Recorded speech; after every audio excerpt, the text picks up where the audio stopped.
taste. Everybody gotta get down. Hey!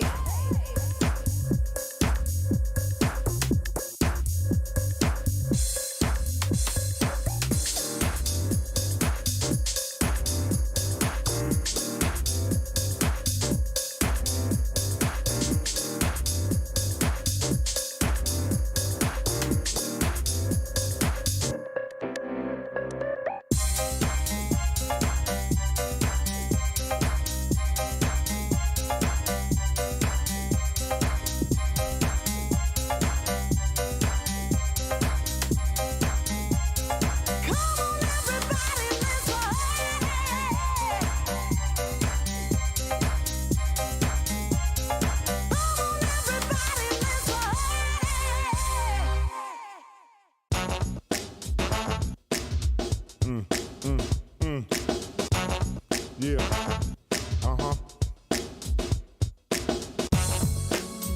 Come on, here we go. Make it funky. Woo.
Come on, right here, break it down now.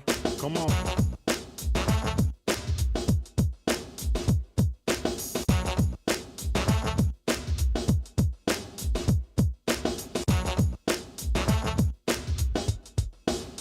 Make it funky.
Failure happens to us all, but it's how champions evolve.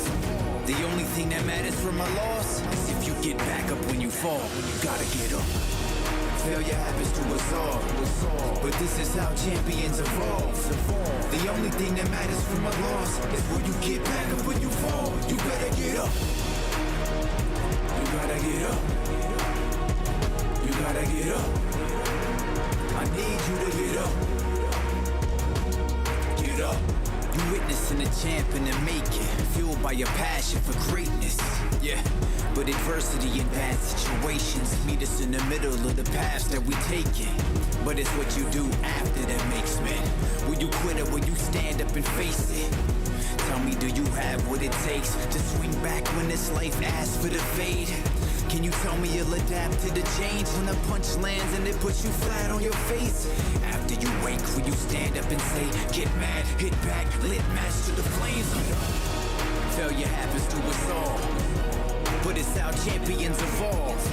The only thing that matters from a loss is if you get back up when you fall. You gotta get up.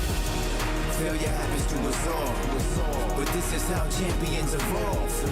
The only thing that matters from a loss is when you get back up when you fall. You better get up. You gotta get up. You gotta get up. I need you to get up. Get up.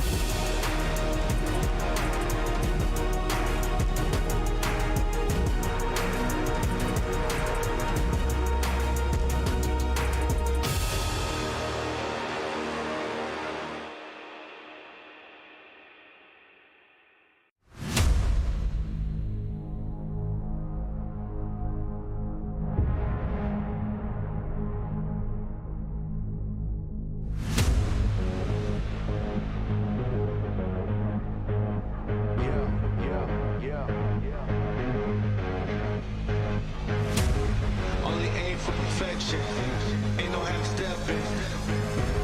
I'm gonna take you back. Spitting facts, you gotta live with that.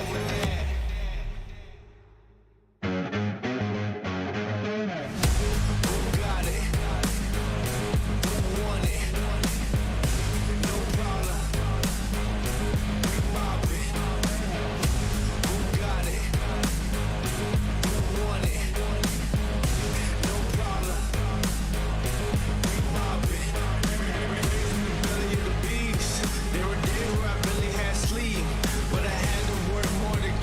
I can't live like the opposition. Living everything I dreamed of. Doing everything you think of. The way I work, I'm on the brink of. Doing everything you dreamed of.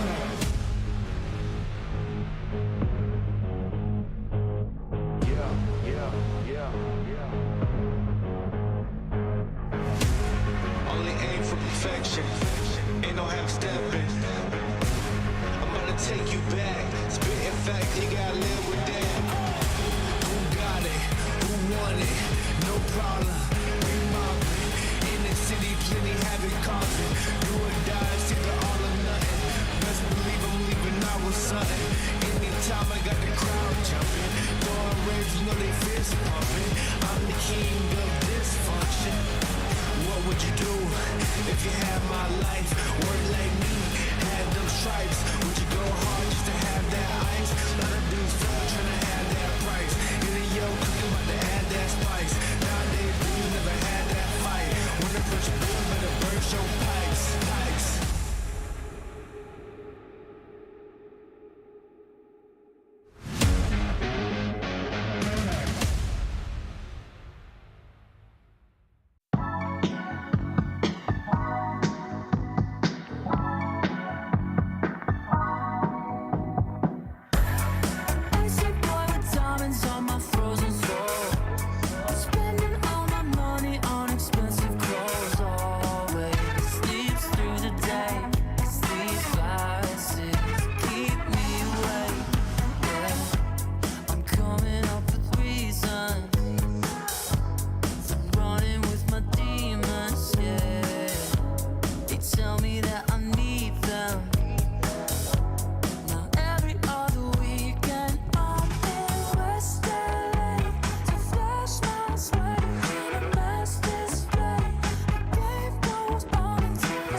trending with the cool kids. I wear it if the shoe fits, yeah. Designer brand exclusive. I wear it once and lose it for the next best thing. One quick tip and I'm out of frame. No one really seems to care though. Got an ego, can't explain, no. Icy boy with diamonds on my frozen soul. Spending all my money on expensive clothes. What's it take to get me on the radio? Slow down for me, goddamn slow down for me. Icy boy, I'm an icy boy. Icy boy, the frozen soul. The suicide doors are looking gorgeous though. Icy boy, the frozen soul. The suicide doors are looking. Icy boy, the frozen soul. The suicide doors are looking gorgeous though. Icy boy, the frozen soul.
XSET member. Stage 7 goes down. J-Way knows exactly where he is, but a one. He's going to be able to get those shots off. Oh, just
Hello, ladies and gentlemen, and welcome to the PMPL Americas Spring Championship 2022, baby. My name is the Seven Worlds Gaming, and it is my pleasure to be your host for this championship. I'm just as excited as you are. I want to find out who's going to be the crown champion for Americas. Now, we are going to be playing for 4 days, 6 games a day. I couldn't do this by myself. That's why. Let me introduce to you this amazing, handsome analyst, Frost, and Avenger. Frost, how have you been? I mean, I've been doing wonderful, and I'm just so excited. No, I think excited is probably an understatement because we're here right now. We're going to crown ourselves a new champion. It couldn't be a better time to do it. I'm super stoked as well. The build-up going into this, the sub-regions going into this championship here.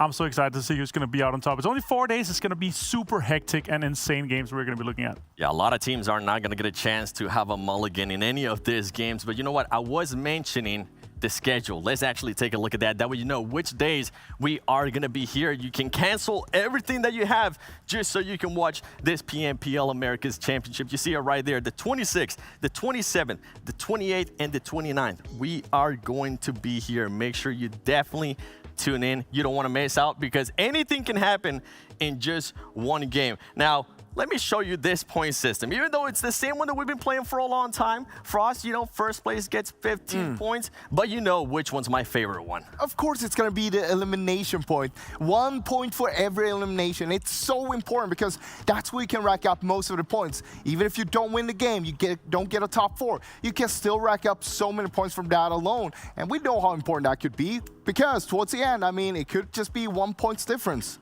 For sure, and there's kind of 2 strategies, right? The frag-heavy teams and then the consistent teams you see that are very placement-heavy. And I'm so just excited to see what are going to be the kind of king to go here because I feel like you have to have a combination of both to take the championship here. Yeah, in PMPL EU, I think we saw some team get, I think there was the winning team that got 27 elims. That, if somebody can break that here in Americas, I'm just going to be super happy. And if they are able to break that and they are able to get that first place, you know what? Let me actually show you that prize pool because we have Avenger $150,000. Yeah, it's beautiful. $6,000 guaranteed for 16 plays and above, but $23,000 for the winner for us. That's a lot of money, but also don't forget the MVP. $1,000 for one player alone. That is going to be the MVP, the most valuable player here. And you know, that is not just the money itself. It's also a bragging point to having become the MVP here in the region and, you know, just go there until the next championship and saying, I am the best here. I have a pretty solid idea who might take MVP. Oh. I can't say it just yet. All right, for everybody watching at home, let's watch the PMPL together because if we hit our milestones across Americas with our official channels and our watch parties, by the way, shout out to all the watch parties, you're actually going to be eligible to redeem those prizes right there, and you're going to be able to claim them in the in-game event center from May 30th to June 1st. And let me tell you, that 100K shirt. Avenger, Frost, I want that one. You know, I'm just crazy in skin, so you know I'm going to get all of those. But, you know, that jersey, that is very spicy. I know that everybody here is going to bring every friend they have to make sure that we're going to hit that milestone and, you know, get those juicy skins for free. You and crazy about skins is an understatement. You are mad about skins. You'll love them. I can't say anything because I'm the exact same way, okay? Just about skins, you see all of that stuff. Now, if you are watching it, if you do end up getting some of those amazing skins that we just got a chance to see, make sure you tweet at us. Use hashtag PMPL Americas, and make sure you're also subscribed to PUBG Mobile Esports NA. Follow us on Facebook, and as I just said, I mean, Twitter. Go ahead and tweet at us. Use the hashtag. And if you actually end up putting a picture of all three handsome guys right here on this amazing desk, we might end up showing it on the broadcast. And I mean, who don't want that? We want to see them as well, though. Yeah. Oh, hey, viewers. Maybe they can do watch like a quick little selfie, you know? But you're probably been wondering, well, Seven, which teams are going to be participating on this championship? Don't worry, we got you covered. Let's actually take a look at this participating teams for the Americas Championship. I'm actually really surprised to see Buluc Esports again. It's been a long time since I've seen them, Avenger, and I'm excited to see what they're going to be bringing. Yeah, they had a great performance coming out of Brazil, of course. I'm excited to see Knights and also Boring Protocol. Love my man Carnage. Saw him first time in 2019. He is a wonderful dude. Hope to see them do well here. Look, we have a lot of good teams here, but there's 3 teams in particular that I want to see a little bit more from. 3 teams I want to see shine a little bit more. That's going to be Golden Eagles, Mezexis Dreams, and The Chosen. 3 teams that is coming in to the PMPL from the qualifiers, and then in the PMPL, of course, they earn themselves a spot to get here. So it's been a huge road for them already to get here. These are some of the newer teams. Like a lot of times it's going to be a little bit of a tougher road to get here, getting through those qualifiers. Sometimes it's going to be a little bit more random than you expect. So it's been a hard way for them to get here, but it's not over yet. They can still reach even further from here on. They can, but something that we always have to watch out with those teams that are making it to this kind of stage for the first time, they could crumble under that pressure. It has happened before, but we know all the teams. You at home might not know a chance to know all of those teams, so that's why we have this recap video for you.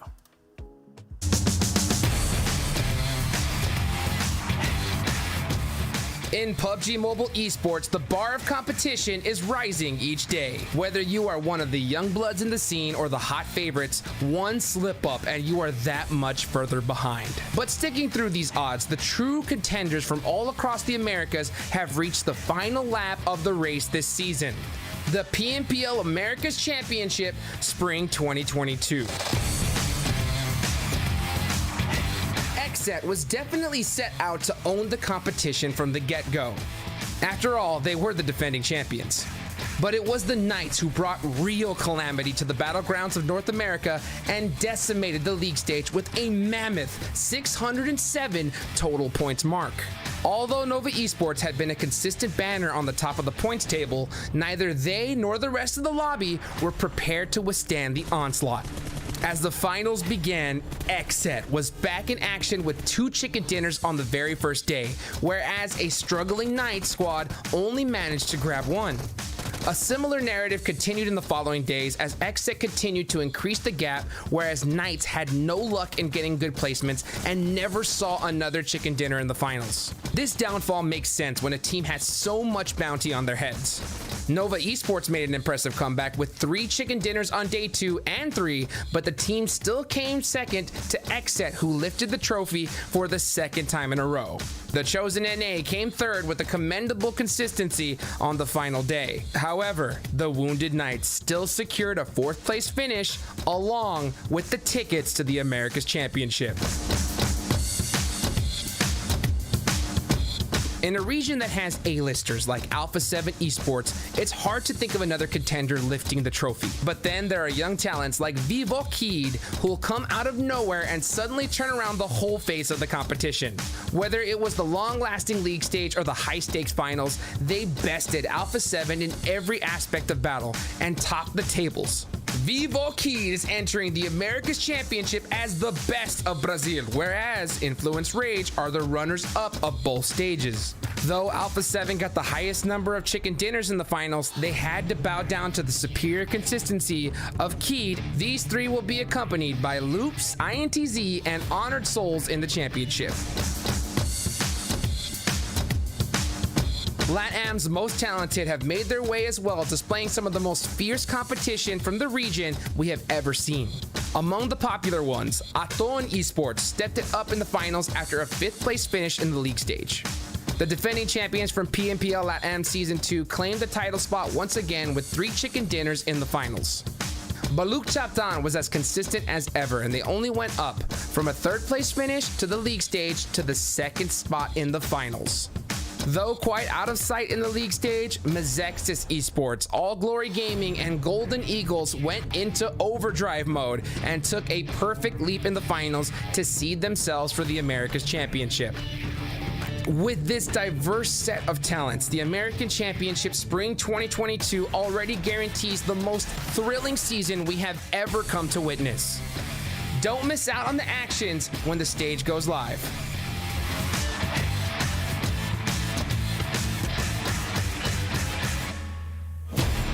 And those are all the teams right there. I mean, I have my favorite ones. I'm pretty sure everybody at home might have their favorite ones, you as well. But you know what? I think it's time we actually deep dive a little bit more and talk about the champions from each region, because there's a lot of potential with these champions. Yeah, indeed. I mean, there is so many good teams, but of course, these are the big free ones, the big champions coming in from each of their region. Of course, from NA, you have XSET, the back-to-back champions. They are here now, and they want to get another crown here, another star to add on to their jerseys. But of course, you also have from LATAM, you have Aton Esports. We heard it, back-to-back champions as well. 2 back-to-back champions. That's pretty big when you come in here. But then, of course, you also have VIVOKEYD Stars coming in from Brazil, of course, clutching it up on the very last day. We obviously followed this for us as we were casting it. Super, super exciting games. And I would say from what you're looking from the group stage plays going into the finals, I feel like the North American region and LATAM region, they had a bit shaky final performance. We saw some big surprises coming out of those 2 regions, whereof in Brazil, the top 5 was consistent, both in the league play and in the finals. Well, of course, super heavy as well there. Yeah, I think out of NA, the only team that was super consistent on those finals was XSET. And that was pretty much it. But what's interesting, if we're actually going to talk about the MVPs, nobody from XSET won the MVP award. It was actually Coops right there, Avenger. He was able to pull off that MVP award. Yeah, super good to see. Knights obviously also won the group stage. They had the best performance coming out, the most consistent, and Coops being able to scoop that up for himself. But also Federal coming in from Brazil for us. We saw him, we followed him. Influence Rage had some absolutely insane games, and if it wasn't for VIVOKEYD Stars on the very last days, they would have been dominating throughout the whole region. Yeah, of course, you had Reyes as well coming in from Buluc. And, I mean, really solid players, all 3 of them, of course. But none of them, as you're saying, are actually the winners of their PMPL. So you can't just blindly look on the top every time. Sometimes you got to look down a little bit, and that's where you might find yourself some of the MVP players. Ooh, okay, all right. I'm intrigued to see if the MVP for this championship is going to end up coming from the actual winner or somebody that's actually in 2nd and 3rd place. We'll have to find out. And you know what? Let's take a look at that schedule. That way you get familiar with all the maps that we're going to be playing. It's the usual. It's actually what we played on the finals for the PMPLs. We got Erangel first, Miramar, Erangel, and Frost. My favorite one, Sanhok. That might be your favorite, but I think that's not everybody's favorite. And we're only going to play that once every day. So it's only going to be 4 times in total. 15% of the games will be on Sanhok. But on the other hand, though, we do have Erangel 50% of the games, 12 games, and that's going to matter so much. So that's why you want to be one of the teams who's actually best on that one, because if not, you're going to need to compensate and make sure that you're good on both Miramar and Sanhok, and that means you're going to need to be good on 2 maps instead of just 1. Yeah, for sure. I'm excited, obviously, to see Sanhok, but we watched it a little bit. It's like, who's going to be getting bootcamp for themselves? Who's going to be hot dropping? Are we going to see some wild things? Because that's where the teams let loose a little bit. But if you're consistent and if you don't get hot dropped on the 2 other maps, you're going to be looking very, very good for the whole final. Yeah, and I mean, with Sanhok, the reason why I like it the most, besides the mayhem, and also I know the players sometimes don't like it because of the mayhem, it just allows teams that aren't doing so well to actually get a chance to make a comeback and try to get a win. We have seen it happen over and over, especially in NA. And I think, I mean, possibly it could happen today, at least carry some momentum for those teams that might be at the bottom. We'll have to win and find out. What do you think about that, Frost? I mean, I think it's very interesting when you look at Sanhok itself. There's so many different strategies to how you can accumulate all of those points. But one thing that we see for sure a lot of times is that the circle is going a little bit wild. We have so many rivers in play that a lot of times it's going to determine where you want to play from the start. right. Do you want to bet on it's going to hard shift towards you if you only have a little cut off one of the islands? Well, a lot of teams does, and sometimes it does pay off. But in the end, I mean, it's just one out of the 6 maps every day. Yeah. So you can't bet everything on it. Yeah, you don't. And I mean, that's what I was saying. If you do have a bad scratch of games, that's the best game to kind of just recoup yourself. I mean, we saw it in NA too. We saw Nova Esports be one of the teams that took major advantage of the heal strat because of how far away they would end up being from the rotation. So they would just focus on those healing strats. I mean, it could be a possibility that we might see it again. It could, but also that's also why we've seen so many hot drops on Sanhok itself, because it's just played once. A lot of the teams, they don't want to put too much pressure into it, don't want to overthink things, so they'll just go for the hot drop, see how many points they can get from that. If they win it, they get all 4 out as well. It might be a lot of points, and they can just continue on and grab more points from there on. And of course, we talk about boot camp when it comes to hot drop. That is the only spot basically where we want to see the team's hot drop. I love Penang though. When they hot drop on each side and they have like the little wall across the river and they're like fighting for that. And it's one of the best drops as well. I feel like Penang, if you're able to get that alone, you're looking very good. You're going to be able to get on both of the major islands and you're like comfortably close to the center of the circle as well. Yeah, I mean, I'm pretty sure these teams have done scrimmages before this championship actually started. I would honestly be surprised if we don't see at least one hot drop throughout today, whether it be in Erangel, Miramar, or Sanhok. Now, the thing is that it is only going to be 4 days, 6 matches every single day. Right. Are you going to be willing to risk that hot drop? I think for day 1 and 2, sure, you could risk it. It doesn't really matter that much. Also, of course, it depends on how you do on the other maps. If you're doing really well on the other maps, totally fine to do the hot drops. It doesn't matter if you bomb out. You just say, okay, we go next. But then again, just one map, so we just gotta wait and see. But also, you got to take in fact that 14 out of 16 teams here, they've actually played, or sorry, 12 out of 16 teams, they played in AEL Season 5 just recently together. So they already know a lot of the teams and how they're going to play things out. So already knowing a lot of that information, that's going to help you out with the hot drop itself. Well, we'll have to wait and see if there is going to be any hot drops and who's going to win those hot drops. But you know what? You, currently watching on YouTube, you can actually get a chance at winning that amazing DP28 skin. I mean, it's permanent. And all you have to do, because you're already on the YouTube chat, just answer the poll. It's super easy. I know, Avenger. I'm going to go answer that really fast just so I can get a chance at winning that. For sure. Also, you see some of the players when they have the DP28, maybe on sometimes with the 4X or the 6X, woohoo, they're able to get a lot of eliminations with that. All right, well, you know what? I'm hearing reports that the game is ready. Let's go ahead and see what's going to happen here on this first game. Necro and Span Cargo, take it away. Hey, thank you, Seven, so much. I am grinning here like a fool, Necro, because I am so excited to get into today's games. It feels like just yesterday we were casting the NA matches, and honestly, coming into today, there's some teams that I haven't even gotten to see for a while coming through from Latam. So today, I'm excited to see them all converge together. How are you feeling, Necro? Oh, I'm doing absolutely fine. I'm not gonna lie, I'm ready for this. Some of the best teams in the entire Americas, just to find out who's gonna be that one team who's gonna be the best in the entire Americas. For example, we saw the Brazil region as well coming in. Some of the strongest teams, Alpha 7, Influence, Rage, and Kid Start as well, our stars as well are in here. So I do want to see how the competition is going to be looking like. And then you take your eyes on teams like The Chosen, who's barely qualified in and who had no expectations. And I do want to see how these teams are going to be able to stand up against some of the best.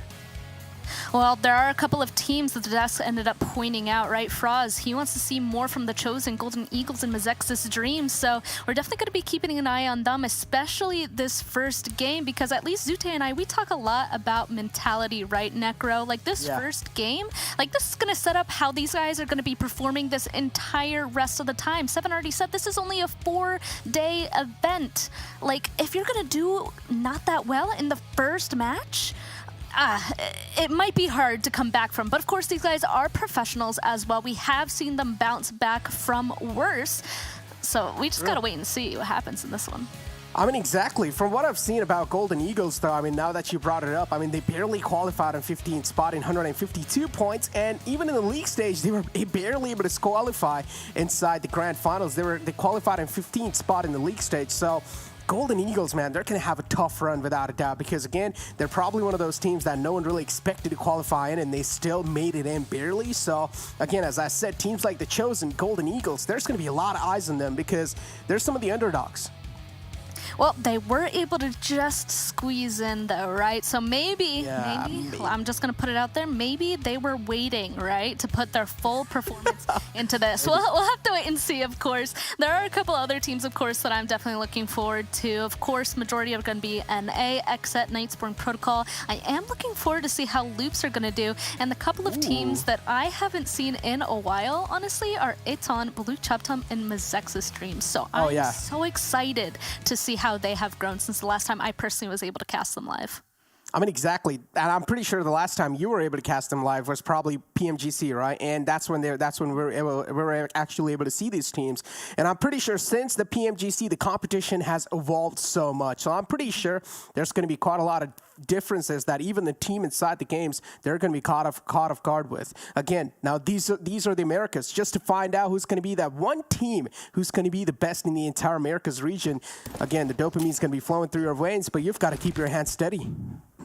Exactly. I mean, this is it. I mean, we already said they're professionals. They know exactly how to kind of bring back their mentality if they go on ahead and do bad. And same on the flip side. If they go on ahead and do well, they can't go on ahead and let that high kind of distract them. They just have to continue a restart every single game and make sure that they continue to play with their A game. Oh, and this, I am excited about this, Necro. We kind of discussed hot drops yesterday, just a tiny bit, and it looks like we're starting off with two people kind of sharing Yasnaya Poliana right here. And Yasnaya, it's big enough, right? It's big enough for two, maybe even three teams to go on ahead and survive here. And we can see the Knights going for their usual apartments drop, but they've been joined, right? They've been joined, and we're gonna have to see if they're gonna decide to be aggressive right away in this situation, or if they're going to pull back. We'll have to see. It's Knights and Influence Rage.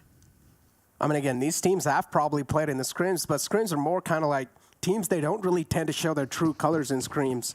It's more kind of like just test the waters and try to use some new strats. But Knights and Influence Rage, two of the best teams from their own region. That's why I'm a little bit scared, honestly. Like, I feel like day one, maybe this would be the chance to go on ahead and really chase them off, but also it's the time where your slate is the cleanest, right? Do you want to go on ahead and potentially mess that up right away? I'm not sure. I kind of doubt that the second place team in Knights, they came in fourth, but they did so well throughout the entire rest of the event. I kind of doubt that they're going to go on ahead and be aggressive, but we'll have to wait and see. They might go on ahead and start making rotations close to each other, and that's going to be an early altercation. I feel like usually in their best interests would be to kind of make sure they continue to stay away from each other on the opposite sides of Yasnaya. Again, you have teams like Honor Souls, Alpha 7, INTZ, Loops, and then you take a look at Boring Protocol, who've had such a shaky journey throughout the entire PMPL North America. Yeah. I don't know how they're going to be performing in here because, again, we talked about this. These are some of the best teams. I mean, don't get me wrong. They definitely do have the individual fragging power, but the way they've been playing as a team, that's something that's really worrying me about them. Well, even honestly, I went on ahead and took a look at obviously everybody's points coming into this event from the finals in their last events. And interestingly enough, all the top point teams were pretty similar, but the ones all the way down to 5th place was a little bit interesting. The gap was pretty big when it came to NA, but really close in Latam and Brazil. So I feel like there's a couple of inferences that you can make from that data. Either, you know, like the couple of teams at the top of NA are really just grabbing all of those points away from the teams below, or maybe even the teams in Latam, Brazil are maybe just a little bit closer when it comes to their skill gap. So you're right. I'm really interested to see how teams like Boring Protocol, coming in from 5th from the NA region, is going to be doing in this. Of course, the starting phase of the game are pretty much like the podcast hours, so we're not really going to be expecting a lot of action. Teams, they're just trying to settle down. They're just trying to calm their nerves. And again, a majority of the teams are already starting to center on up, trying to get the best spot in their hands. XSET is one of those teams that actually likes to do that as well, but so far they have just stayed in Milta. They do realize they don't really need to move, and there's quite a lot of teams all the way in Military Island if they do want to hold them off. It Aton's really close to them. I was going to say, like, while this might be podcast hours, right, this is also, I feel like, potentially one of the most vital situations of the entire game, right? I mean, it's everybody's first rotation, everybody's first stab at trying to find something inside of the circle. Of course, our IGLs here, they can't 100% say where the zone is going to go, at least until zone 2, maybe even 3 in some cases. So right now, everybody's just shoving themselves in the center. Like, if you guys saw a look at the overall map view, saw it just a bit ago, everybody is concentrated on in that center. A couple people having to play along the edge, though, have to be patient, right? They're not going to be able to go on ahead, grab that center position, because they know everything in front of them should be filled by now. And honestly, Necro, kind of over towards that western side, there's a good amount of people kind of on top of each other. I'm a little bit worried about the rotations. There's going to be potential clashes indeed. As there's another team in the front. And again, the Chosen currently all the way in the smack center, having some of the best spots. But I do want to see how they're going to be able to hold it off, because the Chosen is one of those teams that has been struggling with their firepower. And now being in the center of the map, you will have to rely on that quite a lot. So the Chosen, all eyes or all the pressure is going to be on them. How are they going to try to navigate their way around? How are they going to try to think their way around? As we do have Loops in front of our screens. And Loops, again, one of those teams that a lot of people have their eyes on. Again, coming back inside this one, Loops, they pretty much qualified on 4th spot with 177 points. And that was a very difficult lobby, right? I mean, coming through from Brazil, with Alpha 7 even being in there to go on ahead and just grab up some points, right? Even though they were already on inside of this event. So they were still able to go ahead and make that qualification, even with that. So I'm really excited to see them. As Seven said, we haven't seen them in a while. So long time no see. How are they shaping up now?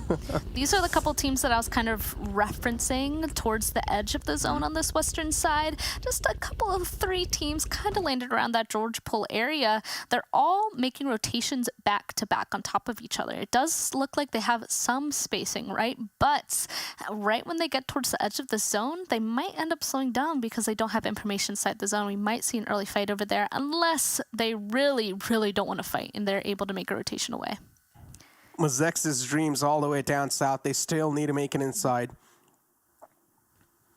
Again, now the circle is starting to fill up, as the next circle, again, is going to center on up, a little bit tilted on the northern side, which was expected by a lot of teams. And as I said, the Chosen is right in the smack center. So there might just be the center of attraction as well. But they will have a few more minutes to try and settle down, as the next circle will be the one where all the chaos is probably going to start to occur. As we do have VIVOKEYD all the way still in the blue zone, tanking a lot of damage trying to make it in. And INTZ and Influence Rage. This might be a fight worth watching.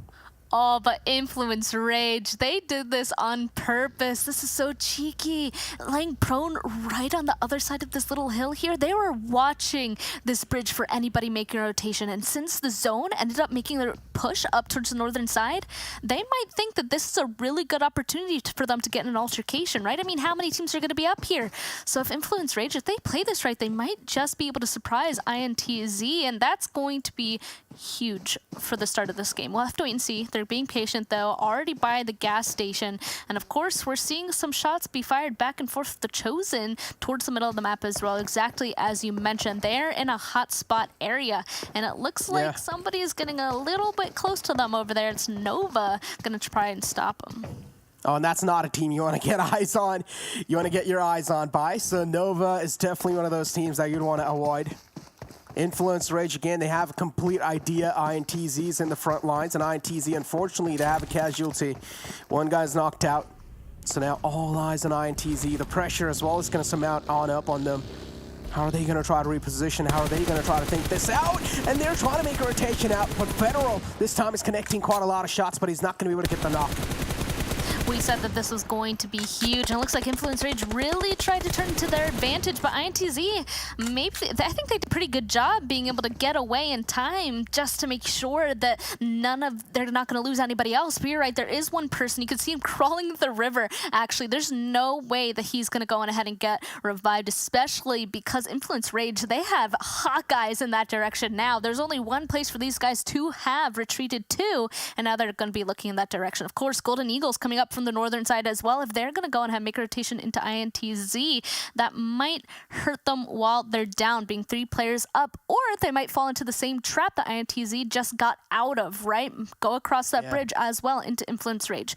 We'll have to wait and see. Otherwise, you can see the overall circle here. Everybody at this point is finally inside of the zone. So this is really where we're going to start seeing those fights happen, Necro. Everybody knows how important this first game is and not to have any casualties. So that's why we haven't seen that many fights just yet. Only 1 elimination so far, but soon the circle is going to get way too small that all of the fighting is just going to pop all at once.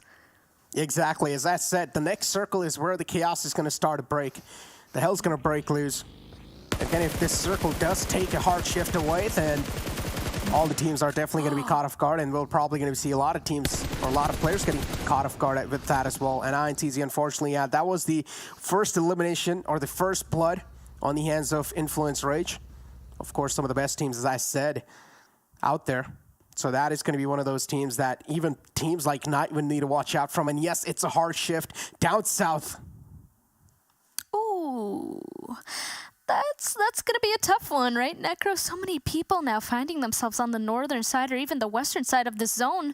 They're going to have to figure out a way to cram themselves in here. And the interesting part about this location of this map is that there are a bunch of just open hills. Definitely not as many compounds as you need to get that hard cover. So everybody's going to try and scramble to get a spot at this point. We might end up seeing some people make some crashes, especially on that north and western side. Everybody in their vehicles, they know that grabbing a spot now is essential to their performance. Exactly. We do see all Glory Gaming as well trying to move on inside, all the way from the northern side. Golden Eagles too, they're trying to rotate all the way in. Influence Rage, we might just see a little clash because we do see one of those teams, Buluc Chabtan, trying to hold them off at bay. They're trying to be the guardian angels of the northern lines, but they're not going to let them enter. Boring Protocol, unfortunately, just exposing himself a bit too much, and the enemy team's going to be able to capitalize. Acer goes down. Oh no, we were wondering how Boring Protocol was going to do in this situation, but there's so many people around them. Look, even Riva from Alpha 7 starting to toss over his own nades. They want to get involved in this fight, but it looks like Mezexis, they're trying to get a little bit closer to clean this up as well. It does look like they're going to be able to flush out at least one of them, but the rest, they're safely up on top of that little plateau where that road is. So they're going to have to make a trip out of there if they're hoping to capitalize off of this, and it looks like they're trying to get a little bit of information, sending one person out on the buggy, but honestly, making a push out of your safety into the open to a push on a Boring Protocol with no eyesight, no eye line is not a good idea. That's why Mezexis Dreams, I love how they're playing this. They capitalize off of what they could, getting that flush, but otherwise, they're continuing to be patient. But they've also got a casualty on their side. One of the players knocked out. Again, Mezexis Dreams, they're going to have a little bit of pressure added on. But it shouldn't really be that tough to get the fallen man back up. Boring Protocol, unfortunately, Specs taken out. That's one of the best players in that roster, and they cannot really afford Specs' death like that. Boring Protocol, now they're crippled big time, and now they're handicapped. I do want to see how they're going to try to fight back, because, again, Alpha 7 is right here, too. And if Boring Protocol do decide to move even a bit, Alpha 7 will be able to catch him. Oh man, there's so many people up to the northern side of them as well. I mean, so many people up on top of that hill. I'd love to see that INTZ is even there trying to get up onto this hill to see if they can get involved in this obvious firefight that's happening over here between Honored Souls and, ooh, another team right across from them. It's VIVOKEYD. So, VIVOKEYD, they're not inside of zone though, Necro. They're going to have to fight. Honored Souls, they're not backing down. I bet that they're just deciding to start this one off just a little bit more aggressive than usual. I mean, they came in that 6th place position for their region. Maybe they want to go and show that they're here for a reason, right? It does look like back and forth. Honored Souls will actually get one of them knocked, so the push will be happening, and they're going to have to wrap it up quick because the zone has moved. Yeah, exactly. They're not going to have a lot of time to work around with it, and that's what they're trying to do as well. Now they're going to try to charge on it, but 2 of the players have been knocked out, but Diego as well is quite taken down low, so they cannot really afford to keep charging on it. Nova, too, is in the front lines. They're trying to make quite a risky rotation, but I don't think Nova's going to be stopping for all this chaos. For now, the main spot for Nova has to be to making it inside the zone, but Nova as well, they find one of the players of INTZ slipping by, and they're not going to let him go away. Shifan connects all his shots, and there goes one of the players player from INTZ down, but now the rest of the players, they would not like to stop. Again, this is an open spot. If you do stop here, you're going to be catching a lot of bullets from all the different directions. We said that there was going to be a kill zone eventually, and it looks like this one might be it. Honored Soul is out in a blink of an eye, and INTZ boarding protocol. A couple of other teams, unfortunately, just too close to each other to allow for any sort of a clean rotation coming through. That's why it's just absolute massacre at this point. We can see Alpha 7 even getting involved, getting some eliminations onto boarding protocol, if I'm not mistaken. I think they only have 2 people left, unless one of them was able to kind of get out of this situation. INTZ in an even worse position, only one of them left. Look at that. VIVOKEYD now, they're starting to get in a big altercation. Nova Esports, they decided to hold their ground and kind of take this fight as even more people are starting to make this push up on to the northern side to get involved. Diego goes down. Nova, they need to go on ahead and start closing this up if they're going to hope to get that res and kind of finish this. Oh, it's a complete slaughter on the left side of the map, as we do see a lot of teams just clashing on in against each other, and this is exactly how VIVOKEYD were able to take care of the team in the front, and unfortunately Honor Soul, they caught off guard, and it was a clean sweep for them, as Mezexis Dreams, right here, they still need to try and make it inside a better spot, inside a safer spot in the next zone. And they do realize there has to be a little bit of threat around him. Carnage being spotted out. Carnage is being pinned inside this little shack. He doesn't really have a lot to fight with, but he's still able to take care of 2 of the players. And now he's also going to try to grief him out the game. He caught a lot of bullets, but unfortunately the damage has already been dealt. Oh, but of course, Alpha 7 gets involved as well. They're able to do some damage from afar too, but Mezexis, I mean, they've just been ripped apart. There's only one of them left. Of course, a couple of other people, a couple of solos now over on this western side still. And Alpha 7, they've been here this entire time. It's almost as if they knew that the storm would be brewing in this direction. Now they're just here to clean it up, right? A couple of solos left. Nova kind of making a rotation up on the northern side, but I think that they're being a little bit cautious, making a rotation towards Alpha 7 of all people, but they know that if they want to be in charge of a certain area, they're going to have to push eventually. I think they're trying to get some audio cues right now as VIVOKEYD. See Gremlin trying to go out with at least another elimination, but it looks like Mezexis Dreams is going to be eliminated from the blue zone. Gremlin, is he going to be able to get inside? That's what I want to find out. Because again, he's catching a lot of damage from that zone. The wall of death now is not going to spare anyone, as Noah will also try to move inside. Again, the teams that decided to move in a bit late, they were the one who have the solos left currently, are the teams that got caught with the fight. They don't really have a lot to get away from. Alpha 7 still, Carrillo out in the blue, trying to get some teams or trying to catch some players off guard, but he's not really able to do any sort of damage. A7 so far, they're looking pretty phenomenal. Oh my goodness, and this zone just was all like, Alpha 7, I love you. I'm just gonna hard shift right on top of your position here. They don't have far to go. They're able to eliminate out VIVOKEYD.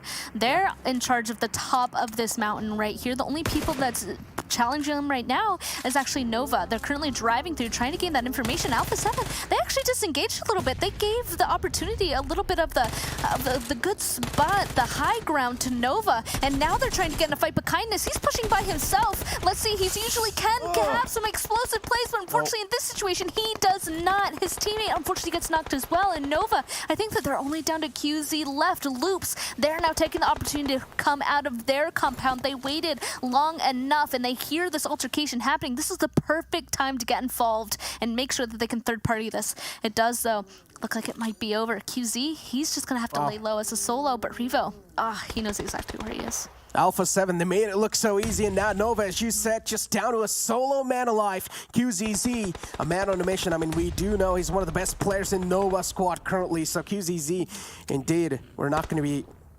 pointing a lot of fingers onto him. We do know what this man is capable of. Not a lot of nades tossed in as well in his direction, but he's quite lucky enough to not catch a nade onto himself, as Golden Eagles now a receiving end, currently out in the open as well. Don't really have some of the best cover to play around with. They only have a little bit of smokes blocking their backlines. As soon as the smoke fade away, maybe their lifeline will eventually. But Golden Eagles, they're just dismantling the team in the front, which is Aton currently. And Aton, there's nowhere to go. There's so many fights happening right now that we can't even catch all of them. Knights unfortunately go out. I mean, what are you supposed to watch, right? There's just so much action. Golden Eagles, they're able to go ahead and pick up a good amount of eliminations for themselves too. Two so far as Aton Esports fall as well. Golden Eagles, this is one of the teams that we were pointing out, that Frost specifically pointed out that he wants to see them do well. And so far, I mean, they're in the top 10. Just a couple more people for them to get out. It does look like right above them is actually XSET, and that is going to be an interesting altercation. Let's see if they have the height advantage to be able to take down Golden Eagles, or if Golden Eagles might just be able to take them down. Nova, finally, the solo has been spotted out. They are now out. A couple more people have to push themselves into this next zone, and then we're getting into the last couple of teams. Skirmishes happening all over the place as Golden Eagle currently in a little bit of lower ground. They have all their 4 players up, but unfortunately, as I say that, one of the players gets knocked out, and all Glory Gaming as well. They're catching a bit of hurt onto themselves. But still, all 4 players up. The Chosen currently on the receiving end. First Frost and Godfan taken down quite low. The Wall of Death is closing in. The Chosen, the time's running away. You don't really have a lot of time to work around with. All Glory Gaming. The nade's going to be tossed on in. Did hear the man just slip out away. And Opa, he just gets caught out in the open. A lot of nades to try and dodge. And this time, the Chosen, they're getting dismantled easily as all Glory Gaming, they're going to put the final nail in the coffin. And the Chosen is going to be eliminated. Why go ahead and make a push and use your guns when you have all the utility in the world? All the smoke was covering it, so they wanted to be safe. Their utility perfectly thrown. They knew exactly where they were, and they're out. They are now basically in charge of this entire northern side of the circle. They have to fight Loops next zone. You can see them starting to make a rotation in that direction. XSET, unfortunately, taking a little bit longer getting rid of the team that's kind of a thorn in their side, being Golden, but there's only one left. Oh, it looks like the fight has started. Loops, unfortunately, one of them gets knocked, but nice trade coming in from Demenor here. He does have to play prone, tossing out those smokes, trying to provide his team a little bit of cover. He needs to make sure that he gets this res quickly, or All Glory Gaming is going to be full-on pushing shortly. All Glory Gaming, indeed. They have some of the best spots so far, but they still need to make it inside the zone. And that's where Loops will have a bit of advantage. Loops, again, currently guarding the edge lines, and they do have a little advantage over the players of All Glory Gaming, without a doubt. And now look at this, Loops, they have a clear line of sight. All Glory Gaming being caught a little bit out in the open, did take a lot of bullets, but it's okay. At least for now, they're safe, as one of the players being still knocked out, Leono. And there's now going to be a lot of eyes and a lot of pressure on these players indeed. All Glory Gaming, they're barely making it inside the zone too. They still need to make a few steps in, but Loops, they're trying to keep them off at bay. And All Glory Gaming now, how are they going to try to make it in? Because again, there's another team in the back lines. That's going to be Influence Rage. It's a solo survivor from that team. XSET 2 that are trying to close on up. Oh, there's just so much pressure, so much chaos in the final moments. Yeah, there's only 2 of them left. Of course, Loops isn't doing too well as well. They only have 2 people up too. XSET, so far the most split. They do have a team kind of right in the middle of them. They have to be careful. They took a fight by themselves up at the top of that road there, and they're able to succeed, right? But it's not over. Alpha 7, they have the entire control of the opposite side, right? So Alpha 7, they have this little ridge over here, while XSET, they have control of the Wizard Tower. That Wizard Tower, the only hardcover left in the zone, might be pivotal for them to get this chicken dinner, but we'll have to wait and see. They're currently getting the reses, trying to get ready inside of the smoke at the Wizard Tower, but there's still going to be a lot of people coming from all sides. 3 from the northern side, and Alpha 7 already putting pressure on them from the west. Look, Mafioso, I mean, already with the Bolty trying to at least catch one of them. If they get a knock here, that might just be their ticket to make a push happen, because they know that that is the strongest position as of right now. A7 and XSET, 2 of the most in-sync teams so far in the entire lobby. Influence Rage 2, and there we go. The final man's definitely going to cause a lot of ruckus, but with that, he also caused a little bit of more sound, and that just caught the All Glory Gaming, the rest of the teammates' eyes. And now Loops, again, these 2 players, again, as you've heard, just snake it till you make it, and that's what Loops are now trying to do, as the next circle is going to shift on up on the players of Alpha 7. Now the entire game is in the hands of Alpha 7, as XSET will need to try and expose themselves to make it inside the next zone span. I was going to say I definitely spoke too soon. It's not that Wizard Tower that is the spot to be. It is obviously where Alpha 7 is, and they have a really good spot. I love to see that Mafioso currently up on the northern side of that road, trying to make sure that nobody's going to be making a rotation up on their northern side, and otherwise the rest of his teammates, they're safely below a ridge down on the southern side of this road, right? Like, they are in charge of any sort of peaks that happen if XSET or any other team is going to be making a push towards them, because this road is completely relatively open. I do like XSET's choice to go ahead and start trying to get some damage, some eliminations up on the northern side before making a move, because they know that the team beside them to their west has complete control. Alpha 7 with 3-1 split. They're looking pretty nice so far. But again, Leonel, he's catching a lot of bullets and also is taking a lot of damage from the Wall of Death. Loops too. The final man needs to make it in as his teammate's being knocked out.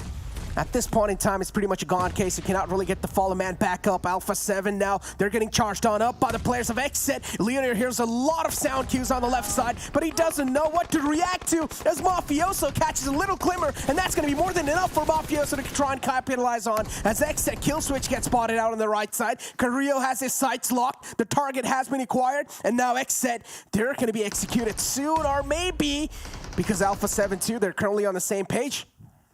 I'm currently holding my breath here. It is exactly even. One knocked on either side. It does look like XSET might be going for the res here, though, so they might be forced strong shortly. You can see XSET was trying to toss over some nades to see if they could flush anything out onto Alpha 7 Esports, but it just did not work just yet. Alpha 7, though, I don't think that they're trying to get that res. It looks like Carrillo might not want to go ahead and go for it just yet, but Mafioso gets caught out. Polo G protecting the northern side. That means XSET, they have entire control on top of Alpha 7. This might just be the rotation or what XSET needs to win this, but we'll have to wait and see. Alpha 7, they're trying to be very careful down to the southern side for now.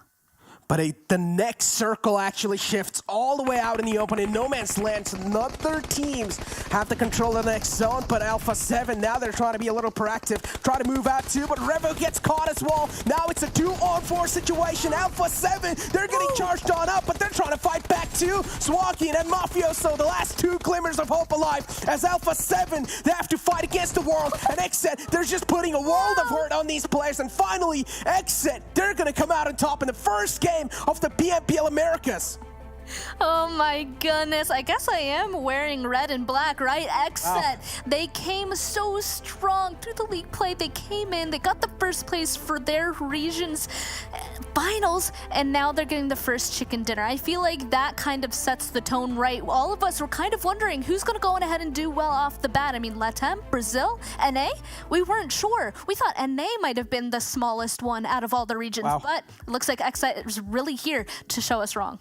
I mean, that final 4-on-4 fight just decided quite a lot of things. XSET, they just straight up, I wouldn't really say outgunned, but the way they thought that fight out, it was just pretty well. The proactive nature that XSET tried to show, and again, in the end, the circle as well just shifted out in the open in no man's land. None of those teams had a control of it, but still, XSET, they knew. At this point in time, Alpha 7 is quite hurt. We don't really need to go for the circle control. Instead, we can just try and charge on up, but Mafioso as well, he gave quite a strong fight in the end.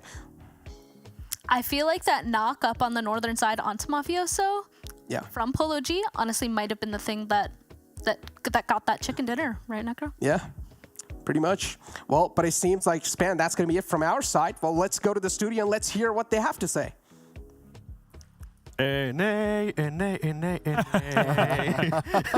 Listen, before we get started, since 2018, Realme has offered smartphones with the best technology for the new generation.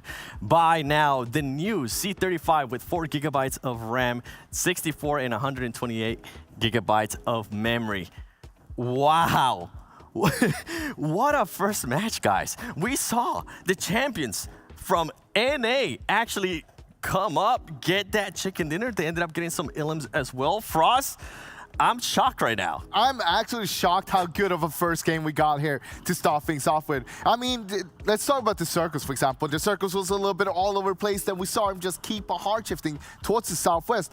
But in the end, though, I mean, Alpha 7, they showed us why they are the champions, why they are trying to defend that first place here. Of course, they didn't get that chicken dinner, but it was close enough. And look at all of those elimination points. That's what we were talking about earlier. Yeah, exactly. Them being able to get that, and especially because of how many hardships we saw towards the south, right? They were able to just hold one side, hold one edge, push all the teams that are trying to get control of that area that they held, and get all these eliminations. So good to see. But except they're able to get out on top, get the first chicken dinner, and this is going to be so important moving forward as well.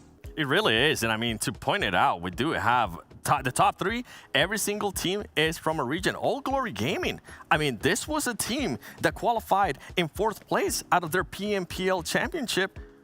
This is a great performance. This is how you want to start a tournament. I mean, you got to look at how they were fighting towards the end game as well, how they were coming up from the north side. They had so many teams against them, but still, they managed to keep all 4 alive. And that was so important. They had one of the worst positions to push from. They had the high ground to push from, down to the low ground where there's nothing to work with as cover. Of course, they tried their best, but in the end, though, it wasn't enough, but it was good enough. They put so many points on the board, and we're talking about a team that maybe people are passing by a little bit, and we're talking a team that, sure, they came in here to the PMPL, but at the same time, they're one of the teams who weren't in the AEL Season 5, fighting against a lot of these other teams here. Yeah, Avenger, and then you have Honor Souls there capping it up, and 16 plates.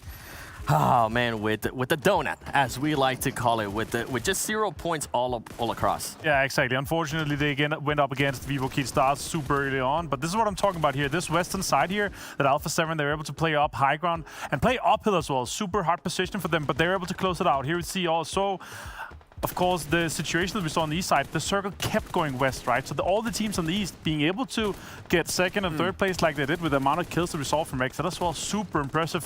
For them to stay that many players alive, they're 4 alive all the way to the end, fighting through so many teams. Super good game for them. Alpha 7, though, they were playing the open for such a long time. They were holding that part of the circle. They were making sure that no one could literally push them. Sure, people went down back and forth, but they kept everybody alive until the end, and it's so important. We saw how they were able to try to make a move with Mafioso trying to flank around there on the northern side against XSET, but it wasn't enough in the end. But look at the damage here, 3.1k from Alpha 7, 17 kills. Those kind of numbers you will rarely see happening again here. Yeah, it's crazy to see. I mean, 17 kills alone. Great, second place, fantastic, but 3,000 damage in a single game. It's insane to be able to stack that up.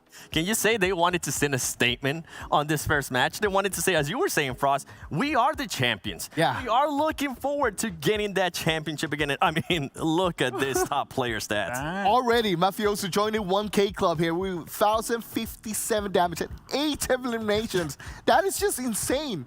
Yeah, I didn't expect to be Mafioso, but Vero was knocked. They put on a lot of pressure. Mafioso tried to hold that anchor position on the north side, but unfortunately, Polo G spotted him out and kind of opened up, as Ben Carger said as well. Yeah, such an important find there from Polo G. I mean, without that one, if they didn't find Mafioso there, it could have been turned around real quick there, that fight, the whole fight itself. Yeah, I mean, what was surprising too from being out of those top players is Polo G. I'm actually surprised to see him there. This is a player that usually goes in a lot of up and downs, and if he can for some reason become consistent, this is going to be a scary exit, guys. I'm just giving you a fair warning. But you know what? I do want to take a closer look at the stats of the players from Alpha 7 because we saw who got those elims, but there's other 2 more players that were missing there, Avenger. Oh, look at that, Carelio as well. Nearly in the 1K club, only 130 points out from that. 5 knocks, that is the one that's big, right? Being able to open up things, put pressure on the teams, make sure they have to use their utility, all their healings, their armor that is being lost. So we've seen all these players being able to compete, but Mafioso opening up like this means that these guys are coming back to show who's the champions. I mean, yeah, I wouldn't normally put Mafioso there as the #1 player here on the team itself, but, you know, it happens, and it also shows you here. You can see here on the numbers how many, you can see the other players, like, yeah, Carrillo being able to get 5 knocks here itself, but the thing with Alpha 7 is, like, it doesn't matter who it is. All 4 of them are always going to be able to step up and take that spot when it's needed. And that's what we saw from Mafioso in this game alone here. Yeah, 100%. And you mentioned it. Carrillo there with those 5 knocks. I'm pretty sure he would have been happy to get those actual eliminations. Maybe in the next game, Carrillo. Maybe in the next game. Earlier, we were talking about the championship teams from every region. I want to take a look and see how XSET was able to do. I mean, we just saw what they did, right? I also want to compare it to what Aton Esports was able to do because that wasn't the top team, at least on that match ranking. That wasn't the top team for Latin. Oh, look at that. Of course, it's a spiderweb, one of them. The other one, not so much. But of course, when you go out early, you can't really compare too much. But XSET obviously being able to take second place, second most damage here. Fantastic game for them to start things off with. But I will say this, though. Looking at how Alpha 7 is able to start things off and how bad of a start they had in PMPL for us, they had a really kind of slow start. Them being able to start on a high note like this, gives me high hopes for how well they're going to be able to perform throughout this tournament. Yeah, but at the same time, when you look at Aton here, of course, they went out super early. So it is hard to judge from just one game where they died early on here and just got eliminated. But I expect a lot more from them, of course, and this was just the first game. So we'll have to see how they do when we come back to Miramar later on. Yeah, I'm pretty sure. You know what? Honor Souls, right now, you're currently in that 0 points. So hopefully you guys are drinking a Monster energy drink, our official energy drink partner, because you guys need it, okay? I need you guys to wake up in at least on the second match in Miramar. You don't want to go back-to-back with 0 points. Please, don't do that. You know what, Span Cargo, Necro, please tell them you don't want them to go back-to-back with 0 points. I don't, honestly. Maybe they need to go ahead and take a drink of that Monster or pull a 7, right? 7, just pour it right on your face. Maybe it'll wake them up, who knows? But I do know that it is hard to kind of guess how these teams are going to perform. But at this rate, Necro, I kind of want each team that came in first from their region to get a chicken dinner in today. I'm not going to lie. Again, I mean, look, I'm not going to lie. Already A7 and XSET, they're off to a far A start. So I would say these two teams are doing pretty good so far. But you can't really speculate a lot of things just off the first game of the day, right? Or maybe just off the first day as well in general. Or maybe you can start speculating a little bit after the first 3 games, where you have actually seen these teams, how they're playing or not. And again, as I said, there are some of these teams as well who are hiding quite a lot of stuff, who are hiding quite a lot of skills, and maybe they want to whip it out on the final moments of the PMPL Americas. So there's quite a lot of surprises throughout the entire Americas. I'm just sitting here and waiting for them to reveal their true colors. That's a good way to put it, because, you know, I already said it, it's really hard to go ahead and guess what or estimate what is going to happen inside of these games, because we only have knowledge from each individual region and how they performed in those specific lobbies. Coming into this is the best of the best from each region, right? At all the top 5s. How are they going to do inside of this lobby, right? Of course, they did get those scrims in, as we've mentioned before, but coming to today, we know that people can play differently when it comes to scrims or the actual event days. And so far, XSET currently towards the top. I will say Alpha 7, though, they got themselves a huge amount of eliminations, while XSET got those placement points. Is that how it's going to be, Necro? Or do you think we're going to be able to kind of see a little bit more of an evening out of points? I'm excited to see. Oh, I'm not going to lie. Alpha 7 is one of those teams that likes to focus on elimination points more than placement, so it makes a lot of sense too. While Alpha 7 are off to such a fiery start, but I'm going to hold on to my words. Again, we might just see an urban finish, and I'm always down for those, because Lost Luna Circle, in my mind, are some of the best circles in the entire Miramar game, so I am down for that. But Boring Protocol and INTZ, a huge drop clash coming in as Specs finds the opening, and he's able to open a lot of opportunities as well with that one. INTZ, unfortunately, they haven't really had a great start, even in the Erangel game, so they do want to make sure, at least in this one, they're going away with something. Yeah, they already had to go ahead and take the pause to start getting that res happen, but it looks like it's going to come through before Boring Protocol makes the push. But no, they actually get another knock here. The res did come through, but it doesn't matter. All 3 of them are now down. It's just down to 1 person left for INTZ. Already spotted out down that hallway. Looks like he will be able to do just a tiny bit of damage. A couple members of Boring Protocol are currently knocked. This is currently a 1v2. Sam L going for the heal. Spec currently knocked 2. Let's see if they're going to be able to get this last person out, or the flush comes through. Carnage is now out. I don't think Boring Protocol really knew where he was. They're trying to chase him, the 2 of them, but he might be able to go ahead and flush the rest. But that's it. Samuel almost went down, but Boring Protocol, they're able to eliminate INTZ. Oh, Bob just ran it down on INTZ, unfortunately. The final man was able to get one of the eliminations, so the damage has already been done. Carnage is out the game, and Bob now, they're off to a good start, I would say. Already starting things off and already kicking things off of the map of Miramar with 4 elimination points, so that's something Bob can try to work with, a fair trade. But on the other hand, you have teams like Knights coming in now. First game, not really that great of a start. Do want to see what Knights have got, though, for the rest of the day 1, because Knights is one of those teams that likes to have a good or a safer start, at least on day 1. Well, good thing they're not in a hot drop. Mikado is all theirs. Yeah. I will say I am happy for Boring Protocol in that they have passed my success rate when it comes to an early fight, right? They're able to get 4 eliminations and have at least 3 people up, but I am a little bit disappointed, a little bit sad at how Carnage was to flush out of that. I don't think that should have happened, but it did happen. No point in thinking about it anymore. There's 3 of them left, and that, of course, is going to make it just a little bit more difficult for them to play the rest of this game, especially since their first zone is super far down to the southern side. Other teams, though, there's 2 other teams that dropped inside of Los Leones. We're already looking at one here, Aton Esports, Nova being the other one. They luckily have the zone on their side, but will they clash before people make the rotation? Los Leones is kind of big. I mean, again, the circle is something that has caught a lot of teams off guard. There's caught a lot of teams still in the northern side of the map. For example, The Chosen, Influence Rage, and then All Glory Gaming as well, and including Alpha 7. They're all the way, pretty far away from the zone. These teams will still need to try and make it in, and the late they choose to make it in, the harder things get. And that's what we saw even in the last game. And this is how things really kicked off. Spec was able to get the first 2 eliminations blowing through. And then INTZ, oh, that's a great shotgun shot right on the players of Bop. But again, Bop, as I said, they just ran it down. They did not care. I mean, right when you get that first knock, right? It's like, go, go, go. We have to go before the rest comes through. The rest did come through, but it didn't matter, right? They were able to go ahead and make an aggressive push that they couldn't really kind of come back just yet.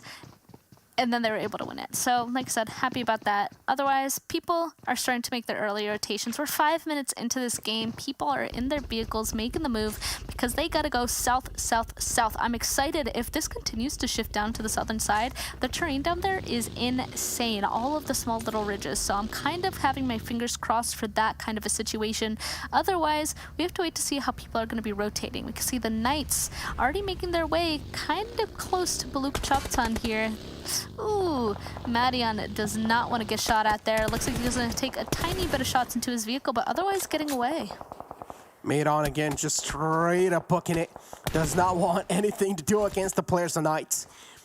Buluc Chabtan as well. Reyes catches a little bit of bullets, but it's okay.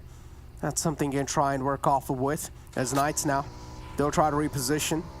Not really in some of the best spots currently, but Los Leones is right in the smack center. So if you do want to get the best spot, maybe you try and be in the center of the zone, you will have to make it inside the Los Leones city, which currently Nova are in charge of.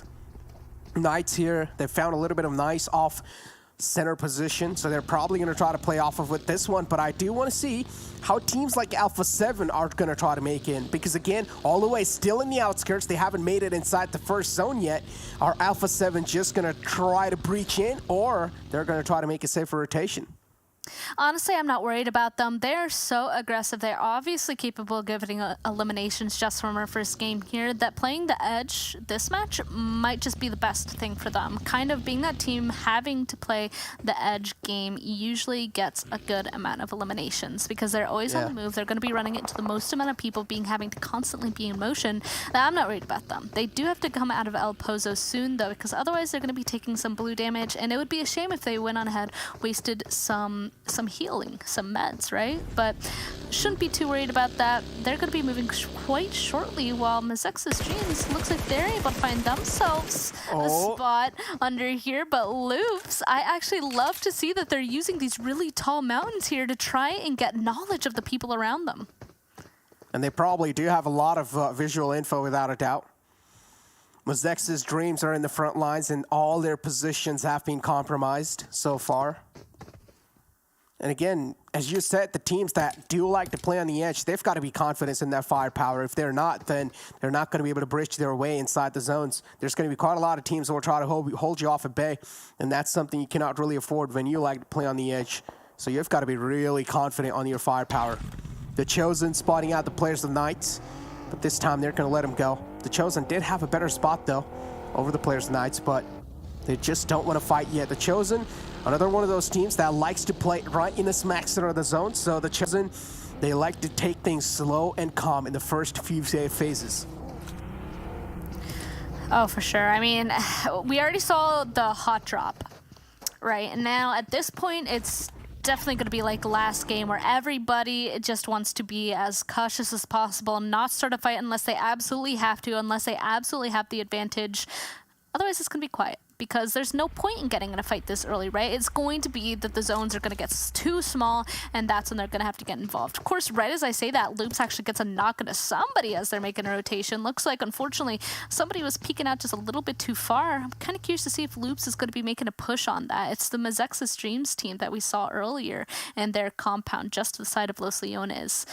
Oh, a couple more people now coming on in. Actually, we have AGG, All Glory Gaming. They're super far up to the northern side, coming in right behind Influence Rage. Influence Rage, they're kind of taking their time making a rotation by Minas. I wonder if they might get in a fight down there. But, ooh, Negro, I'm so excited. Zone continues to go south. It keeps going into like that dark brown down there. I'm going to be really excited. Oh, I want to see a Los Leones circle, but maybe you want to see a little bit in the outskirts. But I personally love Los Leones circles to myself. As you were talking about Loops and Mezexis Dreams, I mean, Loops currently they have some of the best spots over the players of Mezexis, so it wouldn't really make sense to push them. But maybe now as the circle has shifted away a bit from them, so now Loops will try to get a better spot inside the next zone. They like to play off center, so maybe Loops will try to center on up a bit more. Chief is right here in front of our screens as Loop they spot out the players of Mezexis making a rotation. Rare gets caught off guard, and that's something he cannot really afford. Now he's out in the open too, and a little glimmer is going to be enough for the players of Loops to compromise or for them to capitalize on that. They do find a nice knockout. The confirmation should be flowing through soon. Oh, man. I mean, this is the team that they ended up getting a knock on earlier, and it looks like the rest of Mezexis left, and they left him with a buggy. There's just no way you're getting out of there with a buggy. It has the biggest tires. It's definitely going to get popped. You saw him try to run for some sort of cover, but there's none on a road like that in Miramar. So, yeah, that was just a for sure elimination for the side of Loops, and every single cheeky little elimination you can get like that, that is kind of the key to success, right? Like, you're for sure going to be getting a good amount of points in general if you keep kind of picking at people when they're vulnerable. Speaking about being vulnerable so far, not a lot of teams are vulnerable. Again, I mean, Alpha 7 still tanking that blue damage. They actually made a pretty safe rotation all the way from the left side from the blue. And now they're trying to rotate all the way from the bottom left, right next to the players of XSET. Now these two teams again might just clash span. XSET, the winners of the previous game, we saw these two just 4-on-4 fight against each other, but I'm not gonna lie, I'm quite impressed with the way XSET played that 4-on-4 situation. I'm excited to see maybe a run it back moment in this one. We'll have to wait and see. Of course, they might be too far away from each other in this situation, or even actually better, some teams that we weren't able to see too much from last match really pop off in this. Of course, this happens especially in their region games, right? Like, usually maps are played over and over again. The event is so long that some teams obviously have their maps they're good at. In this situation, with only 4 days, I don't know if we're going to see that as much. At this situation, honestly, all teams have to be good at kind of all the maps, or at least especially Erangel, because that's the map that's played the most. Yeah. That's the map that's indeed played the most, but this time Miramar as well is being given equal weightage. So again, this map as well is going to be quite important for these teams. As we do have Alpha 7 currently on our screens. Some of the most dominating teams and off to a fiery start after the first game, so their confidence is definitely going to be boosted up all the way to Cloud 9. And with that, Alpha 7, they're going to be packing a huge punch, so you do want to watch out from a team like that. Again, XSET is in the front lines, and they have been proven to be the kryptonites in this lobby of Alpha 7. I do want to see how this fight is going to be ending up against, because Alpha 7, they're deciding to reunite, as I do take my eyes on the map feed, and we currently have Golden Eagles on our screens. And oh, this circle actually shifts a little bit on the right side, also containing that urban area, a bit of it, and then also having that open area. Aton Esports is going to be quite happy. They have that top hill just to the southern side of Los Leones. From there, they're going to be able to see everything. The only thing they'll have to worry about is since they are in the center and since they have a lot of opportunity for people to have eyes on them, they might have a lot of pressure put on them from teams around them. But otherwise, great position to potentially get a good amount of eliminations. We'll have to wait and see, though. Everybody else trying to make those rotations. We saw that when we were looking at the map. I mean, Alpha 7, 2 of their members with the most eliminations already and damage. Disgusting. I want to see if they're able to do it again in this situation. And as of right now, with it coming towards the city, just like you wanted, Necro, might be able to shape up just like that. Because whenever there are city fights, it's basically just your chance to just like ADR farm. Like you're going to do so much damage and they're going to be able to get those reses because there's so much hard cover that's just going to be over and over, knocks. That this should be a nice opportunity for multiple teams to get a good amount of eliminations if they're really looking for kills, if they're active.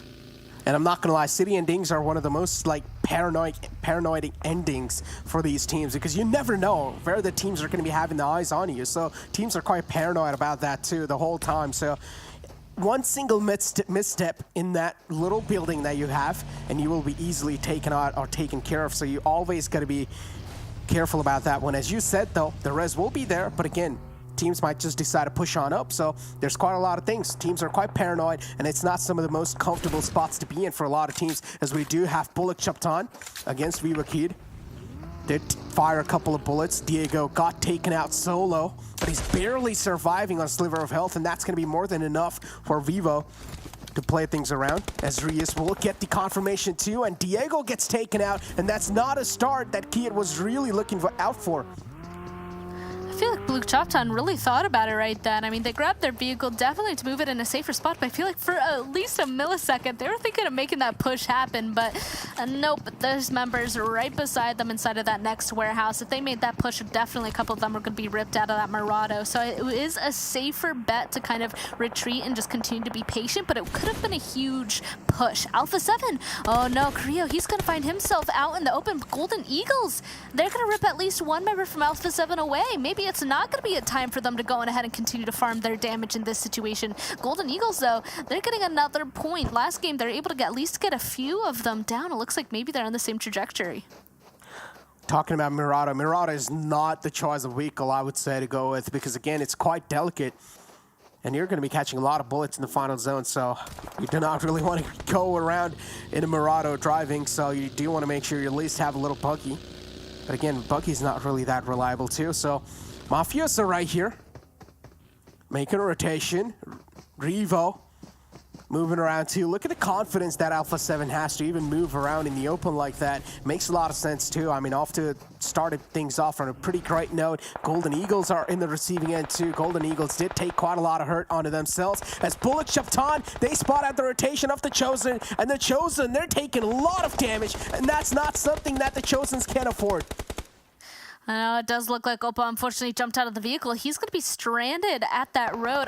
He actually just got knocked there. While the rest of his team are going to be able to continue going forward. First Frost looks like he's going to be able to land himself some sort of a location inside of the zone, but he is right on top of Boring Protocol. The Chosen, they're completely split. Godfan on the complete opposite side of the block, and yeah, he's now, I believe, the last person alive. Other teams, though, they're going to have to be making a push into the same area as well, because since the zone ended up hard shifting up to the northern side inside of all of this city, people are just going to be sending it, right, Necro? Because since there is so much hard cover, this is the opportunity where you can make those sends. XSET looks like they're also found on the edge of this zone. Honored Souls doing a good job so far of keeping them away, and XSET realizing that that's not going to be a viable way for them to make a rotation. Maybe they're going to try something else, but here comes all the utility back and forth from them. Honored Soul again, they're trying to hold it off, trying to keep the players of XSET away from the compound or away from the place they've got for themselves. Honored Souls, but now this is a little good news for them, as they're also getting charged on by the players of Kid, and this is something XSET now will need to be worried about. As XSET, they do have all their players up, but again, Keith, they're down to a 3-man squad, and these 3-man squad will be able to do a lot of damage, so you cannot really just ignore them. Keed trying to reposition themselves, trying to move around. They don't really have some of the best spots to play around with, so the Keed, now they're going to try to reposition.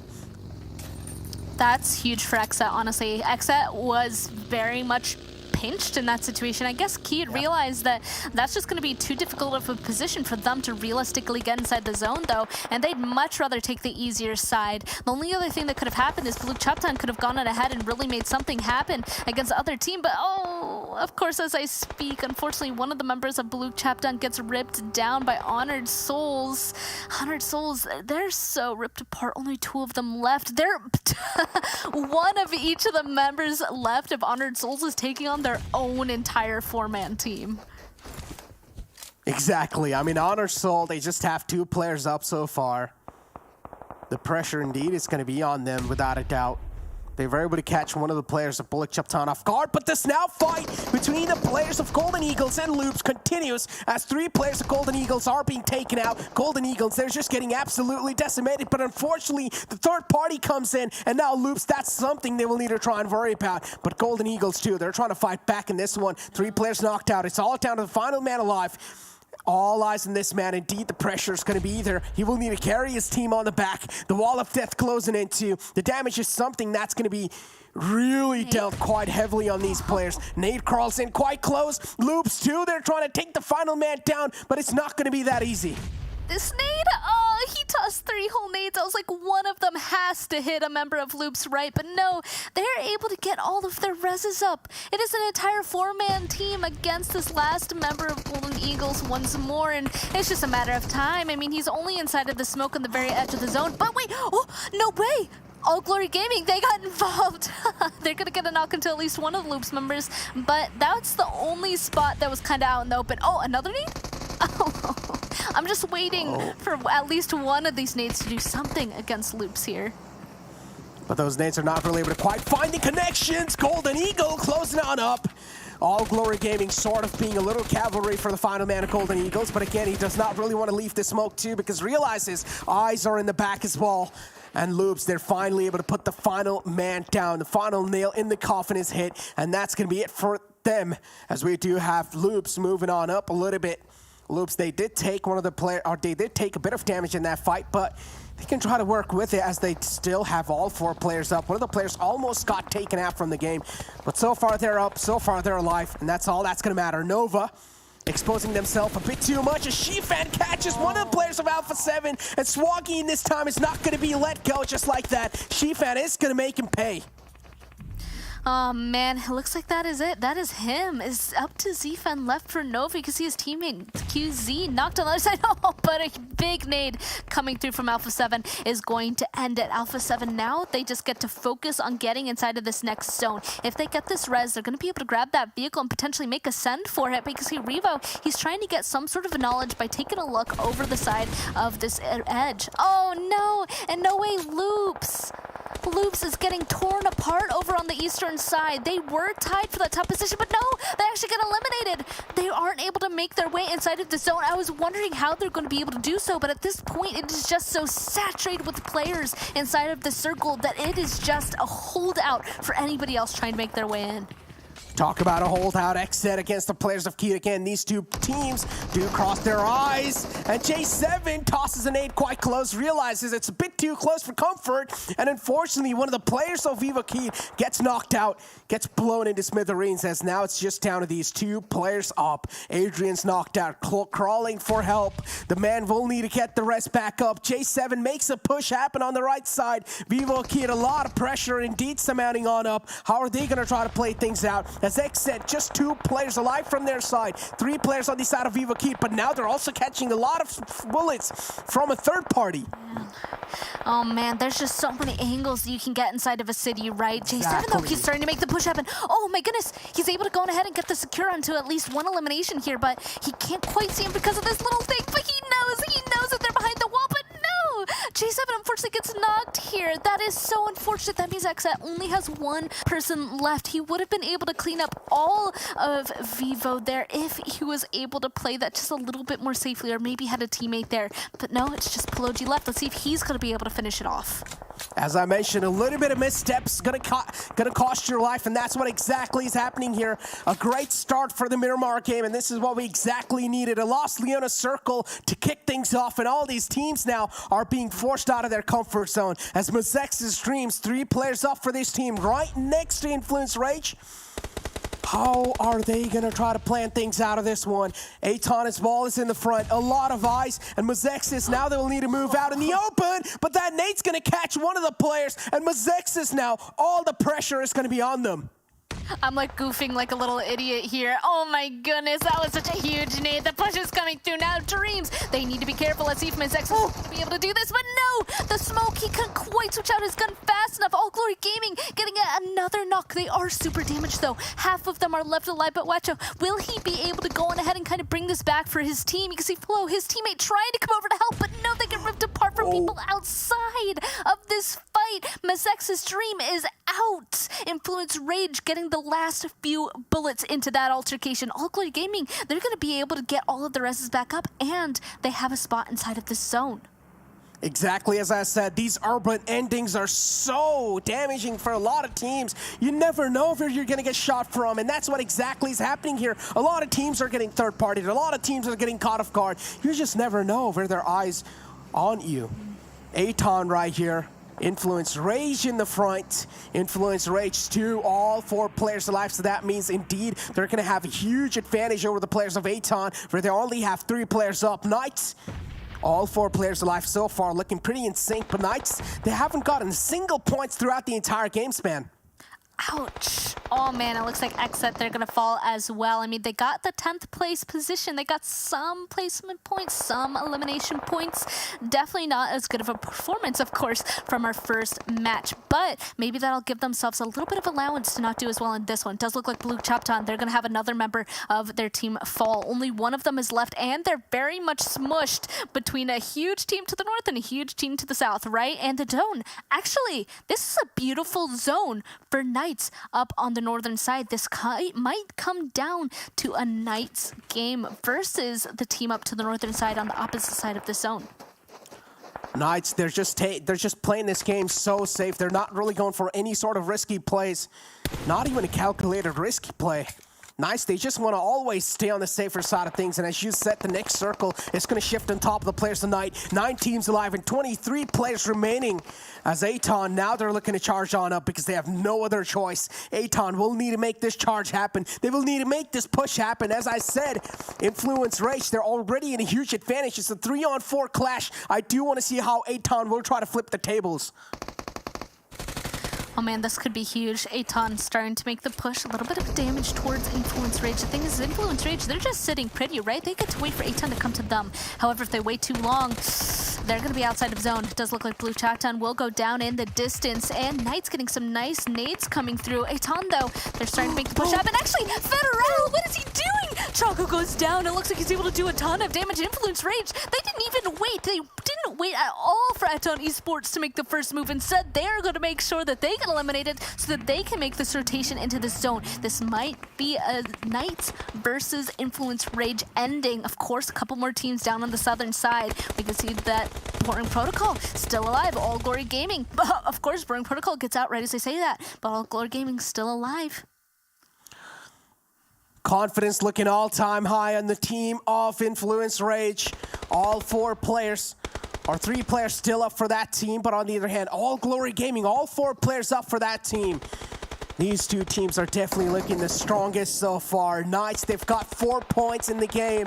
And Knights, they're looking to rack up even more as All Glory Gaming now. All eyes on the players of Influence Rage. Even Knights, they're trying to get a little bit of fair share out of it as it's all down to Federal, the final glimmer of hope alive. And he's also catching a bit too many shots to try and withstand the damage. This nade will probably seal the deal. The Chosen God fans just sneaking all the way below. All Glory Gaming, somewhere down line, they do have a little clue of what's happening around them. All Glory's Gaming's position is just OP, I guess. They're able to see everything. Like, I mean, they had no chance. Influence Rage, they had no chance to get out of there. Glory Gaming took them down. Looks like VIVOKEYD will go down right afterwards. And now we're down to the last two teams here, Necro. We have a full team for the Knights, 4 strong. They just outside of the zone, but same for All Glory Gaming. All 4 up, all 4 of them just outside zone. They do have the high ground, and All Glory Gaming has a little bit more eliminations than the Knights. It's just time to wait and see who's going to get this first advantage knock for the fight to really come through and get this next chicken dinner. A lot of pressure on these teams. Dopamine's going to be flowing through waves, but you've got to keep your hands steady to kick things off on the second game of day 1. Knights, again, one of those teams that have been the most dominating in the entire PMPL North America. All Glory Gaming as well coming inside this one. A lot of eyes on them. Which one's going to win this 4-on-4 duel? We're here to find out. Chico. He does have a clear line of sight onto Chico, but he tosses in a nade, hoping that maybe this one will connect. And yes, it does. What a throw. That's a Kobe. Oh man, I don't even know. He was like, you know, I could go on ahead and take some shots towards Chico, but instead, watch this. I'm gonna toss my nade on over, right? For sure. Yeah, Chico goes down. Looks like he will start getting that res to happen, but honestly, I'm surprised that Chico was being so bold, kind of peeking out completely from that side door there, because it's so obvious that this team, they have all of the high ground, right? I feel like they obviously were able to see a lot from the position All Glory Gaming has. Ooh, huge nade though. Coops, he almost brought that back. Right when he got that nade, right if he got that knock, that might have been the push for Knights to really move. And that's it. The second one's the charm. It looks like Lionel will go down. 3 are now left for All Glory Gaming, but they're stuck inside of this building. Yeah, a 3-on-4 situation. All Glory Gaming having a clear advantage in this fight. Also having the high ground to play with, as it's all down to just these 3 players up. Knights, indeed, they will need to move out of their comfort spot. Catches a little bullets, and that's going to be more than enough. All Glory Gaming as well. They're able to return the favor back, as it's all down to these 3 players tonight. A 3-on-3 situation. All Glory Gaming, this high ground is something they will need to capitalize with, and they cannot really leave this high ground too. But the wall of death is going to be really evil to them. They will need to move out sooner enough, and there we go. Tensa connects those crucial bullets. Man goes down. All Glory Gaming, a lot of pressure on these players. Lionel as well falls down, and now it's all down to Reachas. Is he going to be able to... No, he's not going to be able to retaliate, and there we go. Knights, they're going to seal the deal, even though they had a huge advantage in that fight. I mean, Rojas, there was honestly nothing he could do. He was on top of this huge tower, and the Knights, they were looking at both sides of it. I mean, he couldn't get down. He just had to keep on shooting, but nope, Knights, they're able to get all of the trades in their favor. That was really a difficult fight for them all the way in the end. We got the city ending that you wanted, Necro, right? Yeah. And it looks like NA, actually, once again, taking that winner-winner chicken dinner. Of course, doesn't reflect all of the eliminations that came through from there, though. Take a look at this. We got a good mixture here, but it's actually going to be Spec from Pouring Protocol with the most elims. This just tells us itself that this elimination points were just divided so equally in between all these players, right? Because again, Spec, he only has 4 eliminations, and he's still able to show himself up in most elimination bracket, as we do have Vero as well coming in with the highest damage. And again, with most nade eliminations too, Kill Switch with the longest elimination. And again, Vero is just all over the place right there. But that eye candy clip in the final moments by All Glory Gaming, man, that's something. That nade right there, that's something I'm pretty sure we're going to be seeing in montages. Yeah, I'm sure. And a little bit of an explanation with the elimination I have to point out is I even mentioned, like, this is the chance for most teams to honestly stack up on those elimination points, because city endings, that's where honestly most of the eliminations are pretty evenly spread throughout all the teams, because there is just so much chaos. There are so many eyes everywhere on top of each other that they're able to kind of spread it out a little bit more. So 4 eliminations being the max for that chaotic game is pretty impressive. And I was going to say, All Glory Gaming, they're the only team in that ending that actually was up there on the round report. We didn't see any of the Knights. They ended up playing that pretty well, and that they knew that they had to kind of wait towards the end to really pop out of there. Yeah. And I'm excited to see how they'll do that going forward. So Necro, we have a little bit of a break before the show continues, but that is 2 games down so far, and we have a lot left to go.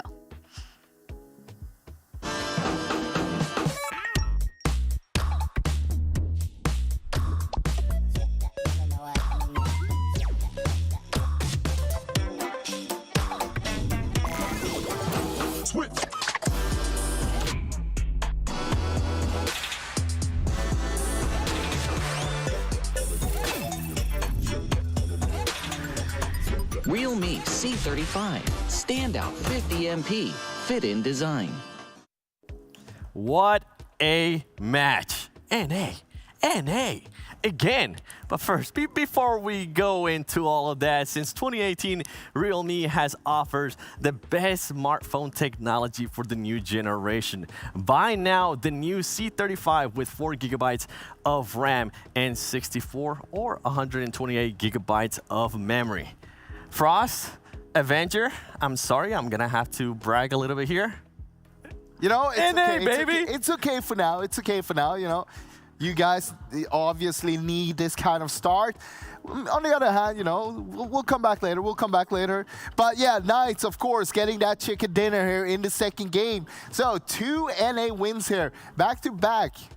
And yeah, again though, All Glory Gaming. Third place in the first game, second place now here in the second one. This is something I wasn't expecting at all, but it's looking great from their side right now. Yeah, I'm really happy to see this for All Glory Gaming being able to be this consistent. Also, in an urban inning like this, it's so hard to play these lost lane as urban innings. Also, because we were not guaranteed to see it go in there. The teams that made a bet, we saw Pittsburgh Knights, they were on the northwestern side of the edge.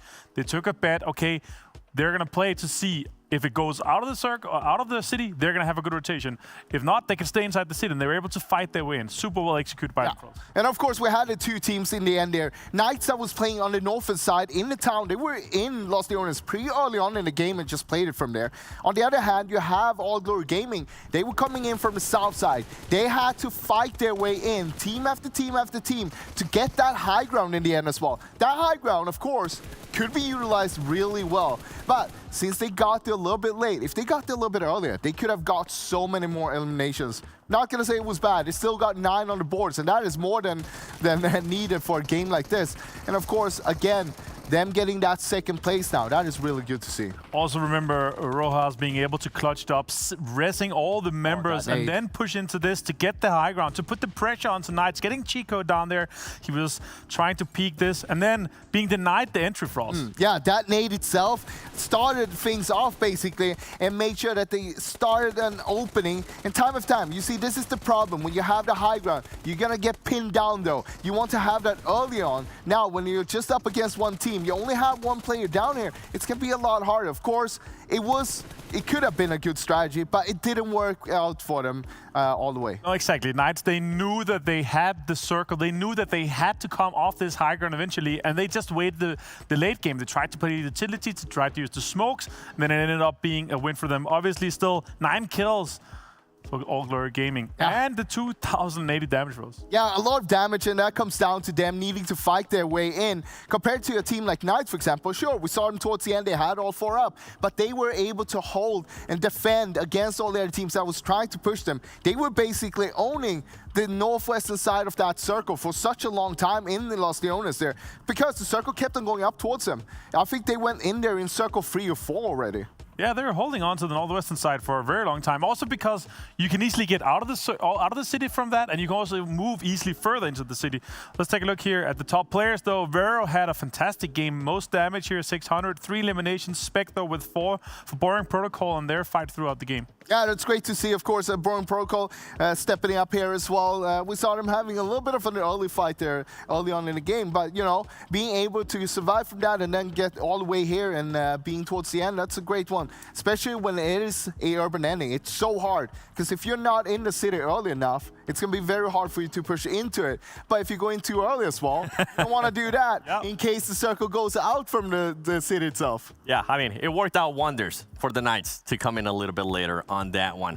You mentioned it though, Boring Protocol. They did decide to take an early fight. We were talking about hot drops. If we were going to get one, guess what? We ended up getting one, Frost. Yeah, I mean, Boring Protocol versus INTZ in Hacienda. This is not the first time we've seen them there though. We've seen them do this in AEL Season 5 as well. They were battling this out just a week ago, but I guess we still doesn't have a winner. Of course, for this one, Boring Protocol, they went away with 3 people alive. Carnage was the only casualty for Boring Protocol. So it's a good win for them. They lost 1 player, but they got 4 points in return, and they could keep on going and keep on playing the game itself. Now, before we go into the next segment, I want to ask you something. Do you think we're going to be seeing that hot drop again later today? I think there's a high possibility we will see it. It all going to come down to how the teams will do in the upcoming maps before we go back to Miramar itself. If we see the teams not doing good, if INTZ, Boeing Protocol, they both just bomb out, they're going to be in the bottom of the leaderboard, there is a chance we'll see one of them try to go somewhere else. Yeah, I think that's a major one, right? It comes down to where their positioning is going to be. If for some reason they end up in first place and second place going into the match, oh, you best believe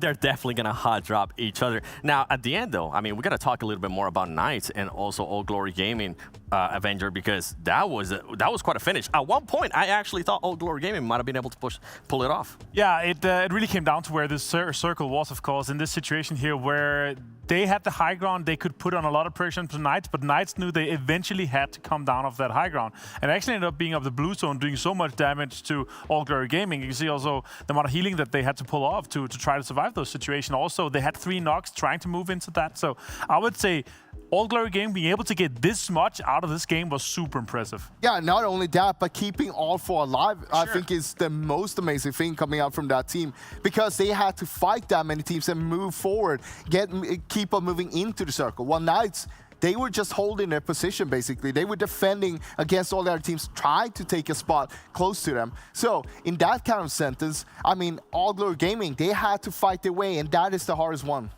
I mean, talking about teams fighting their way in, a team that actually fought their way out of the zone. Nova Esports, we saw 3 players from Nova Esports be inside the map, inside the circle. We saw Koi, all of a sudden we're wondering, what is Koi doing? Maybe he's trying to find a great spot in case for some reason the circle does rotate to the south.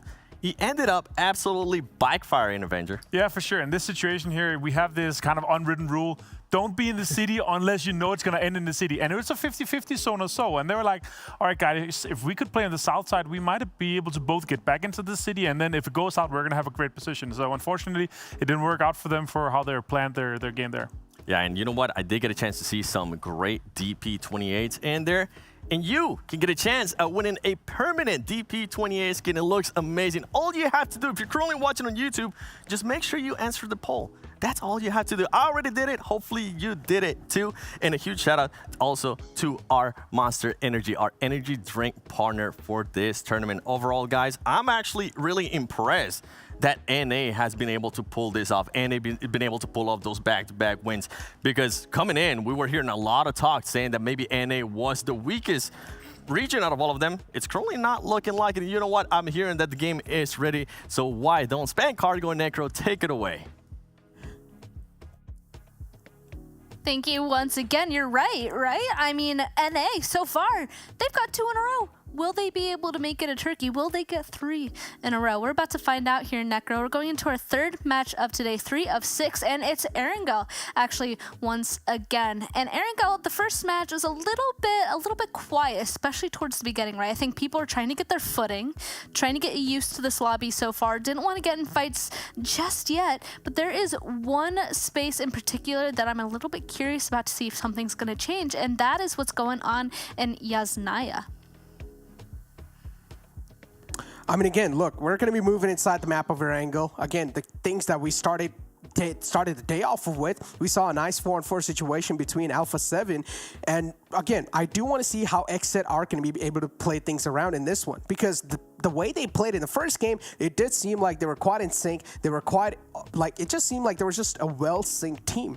Moving inside the second Erangel of the day, though, again, I feel like things are going to be changed up quite a bit, because now the rest of the teams in the lobby, they're going to be well educated. They've already went through Erangel, they've already went through Miramar. They definitely are going to be quite well educated. So now I do want to find out how things are going to be kicking off. Are we going to be seeing a little bit of early skirmishes, or are we going to be seeing the slower and safer start? That's true, but specifically Yasnaya, we got Influence Rage and the Knights sharing Yasnaya Poliana. I want to see if they're finally going to take this fight, or if they're going to continue to kind of just be neighbors, you know, just totally ignore each other, just going ahead and loot. And we can see that our plane is moving. We got a nice diagonal plane path through the majority of Erangel, and it's going right past Yasnaya. I have to say, though, the far eastern side of Yasnaya might be a little bit far, so maybe Knights are gonna have to come a little bit closer and take that fight a little early. As the plane fly path is going to be starting all the way from north and ending all the way towards Nova Reploy. And teams, they're already starting to eject on out. As we do know, Alpha 7, they like to go all the way towards Georgia Pool, northern side of Georgia Pool. And then we have, of course, All Glory Gaming dropping towards Stalber and Kamishki area. As I said, XSET is one of those teams I'm going to be eyeing out for in this one. Alpha 7, of course, they have proven really good when it comes to the firepower and how capable they are of taking down some of the best teams in the lobby so far. But then again, I'm going to be eyeing out for XSET and Nova. These two teams were some of the best teams in the entire North America. And again, talking about North America, Nova, I feel like they were kind of like a pride of North America right next to Knights. So a lot of eyes on Nova. Oh my goodness, Knights, Nova. I really want to see Knights. I already said inside of that Yasnaya Poliana. We got a nice circle. Oh, this is going to be difficult, kind of pulling over down to the southeastern side. That Milta Point, that little tiny peninsula. I love seeing action down there because it really stretches these players' minds on how they're going to play macro-wise, how they're going to get those rotations in, how they're going to play it. But this is what I want to see. Finally, we're looking at it already. Influence, Rage, and the Knights. It does look like Knights were able to actually get as far towards the eastern side of Yasnaya as they could, their usual drop spot. I was kind of questioning whether the plane path is going to allow them to get this far, but it does look like they're successful. Influence, Rage still far away, and I doubt that they're going to get in a fight once again, right, Necro? Yeah, again, I mean, talk about fighting, man. I personally feel like at the starting phase of the game, we're probably not going to be seeing any clashes happening because, again, Influence, Rage, and Knights, they did clash against each other even in the first game, but these two teams did not decide to fight at all. And it makes a lot of sense, too. These two teams are some of the best teams in their individual regions, so you do not really want to go against the best because even if you do end up winning, you're going to be taking a lot of damage in the end of the day, and the damage will be already done, so you cannot really try to just back it and rewind it. On the other hand, All Glory Gaming, it seems like they're done looting too, so they will try to be as proactive as possible and try to make it inside the zone. Pretty much try to make it in the center. We do have loops too, near the prison area, near the shelter area. They're looking in quite a great spot so far. Mezexis, though, all the way down south. They're going to have a tough journey. Oh yeah, I mean, they're going to have to either decide, are we going to go ahead and take the risk of making the cross on the eastern bridge that's obviously better in terms of getting into the zone fast, but there's XSET there, there's Aton there, there's Nova there, or are they going to decide to be a little bit safer, go towards that western bridge, but still end up having to make a rotation through that western side of the circle and potentially getting altercations that way. They definitely just, whoever goes down into military base, they're just already setting themselves up for waiting. All right, they're gonna have to just wait on that bridge, make sure that it's safe for them to go ahead and cross. And meanwhile, you're right, everybody else, they're gonna start centering on up as per every single match so far. And this one, the center is actually right around where Loops are. So Loops, XSET, honestly, those two teams, they're gonna have a really good spot inside this zone until it potentially hard shifts. Yeah, and talk about Loops, I mean, they're quite spread out too, so they cannot really afford to challenge any fight so far. Playing around the prison and shelter areas. Another one of the players is all the way in the Lumberjack area. So they're quite spread out. And Nova, as we talked about this team, so far, not really able to do as great as we expected them to. I mean, they're showing a little bit of glimmers of what they're capable of, but I do want to see Nova just go all guns blazing as we saw QZZ. I want to see that man in form again as how he was playing in the North America region. But so far in Americas, this team is not really able to wake up. But again, just first 2 games off the way. We still have 4 more games to go for the day, and we cannot really judge a lot of things just off of the first 2 games. So I'm going to let Nova pass. I'm going to let all these teams pass, and I'm just going to wait. As I said, I'm just going to sit here, wait for these teams to show their true colors as their time passes by. Exactly, especially because so far, NA, I mean, they've gotten those chicken dinners, but when we compared it to the amount of eliminations that everybody else inside of those matches got, I doubt that those NA teams are actually on the first spots overall. That's my hypothesis. Yeah. I think these other teams that are definitely getting a little bit more consistent, getting those huge bouts of eliminations and some placement points are going to be over them. So As you said, though, only first 2 matches. Maybe they'll be able to go ahead and kind of bring it back, especially XSET here being one of the winner chicken dinners so far of the first match. Even if they go ahead and go huge this game, maybe even go ahead and get another chicken dinner, maybe they'll go ahead and launch them higher from wherever they are as of right now. And it looks like Loops, were in towards that center position, but it looks like they decided to kind of go further down to the southern side, take up those woods areas, the lumberyard instead. I mean, so far, All Glory Gaming, they're leading the charts in the overall rankings with 39 points, if I'm not wrong. Coming in from LATAM region, All Glory Gaming qualified in 4th spot in 156 points, and so far they're doing it great. They're off to a great start. They're able to kick things off well into day 1, but again, we talk about some of the teams not really able to be consistent throughout the entire day, and we cannot really just speak too early because I'm waiting for teams to be consistent. Just performing good in first 2 games, and that's not going to seal the deal for day 1. You've got to be consistent at least in the 4 games of the day 1. Exactly. Especially in a 4-day event, every single match you have to be careful. Again, we say this all the time, every match matters, but this one, especially when it's only a weekend event, matters even more. 6 games per day, there's not a lot of room for error. Maybe 1 or 2 bad games per day, but otherwise, I'd be a little bit worried about messing anything else up. It looks like towards the center of our zone, though, there's going to be a little bit of teams mixing it up here. They're trying to go further, extend, find a spot that they're able to play out of. And they're kind of starting to run into each other, right? I mean, you kind of have to find that balance of how far can we go to try and get the best spot ever, but make sure we're not going far enough that we're going to run into another team and get in a fight. And not just that, Span, we're here to find out who's going to be that one, who's going to be the best team in the entire Americas region. So there's quite a lot online. A lot of pride, a lot of glory, without a doubt. Oh, I like that nice little Monster Energy logo on top of the cafe. It looks pretty cool. But, yeah, then if we move on over to another strong team that is currently playing in here, Honored Souls. Doing pretty okay so far, but expect them to play a little better. And I don't exactly know what place the Chosen are so far in the overall rankings, but from what I've known, the Chosen likes to take things slow in the first few days. So, I mean, they don't really have a lot of days, but maybe over here in the first few games, first 3 games at least, the Chosen will try to test the waters. That they are. We can see as well now the center of the zone is in fact filled up. A couple other people around the outskirts of these zones slowly getting closer, but we already said at this point it's just a waiting game. We gotta wait for these first big fights to really happen. Ooh, Honored Souls here getting shut up just a little bit down on the southern side. They're kind of stuck. Look at how split they are, especially Boring Protocol just to the northern side of them. They're all really split up here on top of this road. I wonder if Nova is trying to be more aggressive, trying to take that entire road, because I know it is such a big rotation area that they're just there waiting to see if they can get a couple of picks. I'm surprised that the circle is kind of similar to the first Erangel circle. And we're seeing the same areas being played again. And this is quite interesting. I mean, teams, they don't really need to adjust quite a lot.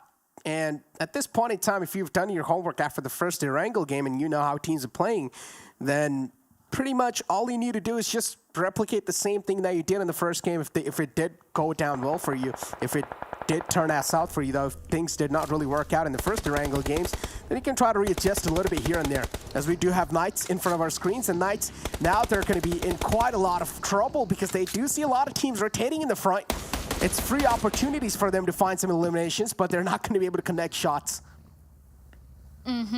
Looks like that big fight that we're just itching for isn't going to happen just yet. Those bullets not quite landing just yet, but Knights and Nova splitting this so far, splitting shelter. I mean, it's just a recipe for a fight eventually, especially as Coops. You can see he's trying to spot out Kindness up on top of those rocks there, but can't quite catch him out through the trees, through the little ridges that he has to cover himself. But Coops, Xenox, they're definitely placing themselves here so that Nova does not have an advantage being over them. But Zfan starting it off with a huge knock. Coops, the MVP of NA, actually goes down. Xenox instantly grabbing his buggy. He's going to be driving over there instantly. If he can get this res happen fast enough, maybe Nova isn't going to be able to get close. But nope, he waits momentarily. He hears the buggy coming through from Nova, and they have to leave. That means Coops, he's going to be flushed out. And Knights, they're down to 3. Yeah, 2 Alpha Titans of North America just clashed against each other. And the damage has been dealt. Some of the biggest men or some of the biggest name in the entire Night squad has been taken out. Coop's out the game now, and as someone said, there can't be two Alpha Titans. If you remember, this is a dialogue from movie Godzilla and Kong. Oh, maybe we'll have to wait and see. Of course, now we're finally at the point where the second circle is closing. Of course, a couple of people just on top of each other. I wouldn't want to be inside of that building all by myself. A couple of explosions going through, and even Golden Eagles, they've been actually being able to play pretty safe early game in the past two matches that we've seen. But it looks like this time, All Glory Gaming, they're going to be able to get a knock to at least one of them. And I don't think that they're going to be able to go back and get that res sitting in the middle of nowhere in the open, especially because Alpha 7, ooh, they're coming up from the northern side, probably saw that knock in the kill feed, and they want to see if they can become a part of it. Talk about becoming a part. I mean, All Glory Gaming, they're off to a great start. And again, they're not looking to stop anytime soon, but unfortunately, they're already handicapped in this game, down to a 3-man squad. But they don't really need to move out of Lipovka just yet. They're still a little bit in the edge. And if they are comfortable in the spot they've got for themselves, and without a doubt, they're really comfortable in that firepower, so they can afford to play on the edge of the zones, as we do have Aton against the players of Loops. And Loops, again, one of the players slipped by, and the left line's going to fade away off that player's. Loops down to a 3-man squad. The next circle shift is what all these teams are waiting for, Span. Yeah, at this point, if they get in a fight, usually teams don't want to right before zone shifts, especially as big as circle 2 to 3, right? Because that's where, obviously, you might have to move the most. So they're going to wait it out for right now. We can see no fights, no shots coming through on this overall map so far. This next one's going to pop, and it's going to show us where everybody's going to have to go to. And it looks like it's going to pull on over towards that western side. A crate had just actually landed up to the northern side here. Influence Rage might be able to go ahead and yoink that, and or maybe going ahead and pick up a DP, because you guys can get that skin, as you can see there. Of course, so you can see Influence Rage is also really close to the Chosen. I'm curious to see how this is going to go, because the Chosen, this is one of the teams that we wanted to keep an eye on, right, Necro? Yeah, one of those teams indeed that my eyes are definitely locked on. So the Chosen, things are going to be quite tough for them. As I said, none of us expected the Chosen to be there. I mean, I did made a little bit of I did made a little bit of prediction at the start of the Grand Finals of North America, saying that the Chosen are going to be making it in top 5, and they did. And none of us expected this to happen, and the Chosen actually did make it in top 5. So now in here, Chosen, they're doing pretty okay. I think so. They're in 7th spot in the overall ranking, so I would say that's pretty good. You're right, that is pretty good so far, but of course, they have to continue to be consistent with the points that they're getting so far every game. Let's see, Influence Rage. Honestly, this is a team that I wouldn't be surprised if they decide to be pretty aggressive onto the Chosen, because they came out of 2nd place for Brazil here, but they also know when they can be aggressive and when they can't. The Chosen, as of right now, safely inside of their compound. That might be a little bit of a turn off for them to really make a big move. I love to see their split, though. You can see one of Influence Rage down to the southern side inside of that bull for a moment, clearly trying to get some more information on this team inside this compound, but they're playing this so safe. They're giving no chances for a start to happen. XSET J goes down. Elimination's definitely flowing in the hands of Aton so far. Nova to just sitting with 1 eliminations, Alpha 7 as well with 1 eliminations. We're not really seeing the Hellbreak lose just yet. And as I said, the circle is pretty much the same that we saw in the game 1 of Erangel, almost the same. So teams that don't really need to think out of the box here, they can just try to replicate how they played, or some of the best teams that were able to kick things off well. They don't really need to think out of the box. They can just take the positions that they had in the game 1. Molotov lobbed in. Golden Eagles now looking to take down the players of Honored Souls, but exposes his head and could have been cut off, but look at that nade. It's going to catch both of those players. Oh, wow. Yeah, of course the zone is a little bit more up to the northern side, so I was going to say we might see new fights happen on up there, since that's where the kind of unknown or unused to territory is so far, but instead we're getting all the action down here on the southern side. We have yet another team that's going to be bothering Golden Eagles though, and that is going to be Mezexis Dreams right above them on top of this road, but they have vehicles. They might just be able to make this next rotation, but we'll have to see where, because they might have to push through a ton of teams, and I feel like I've spent some bad energy out into the universe because it actually hard shifts away from them up onto the northern side. The Chosen, they're sitting so pretty. They indeed are. The Chosen right in the smack center. And this is what I've been saying. Chosen just likes to play in the center of the zones. But sometimes in the final phases, if you're going to try to play in the center, you might as well just be the eye candy. And you might as well just be the center of attraction. So you do not really want to be one of those teams where you're getting shot at from all across the board. But look at this nice Lambo skin. Definitely did catch my eye right there. But this nade right there, that was one of those nades that just changed things completely. That one single nade took out both those players, and even Honored Soul, they did not really see it coming. Oh man, and since this was a hard shift, of course, everybody is going to be making big rotations. XSET just flying past Nova. We can already see a couple other teams, such as INTZ, securing a spot down here on the southern side. XSET has to be careful because they're going to be taking a lot of damage as they're driving on through. And here's that replay of that huge nade. One nade through that tiny window, and pew, there they go on the steps of that building. Nova, it looks like they tried making some sort of rotation and they wound up back exactly where they started. Above shelter, right below them is going to be Golden Eagles though, and they're going to be able to rack up at least a couple of eliminations for themselves, 2 so far for themselves. They still have to potentially get rid of the one underneath them and figure out a way to get this rotation on.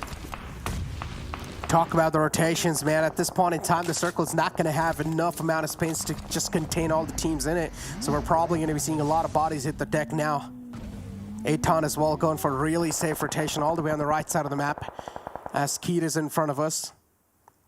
And again, still outside the zone. Do want to make it in.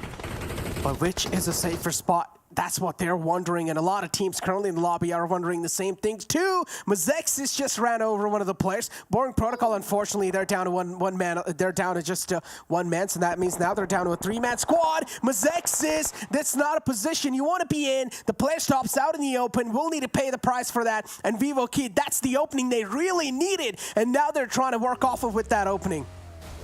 We'll have to see what the rest of Mezexis Dreams is going to do because there's only 2 of them left. You can see TNX, I mean, he's super far away, unable to really help out his teammate, but maybe he's driving a little bit closer to potentially be 2-man strong. We'll have to wait and see, but whoa! Knights, they're being so aggressive, just crashing on into the building that Nova is already occupying. It looks like QZ being able to protect at least against one so far. No way, Xenox gets down as well. Chico, he's starting to push up the stairs though. It's a 1v1 versus these 2 amazing players, and Chico is going to be able to get that one. Of course, the trade's going to... No way! Chico gets 2 at once! Nova, they're getting ripped apart. I think there's only 1 left down below, and Chico, let's see if he's going to be able to make it for the 3K. Oh, that was close! Koi brings it back, gets that trade, but at a huge cost. Knights are eliminated. But of course, Nova, there's only 2 left. Still a valiant effort from Chico, though. I mean, a lot of fingers were rested on this, man. But now I feel like after that play, I mean, they're not going to be taken away. But still, Chico at least is here to prove something. And Boring Protocol now. Look at Acer spots out a little ahead, and that's going to be more than enough. Man is trying to capitalize on top of it, but still Polo G's alive. And now the next vehicle is just going to straight up crash on in on that little shack. Polo G taking out the game. Boring Protocol, indeed, they've amped up the aggression. Wow. Wow, next zone has revealed itself too, pulling on over towards that eastern side. That means teams like Keyd, they're going to have to figure this out quickly. They're already under intense pressure, and if they have vehicles, they might be able to make some sort of a rotation, but this is honestly in the middle of nowhere, in the open. Even Nova, they got that win against the Knights, but where are they going to go? Koi, he's driving straight towards the center of this zone, where we can already see that it's occupied by an entire 4-man team of Aton Esports. Let's see if they're going to be able to get these eliminations on Nova, or if they might be able to find somewhere safe up to the northern side. Talk about finding a safer place. I mean, Kindness is being knocked out, and Nova, they're just down to final man alive. Don't know how safe that spot's going to be. I mean, so far it does not look like Koi has any threat of being backstabbed. But again, A7 is right on top of him too, so threat's not being neutralized yet. There's quite a lot of threat on this man so far. Aton right there on our screens, and Aton currently in the smack center of the next zone. They don't really have the best of the cover to work around with, and this is exactly what I'm saying. Aton out in the open as well. They're catching a lot of bullets. One of the players did get knocked out, but Buluc Chabtan now against the players of VIVOKEYD. It's honestly fine that Aton is in the middle of the open, though, laying in that bull, because all of the fighting is currently happening outside of it. It looks like Boring Protocol will be eliminated as we speak, and Buluc Chabtan, they're slowly picking away at VIVOKEYD until they're getting themselves eliminated as well. They now have control of that southern side, inside of that little bull there, but they're not entirely inside of this zone 2. They have XSET Kill Switch left to go on ahead and fight against, but he's only a solo. He's for sure is just going to continue forward, trying to find some place to play inside of the zone. It looks like he's actually taking cover at a vehicle. Looks like he was spotted. Chabtan knows exactly where he is, and since there's more of them, they might be able to toss over a couple of utility to take him out. Ooh, Fernand can't quite close it off, though, because they're taking a lot of damage. All of the fighting still happening on the outskirts of this zone. This is what happens when the zone is so open to begin with, but whoever wins this fighting up to the northern side might be able to take that hill above Aton and take the chicken. We'll have to wait and see. The Chosen out as well. Aton, again, they're just trying to play in that little dip that they have. But for how long that dip is going to be safe, as I'm saying, Aton, they're catching a lot of damage onto themselves. They're catching a lot of hurt. XSET now. Oh, Kill Switch is the only man alive. And Buluc Chabtan, talk about amping up the aggression. This team just does not care at this point. They're just straight up sending it to the place they want. And Buluc Chabtan, they're looking like a dominating team so far in this game. As Aton, the misery continues for that team. And again, Aton, they're just getting dismantled slowly and steadily. They're able to get the rest on the fallen men. But for how long they can keep on burning through their meds, that's something I want to find out. Yeah, Alpha 7 up to the northern side definitely isn't doing too well. Aton in the center, though. INTZ and Buluc Chabtan team going really well. They're getting closer and closer. Of course, another team doing super well is Influence Rage. Currently, the one that's actually taking down Alpha 7. If they get this elimination, if they wipe Alpha 7 soon enough, they might be able to make a big rotation and get involved in this huge fight that's actually happening in towards this zone. Alpha 7, though, they're not going to go down without a fight. They cannot be fully pushed from Influence Rage. This might be it. Aton Esports, here we go. This fight inside this bull, we knew it was going to happen. INTZ, they obviously want this really strong position. Mila's getting crashed on, actually. He's able to get the knock there, but the trades come through. INTZ now in charge of this bull that Aton Esports previously had. They're super damaged, though, and Buluc Chabtan, they have their eyes on them. They're going to start making a rotation in that direction. They are. Azilian Kid right here. And Buluc Chabtan, I mean, so far, they're looking at full force without a doubt. As INTZ too, they're looking quad in sync as well. They have some of the best spots currently inside the zone. Also, they're trying to be the Guardian Angels, but A7 in the backlines might just prove to be the biggest threat for them. 3 players up for A7. Koi can be a little bit of problem for A7, but again, he's just a solo survivor.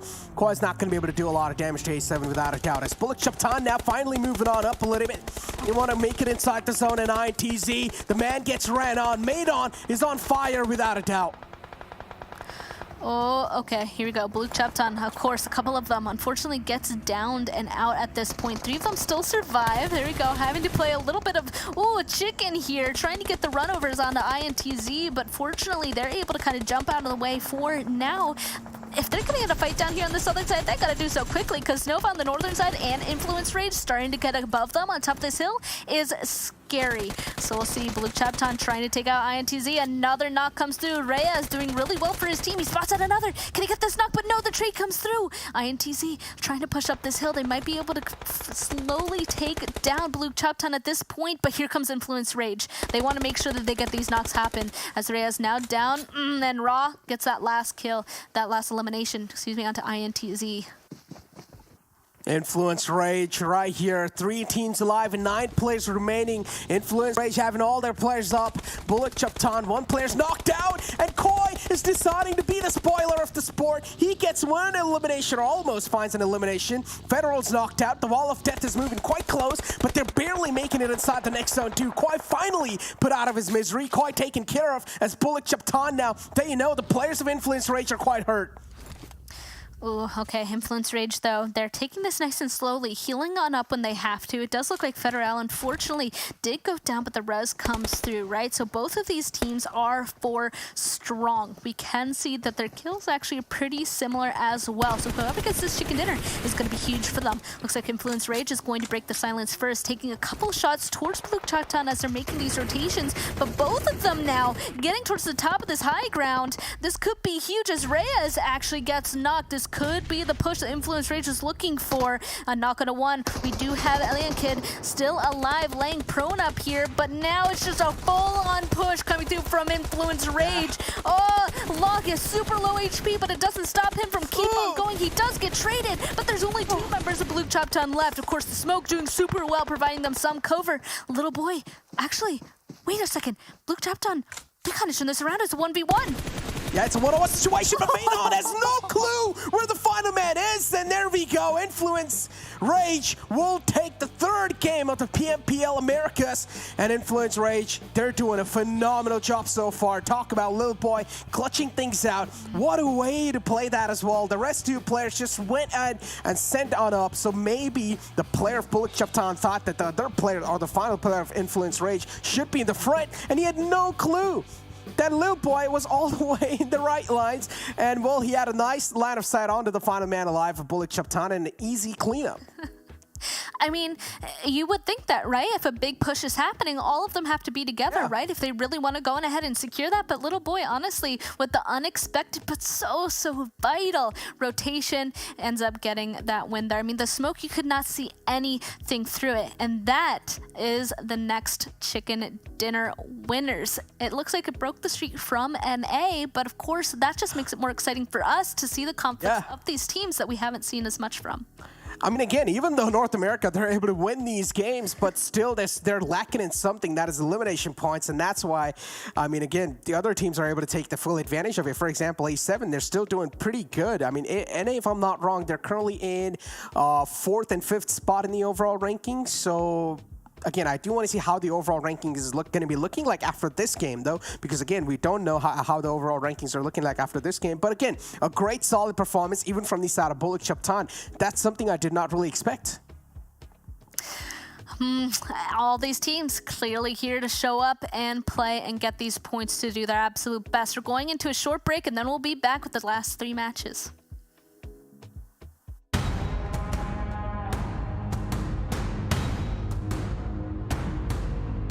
Que también cayó Cuña, me parece que Aton está borrando a los quesitos, no se lo permiten, no le quieren dar el gusto, no le quieren dar el pollito.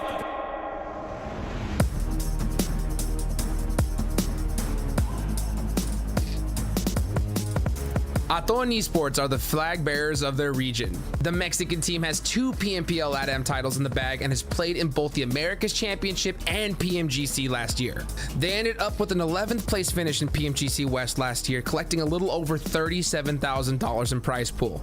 With their addition of Fran and Lucky, the team is looking stronger than ever. Known for activating their afterburners in times of need, the team really got into the groove of things on the 3rd Super Weekend. Even in the finals, the team stayed quiet for the majority of the first half, only springing into action when they had it all figured out. Que tira sartenes, tira de esto, pero no es suficiente, Milo, lo va, busca, intenta. Ahora sí, ahora sí. No, pero es importante, Nicho, ¿qué tiene, por favor? Le dio la marina a Cheto, le dio los poderes, por favor, para poder aguantar en un final cardíaco, como le decían por ahí en las redes sociales. Consistent elimination points and chicken dinners from that point onwards allowed the team to walk away as the champions of LATAM. As the top team from Latin America, they carry the hopes and dreams of an entire region on their back.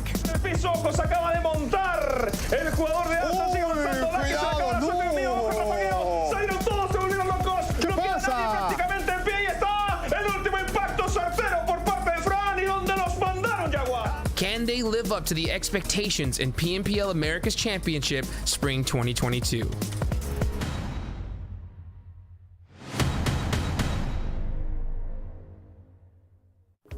No longer NA. Finally, we have somebody else, and it's somebody that was actually expected to show up for the past 3 matches. They did show up in the previous match before that, but on the first match, Frost, Influence Rage didn't have a good. Yeah, they started off slow, but hey, Hey, this is what we're talking about. This is the influence rage that we love. This is the influence rage we were expecting. And now they're here, baby. Yeah, we'd love to see it, obviously, them stepping up to this. 28 points, 13 eliminations here. Fantastic. This is what we've been seeing throughout PMPL Brazil all the time here for us. They have been able to dominate. Also, what we saw in AEL, these guys are the ones that the hopes and dreams of Brazil is coming into. I will say this, though. You guys... Casas, Bencago, Necro, and you celebrating in you're a little bit too early here because it's only the 2 first games. But at the same time, you got to look at here on the top 3, though. You have influence rate from Brazil in the top. Then you have Buluc Chabtan from LATAM on 2nd. And NA, of course, up there as well on 3rd this time. But, you know, they already got themselves 2 chicken dinners. But it was great to see. Then that's why we love to see this, right? All 3 regions fighting against each other, and all 3 of them are on the top there. It's not just dominated by one region. It's not just about NA, okay, Seven?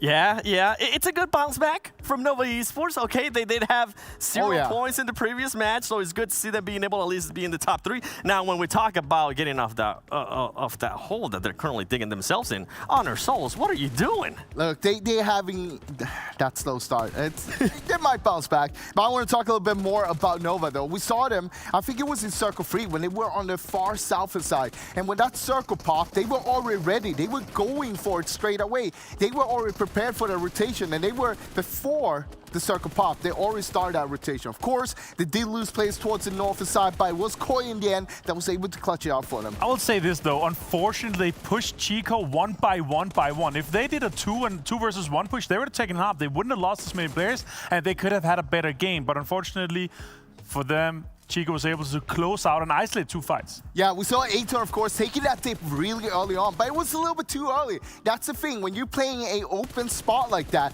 it is super hard to play on that early on. You want to play that later on because it's so easy for teams to try to crash you. And even if you manage to defend one team against you there's going to be a third party coming in. And we saw that time after time, a new team came in and tried to take over that tip. And I mean, it's just so hard. But at the same time, it is sometimes the right play. Yeah, for sure. I like what I saw here from Influence Rage, how they're able to isolate the fights, how we saw some anchor positions from Lil Boy really opening up and securing those fights. What we've seen so far, though, what we've seen from these first 3 games, I will say, it's looking hectic. You could really see that all the emotions of all the players, it's out on the shirt, it's out on the top here, but like an extremely competitive game. Almost 4 teams on 2,000 damage. That's insane. Yeah, that is actually insane to see. And of course, a lot of eliminations on top of that as well. But one thing, of course, towards the end there, it was down to a 1 versus 1. But of course, Lil Boy is going to clutch it out. The MVP coming out from AL Season 5 proves once again why he's supposed to be in the top. Ooh, look at Koi's stats right there. Oh, yeah. We already had a player earlier pop up with a 1,000 damage match. Koi doing it again, Avenger. Yeah, the 1K club. We love to see it. We're going to be counting how many times these guys are doing it throughout the days, of course, and we're going to see how many 1K clubbers we're going to have. I mean, it looked like Koi was just helping Influence Rage there for a while, right? They were he was taking out some of those Alpha 7 members together with Influence Rage, but in the end, it felt like Influence Rage kind of forgot a little bit about him, and they got taken out a little bit as well, so it was a little bit of a hindrance from Koi himself being able to survive for that long, and also, of course, them being able to get all of the eliminations in this game. Good bounce back from Nova. 100%. 100%. And I think good bounce back, too, from Aton Esports. This is the champions out of LATAM. And you know what? I'm actually here. We have an interview from them. So let's watch that.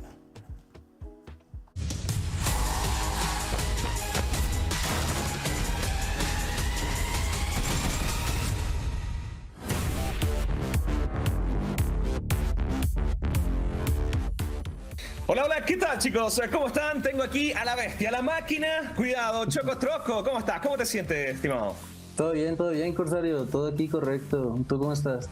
Acá, pues, encantado de tener el privilegio de poder entrevistarte y conocerte una vez más. Y bueno, mira, comenzando con lo que se nos va a venir, ¿no? PMPL Americas y todo eso, se van a venir unas buenas preguntas, pero antes, cuéntame, ¿cómo te sientes tú y tu equipo después de haber salido campeón?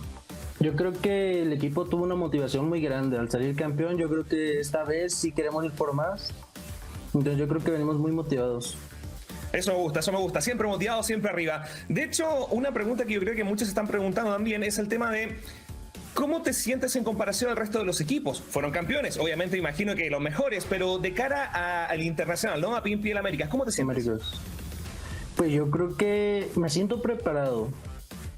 No me siento tan confiado porque sé el nivel que hay en toda la región. O sea, es muy alto el nivel de Brasil, Norteamérica juntos. Claro. Entonces, más que nada estamos preparados y para ver cómo nos sale nuestro juego. Eso mismo, de hecho, ahí viene la siguiente pregunta. ¿Están haciendo algo especial? ¿Cómo se están preparando de cara a este evento internacional, no? Brasil, NA, equipos fuertes. NA. Yo creo que la preparación que estamos teniendo es muy diferente a la del año pasado. El año pasado no tuvimos una preparación dentro en equipo. Ahora mismo la estamos teniendo, entonces yo siento que nos va a ir mejor. Confío en que nos va a ir mejor. Perfecto, así me gusta, así me gusta. Imagino que ese es el ánimo de toda la escuadra. Y bueno, si tuvieses que medir tu nivel, ¿no? Con los equipos de NA y Brasil, ¿cómo te sientes? ¿Está muy lejos? ¿Están igual? ¿Ustedes están sobre? Yo creo que estamos a la par. Hemos tenido errores, como todos los equipos lo pueden hacer, pero yo creo que estamos a la par para dar pelea por el campeonato. Perfecto, perfecto. Y bueno, yo creo que algo que todo el mundo quiere saber. ¿Hay algún rival a vencer en esta PMPL Américas? No sabría decirte porque todas las PMPL tuvieron diferente campeón, bueno, solo la de Brasil, pero las peleas por el campeonato en todas las regiones, Brasil, NA y Latam, fueron hasta el último día de campeonato, no fueron como las del año pasado, o sea, no hubo un equipo dominante, entonces okay, no sabría. No hay ninguno que busque, no sé, Alpha Sechi, por ejemplo, tipo si Alpha, le ganamos, si nos quedamos arriba de ellos, ganamos. Influence, la verdad, Influence viene muy fuerte. Ok, interesante. Habrá que ver entonces qué tal le va a los atómicos ahí en el PMPL Américas. Y bueno, centrándonos un poquito más en tu escuadra, ¿no? En tu equipo, etcétera. Se incorporaron dos nuevas fuerzas de un tiempo a esta parte, Lucky, ¿no? El de la suerte, y Fran. ¿Cómo has sentido esas incorporaciones en la escuadra? Yo creo que muy bien, ya que los antiguos jugadores no tenían el tiempo. Ahora sí que se necesita. Cardi jugó Américas y PMPL Latam desde su trabajo. Entonces, pues Fran y Lucky ya la juegan desde una comodidad. Claro. Entonces es muy grande el cambio, muy grande.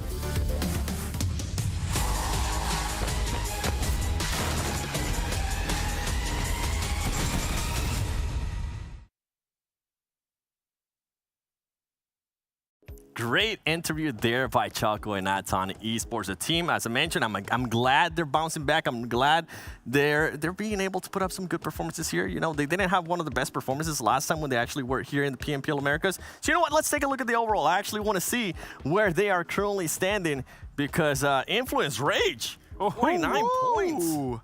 I mean, expected. Come on. Let's be honest. This is expected. This is expected, at least from my side. But on the other hand, though, All Glory Gaming on second place right now with 41 points. We saw them having two phenomenal games to start things off with. But here in the third one, it was a little bit wonky. Yeah, we are halfway through the day. You can't take too much away from it, but I'd say a 49-point lead. They're looking very good considering how far ahead they are just of 7th place. It's double the amount of points from VIVOKEYD. But then again, one great game. All the teams that haven't really had the chance and the opportunity to continue stacking up all these points. Yeah, of course. But at the same time, All Glory there. We saw them towards the top without a win. So it is great to see. On the other hand, though, we have some teams that are struggling a little bit. Let's be honest. Arnold Souls, currently 2 points on the board. That's not where they're supposed to be. No, that's not what we're expecting from them, of course. Also, a little bit surprising to see Loops down here. Aton, of course, as well. Not too many points yet, but then one game they can bounce straight into the top 5 with how close the leaderboard is still. Yeah, and that's kind of what I was hinting at. This is a team that has proven before that there is potential, right, for that bounce back. And boy, do they want to bounce back. I know they still have a lot more games, but I don't know. It just makes me feel weird when teams start off that slow that I know they can be pushing for the championship because they want to get that prize pool. And you know what? You at home can actually win a Google gift card, a $10 Google gift card. All you have to do is just answer the poll on the YouTube chat. Super easy. You really just have to answer that. I done it. Frost done it. Avenger did it too. You can even share did it twice. Oh, hey. Oh. You know what? I'm going to do that afterwards. And let's watch PMPL all together because when we hit our milestone across Americas, where there is our official channels and also the watch party. Shout out to everybody doing the watch parties. Irene, I think you're currently doing one as well. You will actually get a chance, be eligible to redeem those prizes right there. You can actually claim them in the in-game event center. Now, next map is going to be my favorite one. Sanhok. Are we going to see hot drops? Yes or no? Yes. Yes, 100%. Yes. Yes. You know what, casters? What are we going to be seeing here? Hot Jukes and Sute? Are we going to be seeing any hot drops? Yes or no? That's the question that you're asking, but I'll tell you what, you may not see some hot drops, but you go see some hot jukes, baby. How's everybody doing today? Zute, bro, we're here in Americas. We are seeing some squads absolutely pop off in this tournament. How you feeling, bro? Oh, I'm feeling great. One thing that I noticed that's different from this tournament from the get-go is the aggression. Man, these teams, when they hit that, start button, when they hit that fight, they really hit it strong. And man, the executions have been on point, Hot Jukes. Oh, indeed, man. Influence Rage popping off so far. Looking at their points, I mean, they're rocking average 7 elims per game so far. 9 average placement points. That is insane. And as well, we saw NA get in the mix, with a couple chicken dinners off the start, but can they hang on when it comes to Sanhok? It's the juggle. Match number 4. Let's get it going. Ooh, Sanhok, let's get it, Hot Juice. First thing I'm looking at, boot camp. Is there going to be 2 teams contesting boot camp? We saw this in NA for like the first couple of days. It was Boring Protocol and XSET over and over again. I'm hoping we see something similar here, or maybe they already figured things out during their scrim matches, but I want to see that hot drop somewhere. Maybe boot camp, maybe Paradise, or maybe even just elsewhere on the map. Let's take a look right now, because I mean, this is day number 1, so some of these squads definitely want a certain location, and are they going to contest it? Right now, I am looking at boot camp, and it doesn't look like we're going to see a hot drop in the middle here, Zute.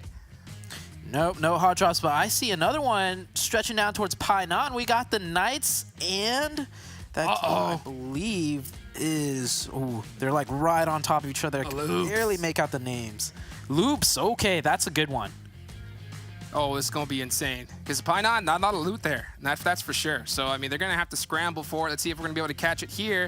Oh, looks like we're going to catch Carnage, though. The old legend himself. Can he handle Yessi here from Golden Eagles? He's on the way. Oh, no, that's actually across the way. Another member of the Golden Eagles. Looks like Carnage is going to barely lose that 1v1 to start this one off. Yeah, Boring Protocol implementing a new drop for this tournament, and they are getting contested by Golden Eagles. Not looking like a good start for Boring Protocol. They were contesting, boot camp in the PMPL North Americas, ejected out of that position, and now, or they didn't, they kept it. XSET left, but now, I mean, they're trying to find a new home, and it's not going too well. Carnage already out for the count. Yeah, that's going to be tough right there. That's one of those 1v1s you just really have to win. And it looks like he would have been in trouble regardless, because it looks like the rest of Golden Eagles was pretty ready to contest that as well. Yeah, you can see Sam coming in from that backside, looking for something. It looks like he did pick up some type of weapon, but he's gonna hop in that vehicle and he's gonna dip right on out of here. Can't blame him. Oh, look at Acer. Ugh, that's rough. Yeah. Acer under the bridge right now, just chunking damage. And here we go, the Knights and Loops fight, the one that we want to see. We got 4 members of Knights right around the 3 of Loops. One of the Loops are across the waterway. This fight is about to break out extremely soon. They're like right next to each other. Ooh, you can see a little bit of a split screen here. That's that replay there with Carnage. Oh, you almost had it too. I know for a fact he was screaming 1 HP at the top of it. Oh, yeah.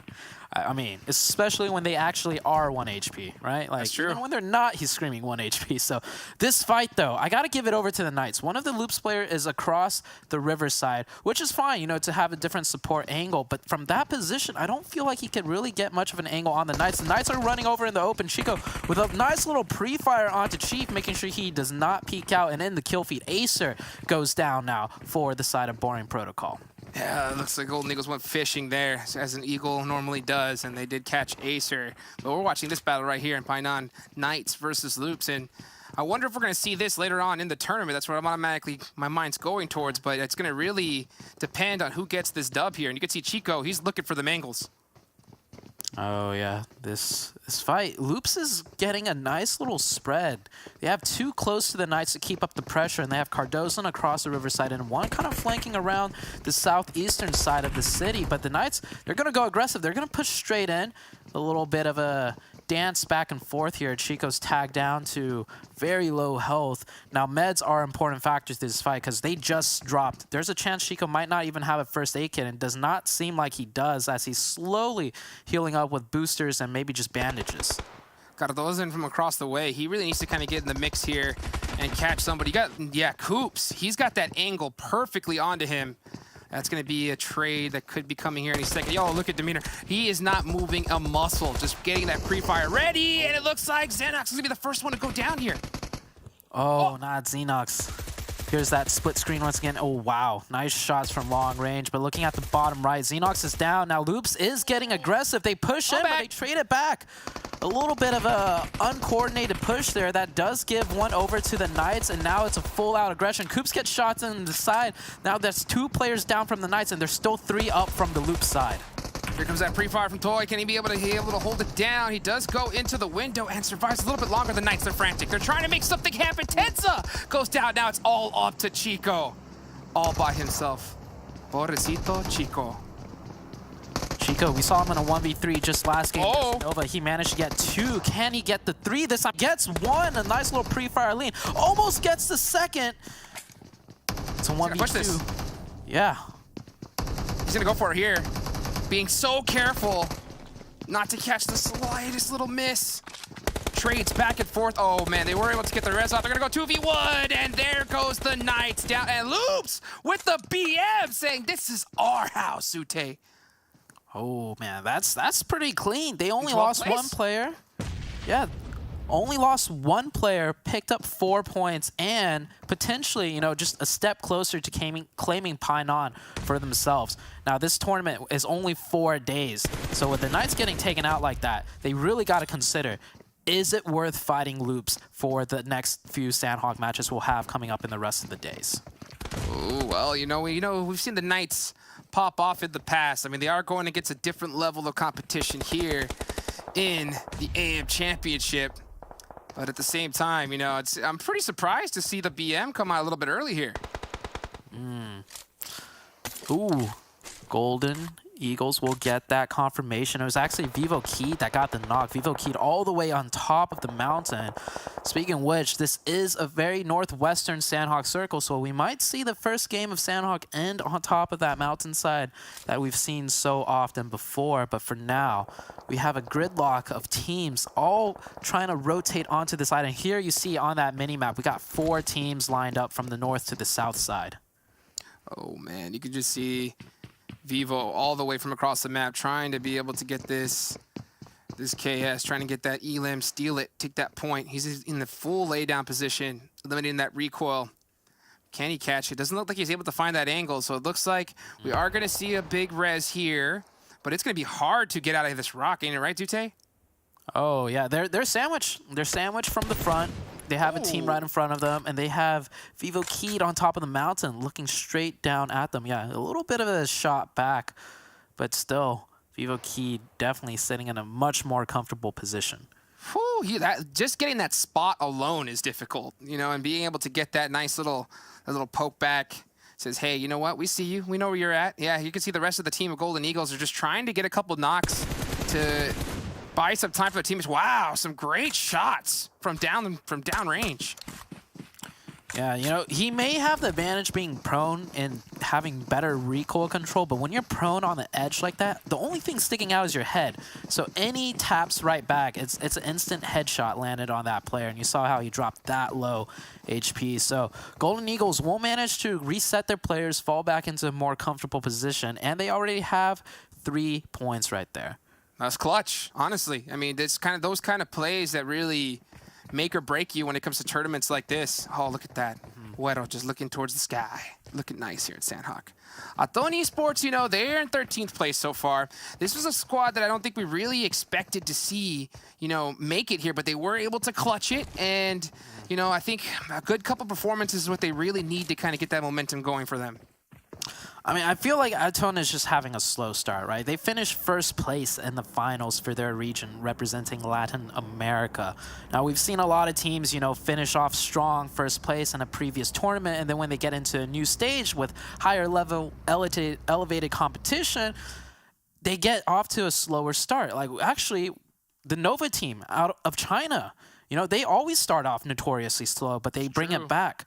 So, Aton, I feel like they could still bring it back. We're still very early into this tournament. Sure, we have 3 matches down, but that's not even 1/4 of the tournament done yet. Yeah, last time we saw them in Americas, you know, they didn't really get the performance that they wanted. So, you know, they want to come out strong here. And it does look like the next circle is going to lock here onto this northern island. And we always see it. Anytime a circle goes here to this spot, whoever lands here, whoo, they're just licking their lips ready to pick up some elims. Oh, you know who's licking their lips the most? Definitely VIVOKEYD. They smell that chicken dinner cooking already with that circle shift. And man, this spot up here, you could literally control about like 60% of the zone if you just play a nice 1-1-1 split, which is exactly what VIVOKEYD is doing. Oh, this is prime time position here. Oh, looks at the rest of XSET. Did find a bike, and they do squat up here and make it onto this island. Kill switch off to the way, trying to get some sight lines. Yeah, VIVOKEYD, he knows that, oh, there's already a squad up there, and we got to play this one really careful. But, you know, XSET in a really good position so far in this match. Yeah, XSET with a nice rotation using that vehicle. I'm looking at the map, and I feel like, well, we just got to mention real quick, the Nova team way down south in the blue zone. For the viewers that have not watched PMPL North America, Nova on Sanhok, they're notoriously known for securing second place through just med stratting alone. And that's exactly what it looks like they'll be implementing into this tournament. And Aton, we brought them up too. They're all the way on the east side, way deep in the blue zone, so I would not be surprised if these two teams are trying to employ a similar strategy when it comes to Sanhok. I think we're going to see a whole lot of meds here, and honestly, I can't blame them. With this kind of zone shift, it is so difficult to make it in here. It is not a bad idea to kind of hedge those bets and get some placement points, see if you can snag. Oh, but oh, this trap has been set onto the Chosen. They were like, oh, look, this area is free. Nope. Buluc Chabtan have been there waiting. Yeah, they get the opening right there, but Buluc Chabtan, they're kind of split right here. They only have 2 players close to try and secure this knock, and well, the rest of the team is coming, and I think Opa does realize that. He's trying to make a run for it, but Erangel springs up from a different angle, and that is 2 down from the Chosen. And if anything, Buluc, they might keep pressing this and finish out the other 2 players, and you could already see Godfon and Gajia running further back. They're not risking anything. Yeah, you know that you can see Reyes. He wanted to full send that instantly, but this is a really tough position to just push. You can just tell the hesitancy. You never know where the other players reside, and he doesn't want to expose himself out in the open. So it looks like he's going to just pick up that elim, take the money, and run. Very good for Buluc. That's 2 elimination points for them, and a couple more meds too. We see Reyes with 7. He might have the majority of the meds there. Loops running into the Nova team, or should I say Nova rotating on up, running into the Loops team. Hopefully Nova kept the player with all of their meds further in the back, but Loops, there goes Kindness. Kindness gets knocked and eliminated right now. Shifan put in a rough position. He's going to have to just zigzag left and right and hit the pre-fires. He hit some really good shots, but Cardozan's going to swing out one more time. Doesn't connect, switch, and Shifan gets it, but instantly gets traded. However, now Loops just down to 1 player. This Loops team with 6 eliminations, they did take down the team of Knights way earlier in the fight, and Nova just only 2 members up. Yeah, you can see Chief trying to get that res off, and it looks like he might just be able to do it, so he's going to be able to get one of his teammates up. And with 6 elims, it's going to definitely help them out on the scoreboard, regardless of where they end up here. But you know they want to be able to snag some of those placement points away from the other squads. But man, you know squads like Aton, they are right now. You guys can't see them, but they are looting every edge of this blue zone, every single building, just looking for meds. Yeah, they're actually currently where Nova was earlier, just looting all the scrap meds. And I don't think Nova managed to pass off the meds to the correct players. They definitely kind of got caught off guard there. We saw QZ with only like maybe 1 first aid kit. Maybe the other Nova player has majority of the first aids, but the zone, it has shifted once again towards the northwest, putting that giant mountaintop of VIVOKEYD on the edge of the southeast. So we're going even more northwest here, and now you see All Glory Gaming trying to make this deadly cross. Nice trace fire right back. Yeah, that was clean. All 4 players running in the open, ready to take those shots. And QZ goes down now. Looks like Loops, man, when it comes to Sanhok, they're just going to be committed to the fights. And it actually gets stolen by Aton. So Loops is aware Aton is close by now. Can you imagine just being in this for so long in this area and still getting third-partied from behind? That's, oh. Look at how many first aids Koi has. unbelievable. 37 first aids. You said it earlier, right? Nova are known for that med strat. I said it, nobody meds like Nova. But man, these guys are set up and ready for this one. They got that first aid button on spam. Oh yeah, for sure. And at this point, it's not just first aid, like spamming the first aid. It's actually kind of tricky because there's quite a few zones left where he has to balance out bandaging and boosting before resorting to the first aid. So there is a little bit of, skill involved with the first aids. But speaking of which, there's even more skill involved in fighting up this treacherous mountain. Man, Mezexis Dreams not in a good position whatsoever. Not at all. 0 points up on the board. And look at this. We're starting to get zone number 3 is closing. Still quite a few squads remaining. It's only going to be Influence Rage, and the Knights have been taken out already. So the top team on the board, on the table, they are out. So the rest of the squads, that they are looking to get a good game here to catch up to them. VIVOKEYD looking to pick up what eliminations they can. Usually this position is really strong, but so many teams are used to just the angles from here that it's actually kind of hard to pick up eliminations. You see, they only have finished 2 eliminations so far, and what it more so provides for them up there is sightlines. So hopefully when the next circle shifts, they'll have something within their sightlines that they could control and rotate into. But man, look at the amount of players alive in this zone. Like, how do they even navigate here to this late of a game of Sanhok? And you can see VIVOKEYD's the only squad that's playing so spread out. I mean, they're locked. They have that mountainside locked down. That's that best position. But are they going to have to move here? And if they do... Oh, geez. Yeah. They're going to have to move real quick. And this is the worst case scenario for them because they haven't picked up a ton of elims yet. And getting into this next zone, you can see them instantly start running. But look at this. Only 40 seconds on the clock. They got to get going quick. And good luck. Get ready to hustle as Loops. I think another player of Loops goes down. Cardoza, the last one up. He's got a vehicle. He's going to rotate on the northwestern side on the ridge. We see VIVOKEYD. They have a vehicle. They're putting 3 men in that vehicle. I think this is going to be a full send from them very soon into the closest compound. And now all these other teams running in on foot. INTZ. XSET getting into fight with A7. Mafioso gets knocked down here. I mean, it's still kind of quiet, Hot Jukes, but as this blue zone closes, we're going to see the kill feed absolutely pop off.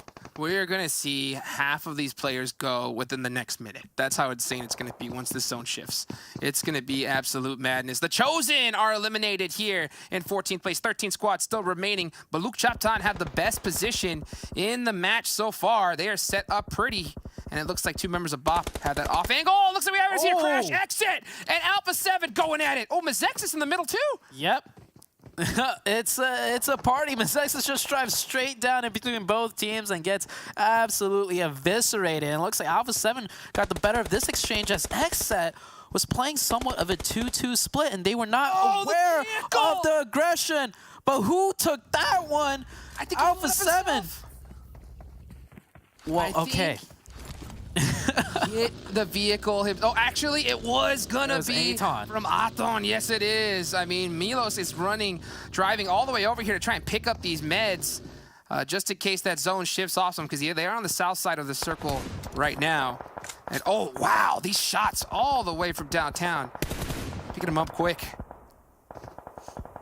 Man, with a snap of a finger, it's just like teams are just disappearing right now. And the blue zone's not even done closing yet. More players going out in the kill feed. Aton looking good though with 4 players on the south side. Buluc, you mentioned they had the best position. Look at that spread they have on that ridge side.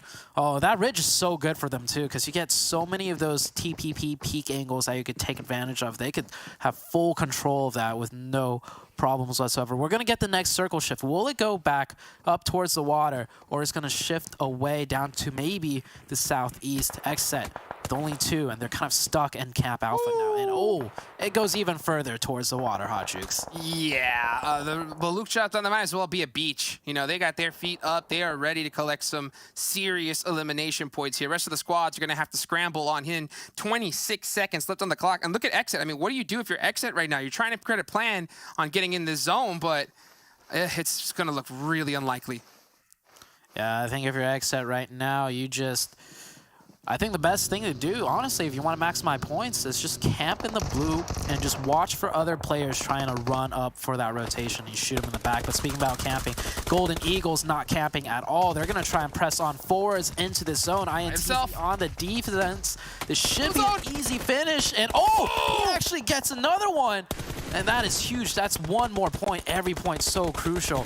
VIVOKEYD right now trying to make their way up the mountain. And nice trades right back. VIVOKEYD, man. 5 elimination, playing together really well as a team. And I love what Diego's doing here. Instead of running towards the zone, he's going to look to farm some more points by looking elsewhere deep into the blue zone.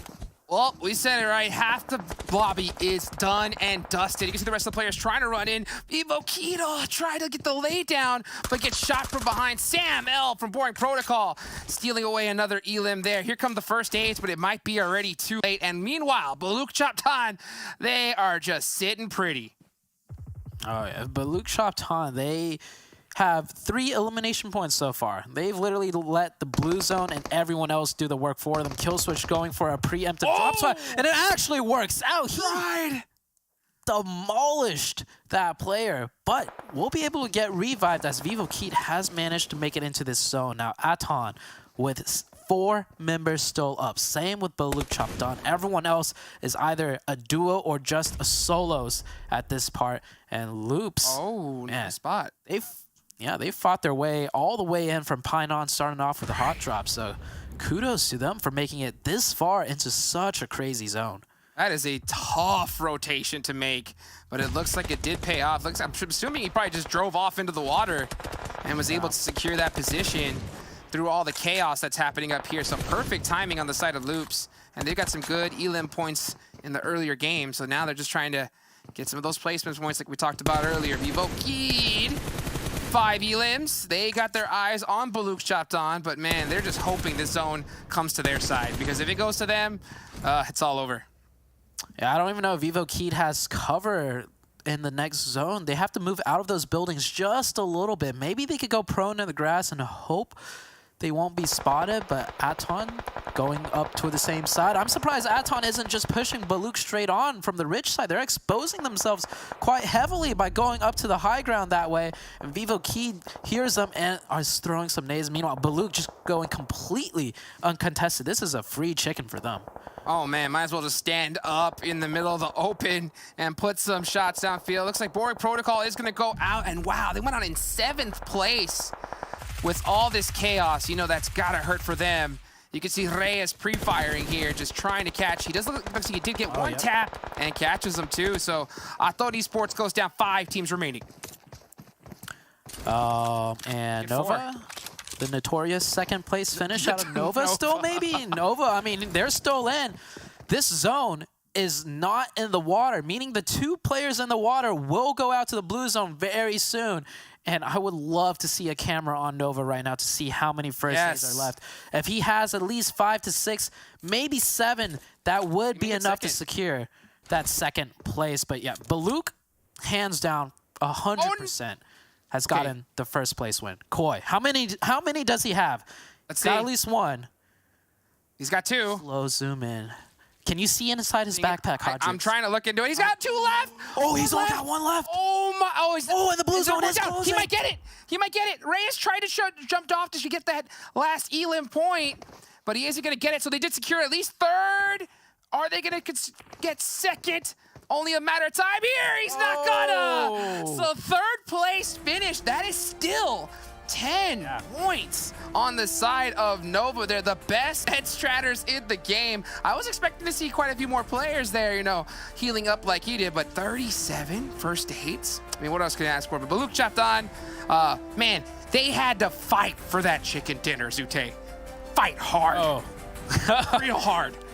Oh yeah, extremely hard. So hard that they just pitched up a tent and roasted some marshmallows, but still, like, you got to take advantage of the luck you get. I mean, we don't have that many games, you know, in these 4 days. So when you get that circle bless, you got to make sure you farm the elimination points and you secure the chicken. So that's exactly what Buluc did. And Nova, of course, you know, they usually always get 2nd place, but hey, a 3rd place, at this stage in the tournament, when the competition's elevated by this much, that is still a great finish for the Nova team too. Yeah, still huge for them. I mean, my eyes are going to definitely go towards Pinando for the rest of this tournament, because we saw Loops go at it. We saw the Knights, get taken out by them, and we saw a little bit of BM, so maybe they may come in with a little bit of vengeance in their eyes. But we'll see how it's going to happen here after this short break.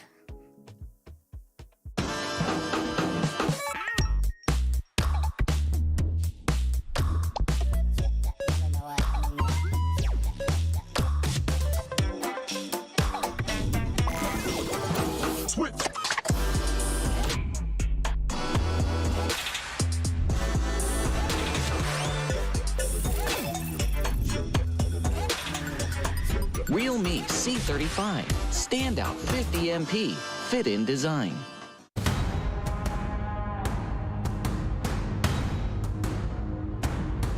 The way of the grenade, as they're just getting picked apart. Oh, J-Way!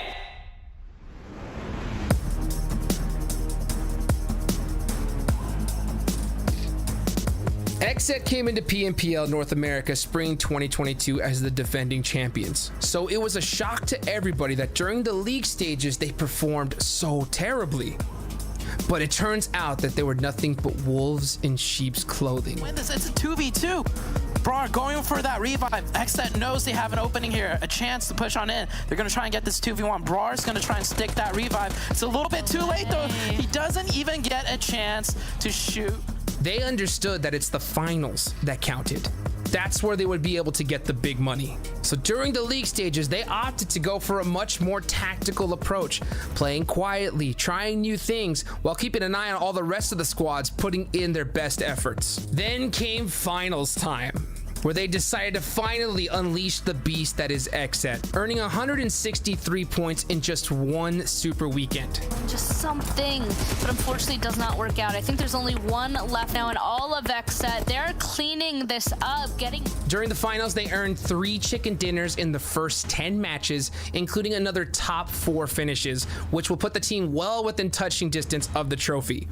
With this victory, they become the first ever 2-time champions of PMPL North America, the back-to-back champs, reinforcing their legacy. For a team like XSET, it was all about taking it easy and keeping a few aces up their sleeve, identifying the right moment to pull them out.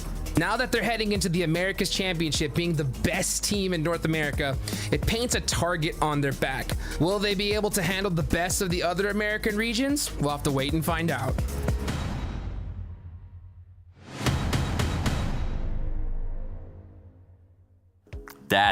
That right there. That is the Sanhok that I was expecting. That is exactly what I was expecting from Nova too. The heal off. I mean, we saw him at one point, I think, Frost, was it like 37? 37 first days. It didn't help them. Okay, yeah, sure. He got himself a 3rd place there for the team, but they could have gone a 2nd if they just had 1 or 2 more. Yeah, it works, so I'm going to allow it. I'm usually not a big fan of that healing strat. Avenger, are you? No, I mean, it's just extremely viable in Sanhok. It's a shorter match. You can get further and closer to the circle, and especially if you're able to wipe a team, you're going to be able to get up to 7 players worth of first aids. Yeah, I mean, when we end up here with Buluc Chabtan, 1st place, 7 elims, 22 points, and then a big surprise for me too, Buluc Esports. Yeah, I mean, it is a gamble what we saw Buluc do there, taking the northwestern side. Of course, they did get a lot of shift towards them, so the gamble did pay off for them. They did get the circles, and they were able to hold that down for themselves. And we saw them having that huge 1-1-1-1 split there, basically taking over the whole ridge line. So greedy. It's greedy in a way, but it worked out because they didn't want any team to crash between them. If they would do a 2-2 split, there would be a chance someone would crash between them, and it could have been trouble. So I totally agree with what they did. I think it was phenomenal that they did that kind of big and greedy split because it did pay off in the end. Yeah, but look at the leaderboard here. We see 6 teams on double digits. It just talks to how linear this match have been. So many teams were able to get placement points. So many teams getting their eliminations spread out between all the teams. Even here in the bottom half of the leaderboard, 5, 4, 3, 3. It's just so linear all the way through. Classic Sanhok experience here. And we're wondering if anybody was going to challenge Influence Rage there in boot camp. Nobody challenged there, but we did have a hot drop. We did have one. We said yes when we asked. Of 2.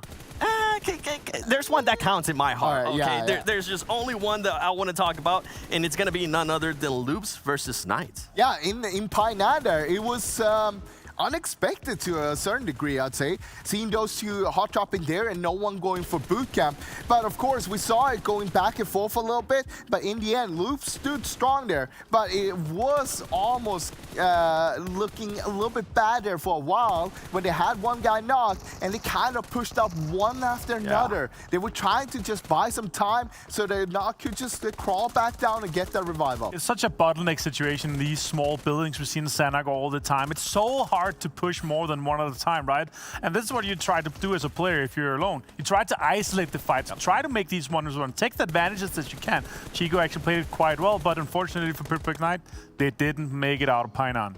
I agree with you. Chico played that actually super well. And I think at that point, Loops realized, you know what? We should send 2 instead of just 1 by 1. And exactly. That's the second time he did that. He was able to isolate fights. He was able to play well. So it's good for him. Good for him to stand up and do this. But look at the damage here, though. Of course, it's going to be VIVOKEYD up in the top. Because, Mario, you know what we normally say. When you're looking for VIVOKEYD, you look... Exactly. They're always going to play that high ground. They're always going to make sure that they can shoot a lot of targets. They didn't get too many eliminations. Only 5, but a lot of damage done. Yeah, and that means the impact that they have on the rest of the teams. They're going to be using their utility. They're going to be using their heals. They're going to be having broken vests, broken helmets once they get into this fight. So the impact they have is huge. And Adrian, our first triple MVP coming out of PMPL Brazil, now in the 1K club as well.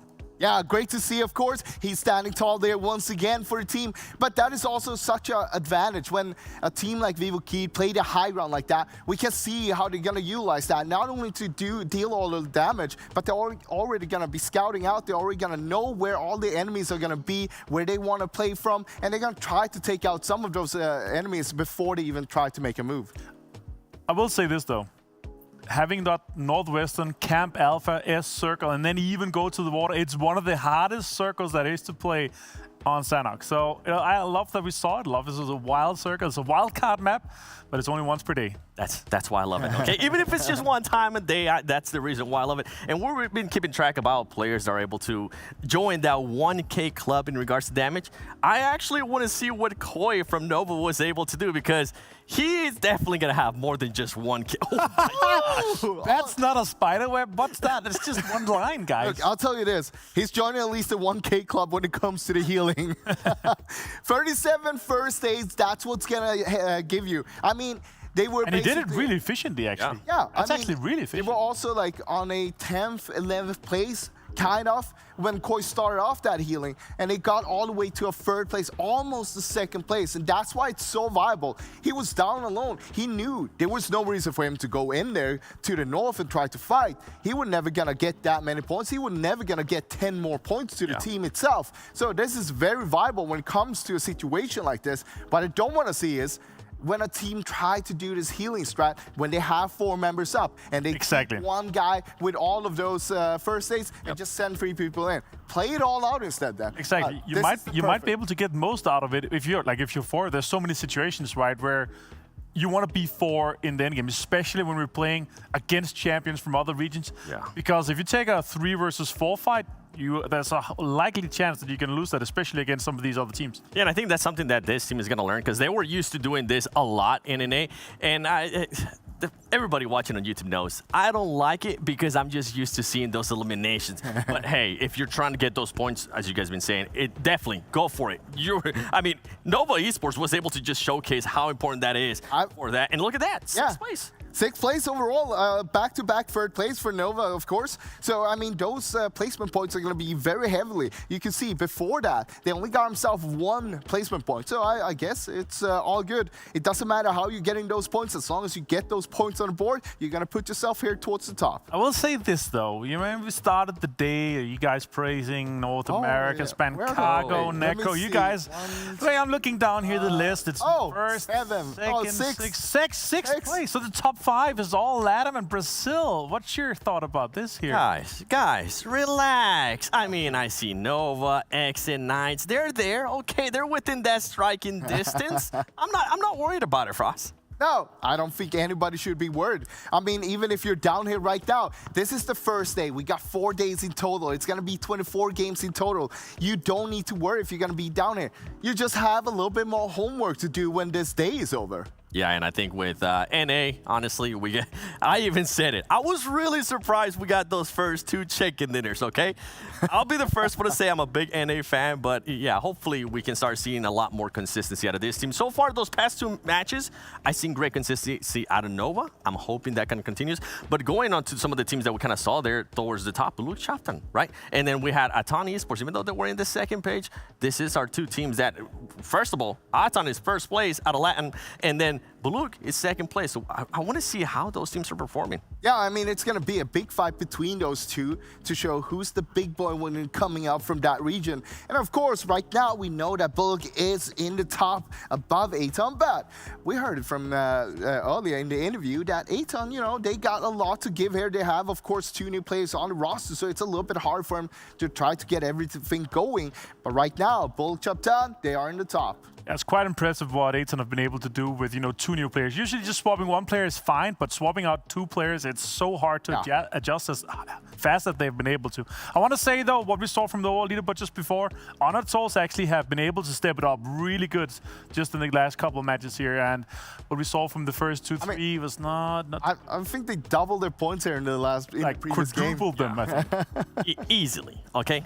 Easily. I would like to see more out of Aton Esports. I feel like for a champion out of their region, this is not what they want to be. And I don't want to get vibes. I'm sorry, Aton Esports, I'm going to have to do this. I don't want to get vibes of the previous PMPL Americas Championship that we did, because I think they ended up in 8th place. I don't want to think about that. I mean, at the same time, though, they played it really well here in the last game there. When we saw them fighting in the blue there with Loops and Nova for a long time, and then they let Loops go ahead of them, try to rotate in after them, so they let Loops do the scouting, and then they come ahead behind them and try to figure out, okay, what's the next move? And they did get in pretty good. So, I mean, I've seen some great things from Aton so far. Yeah, they might be starting slow. They might be also looking at that YouTube chat poll, because if you actually answer the question of that YouTube chat poll, you get a chance at winning a permanent DP28 skin. And while you're at it, I would say make sure you share the live stream, because let's watch PMPL together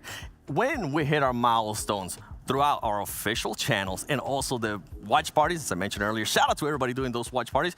You will get a chance. You will become eligible to redeem those skins right there. I know I definitely want some of that stuff right there. It's, I mean, they look good. They look real good. I mean, let's be honest, all of the skins look good. Yes, absolutely. But we do have a game ready. Why don't we send it to the casters, Hot Jukes and Sute? Let's get it. Here we go. Match numero 5, number 5. Here we go. I am so stoked, so ready. Sute, how you feeling? I'm feeling great. That Sanhok one really pumped me up, and it was just I mean, that was Sanhok in a nutshell, right? Now we're back onto Erangel, where things are a little bit more tame. But man, these Brazilian, Latin, North America run for their money. Oh, yes, indeed. And these guys came to play, that's for sure. And we kind of saw this coming, right? I mean, NA, I'm so happy to see them bust out a couple chicken dinners off the bat, because it's going to take an adjustment period. So they were able to put up some solid points on the board. It's just trying to see, are they going to be able to, what I call, download that update, right? That international update. And it's a big one. It's a big one, Sute. So it's going to take some time. Yeah, I was looking at the overall like finishes out of each respective region, right? And I feel like Brazil is by far the strongest region. Why? Because the top 5 teams from Brazil that finished in the league is the same exact top 5 teams that finished in the finals. That just screams consistency to me. And when we get higher and higher up in these tournament, bracket levels, when the competition gets harder and harder, what prevails at the end of the day in a game like this is consistency. So I just have a strong feeling Brazil at the end of the 4 days will be taking at least maybe 3 of the top 5 positions. Woo! That's a bold, strong prediction right there. But you know what? I don't think you may be too far off, because I mean we're already starting to see some consistency. When we talk about it, Influence Rage, they're at the top right now. 23 elims is what they have. 27 placement points. So that's an average of 5.5 elims and 6.75 placement points per game on the first day, Zute. On the first day. Yeah, but I mean, I am rooting for North America, but to be honest with you, unbiasedness, I gotta give it over to Brazil. And LATAM is looking very strong as well. Now that we're into the 5th game, I'm seeing something a little bit different here. The Knights getting to loot Yasnaya all by themselves. We had I do believe it was Influence Rage here last time sharing this city with them. Interesting. So, I mean, they got a split drop here, and they have it all to themselves, so they're going to be looted out their teeth. Now, the first zone did go up, and it is going to head on over to that Gaka side, so they are going to have to, sneak their way on in there. But, yeah, they are going to start this one off well-kitted, that's for sure. Look at that real me right there on top of the building. Looking good over here. That's over here in Primorsk. Yeah, this is Primorsk, so INF decided to go all the way over to Primorsk. I don't know if this is their regular drop, and they were just in Yas last time due to, plane path. But Influence Rage getting a city all by themselves, no need to worry about the Knights, and vice versa. I feel like at this point, teams really do respect each other. They know everybody competing in here has a solid chance of taking the other team out, because everyone, I mean, the gun skill, you have to have a certain level of gun skill to make it this far deep into the tournament. So you got to respect every single player and team in here. There is no free points, so to say, when you're challenging a team. Lesser Nova and Sanhok. Then you can 3 points, yeah. But, other than that, I think you're totally right. I mean, this is a whole nother world when we start getting into the Americas and stages and on beyond. And when it comes to a lot of these squads here, none of them, right? None of them want that hot drop start, especially early on this tournament, because it's only 4 days. So you do not want any chance of getting taken out early, because a lot of these players here, they don't want 2nd place. They don't want 3rd place. For them, it's like first or nothing. Honestly, at this level of competition, I always make a joke about this. The 2nd place team is the angriest team. And it's so ridiculous to see, you see a squad hit 2nd place, you think, oh my gosh, I got 2nd place, all this money, but they're more mad than 16th. Yeah. I mean, speaking about 2nd place, I'm looking at the results from PMPL Brazil, right? Influence Rage, 195 points in their grand finals. VIVOKEYD, 196 points. I mean, you can't get any more angry than that. You missed 1st place by a point. So I know what you mean, man. I feel like every team within the top 5, at the end of this tournament, whoever finishes in the top 5, those 5 teams all probably feel like they're a 1st place deserving team. That's just how it goes. When you are a competitive player, when you're a competitive team, you have that mentality that you're either 1st or you're last. So you're absolutely right about that, Hot Jukes. Man, these players, I guarantee you, they have been just going to sleep at night, shutting their eyes, and they just see themselves holding that trophy every single day coming up to this. So they want to be able to make that dream a reality, but it's going to be tough because every single player here has that same dream. And, we're starting off here the day, this match, nice and slow. Everybody is, like we talked earlier, just respecting each other. Look at the Chosen punching the air. I want to get some action. Yeah, look at that. Some practice shots here, Zute. What do you think about that? Oh, keep the fingers warm. We see it out of, the top players all the time. One player that I watch a lot, Xenox, right, out of the Knights. when they're just like chilling in an area, right? Like circle 1, circle 2. Xenox, he is constantly moving around, ADSing, leaning, you know, crouch leaning, peeking. Like, you want to keep your fingers warm. You don't want to just go stagnant because you never know when a fight is about to break out. So, you know, keep active, keep looking everywhere, keep the comms going too. Even if you guys are just, you know, talking about how your day is going, you want to keep everything active throughout the entirety of the match. I'll tell you what, some people, or at least a few of these players, are not going to want to talk about how their day's going after today. You know, and that's going to be those teams at the bottom. So, regardless, they're going to have to talk it out, figure things out here, and none of those squads want that right now. Looking at the bottom, why don't we take a look at that? You know, the Chosen, 14th place, Honored Souls in 15th, and Mezexis Dreams only putting up 9 points so far. They really, really need a big game here and to finish off at Miramar if they want to feel at least a little bit of comfort going into tomorrow. 1000%. I want to draw back to what you were talking about, right? Like, every team in here is dreaming of that first place. To be honest with you, Hot Jukes, I feel like there are some teams competing in here that you could put them under the category of we're just happy to be here teams. Like, that's true. You know, like some of these nothing teams, wrong with that. Yeah, nothing wrong with it because they've come a far way and they were underdogs from the very beginning. You mentioned the Chosen. I feel like that is a team, that is a rookie team that has made it this far. So even if they're not performing well at this tournament, I think they've performed way above expectations and they should be proud of themselves. And that goes for some of the few other teams in here, right? So like, even if you're not first place, like, it is a great accomplishment to make it this far. And we saw one of the Chosen actually get taken out very early to Boring Protocol. So some casualties already had right here. Carnage picking up the first elimination of this match. Teams are starting to make their rotations as the second circle is about to shift on up on your screen. This is one of my favorite places to park when it comes to this type of zone. So I think Boring Protocol are set up really pretty. They're going to be able to rotate pretty much wherever they want, depending on where this next zone is going to go. Outside in the blue zone, looks like we're going to see Aton Esports. We're going to see All Glory Gaming coming on from that Yasnaya side up top.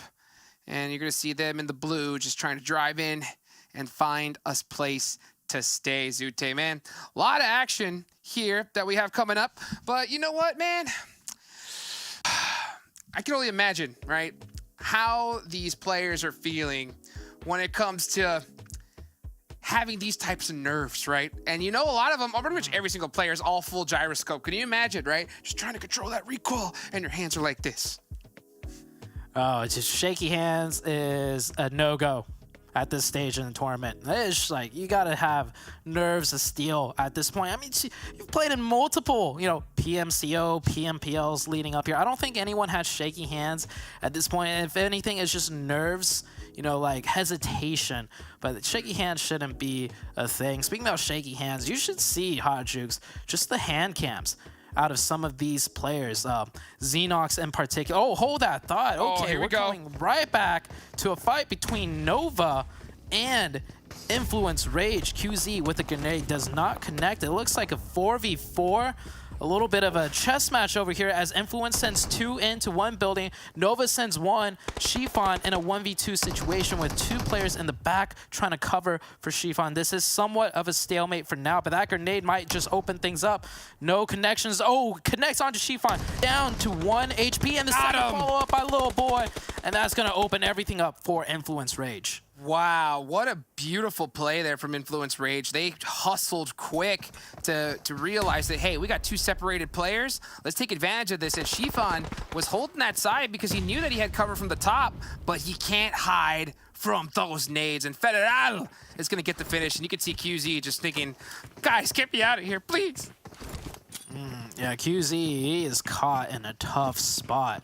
I don't think he can even just drive back because the pressure is on. The grenades are hitting so well right now. QZ, he did move back a little bit further. He does not have access to his vehicle, so that is one big reason why he can't just drive away.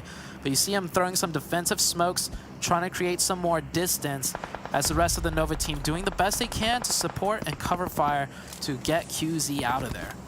I always call you the analyst, bro, so I want to know here, when it comes to this engagement at the start, We saw kind of a 2-2 split from Nova. Once they got pushed up on by Influence Rage, would you have liked to have seen the rest of Nova come on down and help out, or just stay there? Ooh, that's a tough one. It could go either way. I would ideally say they just match the numbers, right? If they send 2 down, you send 2 down, and just play it from there. QZ made some distance, but now he's kind of caught in the open, and I think Influence Rage realizes too, right? Influence Rage realizes QZ is running away on foot, so they're going to put even more pressure to make sure they could secure this elimination point. He's hard scoped right now onto QZ, and oh, they're actually pushing up. They're finding another angle. Influence Rage. I am loving the way they're playing right now. They're slowly just dismantling Nova bit by bit through positioning alone. Oh my goodness. And you know, Nova had that position and semi-secured, but they just let themselves just get bullied by Influence Rage. And you know, Influence Rage are well at the top, so you know they are feeling themselves ready to just constantly take anything on ahead, and they are dead center. They want this position completely secured as this next zone's about to pop here, Zute. Yeah, oh, that's a hard shift and a half down to the southeast.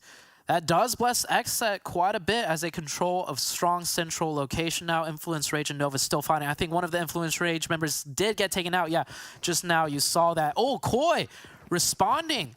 See, that's what I like. The Influence Rage sends one player over there. Nova responds the same, and he just takes that 1v1. And Koi coming out huge, winning that one. Maybe he had some cover fire too. We couldn't really see, as so many teams now trying to rotate into this hard shift down to the southeast. That was a super bold play right there from Karlovsky. You know, he goes to that off angle. He tries to catch QZ slipping on the retreat. And if he did get that knock, you know that they were going to send the whole team to go 2v4. But, you know, it doesn't end up paying off for him. And that's the good thing about being in first place, right? So early, you're allowed to kind of make those risks. As you can see, you know, teams like All Glory Gaming, you know, they're in third place. They want those consistent points. That tire does get popped, so they're going to be in the middle of the field in Pachinki. Not a place you want to be. Oh, yeah, he does get knocked too as well. The rest of All Glorious Gaming trying to continue on their rotation. Oh, and here's that replay. Yeah, let's see it. Oh, was it the grenade out of QZ? Oh, it was actually the grenade out of QZ. My goodness. What a godly grenade. That was disgusting. Yeah, that was disgusting. You can't even blame Influence Rage at that point. I mean, they played that fight perfectly, but sometimes, man, when the nades land on your head, there is no counterplay to that. Hey, one good nade deserves another, right? So a little bit of payback there for Nova. And if I'm Karlovsky, and I get naded like that, I'm just like, oh, he's just better. You know, like just nothing you could do. Nothing you could do from that position. And look at Alpha 7. Another Brazilian squad over here. They're going to be holding the spot right by the quarry. This tree and that wizard tower is a really good position, but they are just right now just analyzing, figuring out where to go next, because it's really doubtful that next zone's going to go on them. Oh, I don't think Alpha 7 has a problem with that, though. This team, they're so good at just taking 4v4s from the edge of the circle all the way in. Like we saw in the very first Erangel game, they finished, what, like 17 eliminations? They didn't even get the chicken dinner in that first game. It was XSET, but they got more points because they had 17 eliminations. And here it is. They will just bully teams away from certain positions. They're even bullying each other. That's how big of bullies they are. Yeah. I mean, just like, no, my Lambo's better. No, my Lambo's better. Love to see that there. Here, oh, going on over to Pachinki Hill. Loops and the Chosen go at it. Nice knock there from Oppa. God's fan trying to come around the corner. Can he go to catch? Almost gets ran over there. Very, very too close for comfort. Chief gonna have to make a play here with this M249 and gets turned on. Oppa's going off. Oh man, TC really popping off. This is Loops, by the way, too. A very strong team. Got him. Fighting, and TC is just not a single. Okay, here we go. Toiko getting some trades back, but it's a little bit too late.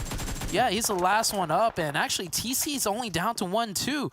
So there was a lot of casualties to be had on both sides, and the circle shifts once again. It centers right on up into the dead center. Nova having a great position in the zone. And, well, I mean, when you're down to one player, yeah, you go for it. 1v2. Oh. And you go to the lobby. Yeah. That one there. Yeah, tough play. Worth a try. sent it, right? Sent it, tried to catch him slipping on that res, and that was because we had that other player that was knocked. He was giving that intel, saying to go for it, and it's just down to who hits those first. And the Chosen, man, nice little 4 elims there. They are in 14th place, and we just talked about them, right? They needed a good performance here, and that's a pretty good start right there. Can't blame them. Yeah, you can't count any team out. I said in the very beginning, there are no 100%. pushover teams. Yeah, TC 14th place, they just took a 4v4 with Loops, and they came out on top. And Loops is like looking pretty good so far. So Golden Eagles now on the rotation. A lot of teams got to push on in. I think this is the circle that's going to be called the Circle of Death because there's not much hard cover. The center of the zone is just a giant hayfield with a few sheds spread in between here and there. Pachinki Field is a toxic zone to be in now. There are, like you mentioned, a couple spots left there, but that's where these vehicles are going to come into play big time. Oh, we're going to see a little bit of a run over here. Xenox getting it done with the buggy. It's on to Buluc Chabtan as well. Yeah, look at the Influence Rage. Influence Rage, they came all the way from Primor, so they didn't have to go and rotate too far.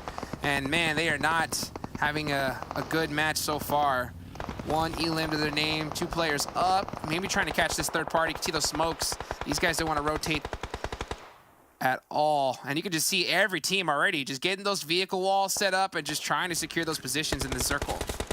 Yeah, all the shacks looking like $1 million real estates at this point in this zone. And Born Protocol getting extremely aggressive. I like this if it works. Born Protocol taking matters into their own hands. So far, they've been struggling quite a bit in this tournament.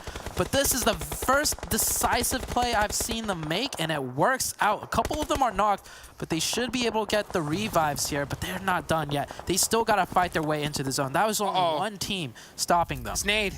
You can see him getting on the back of that buggy there. It's a smart play because he's going to be able to kind of get a little bit of sight lines here. But that smoke's going to come out any second. He's going to get that nade. He does! What a huge heads-up play right there.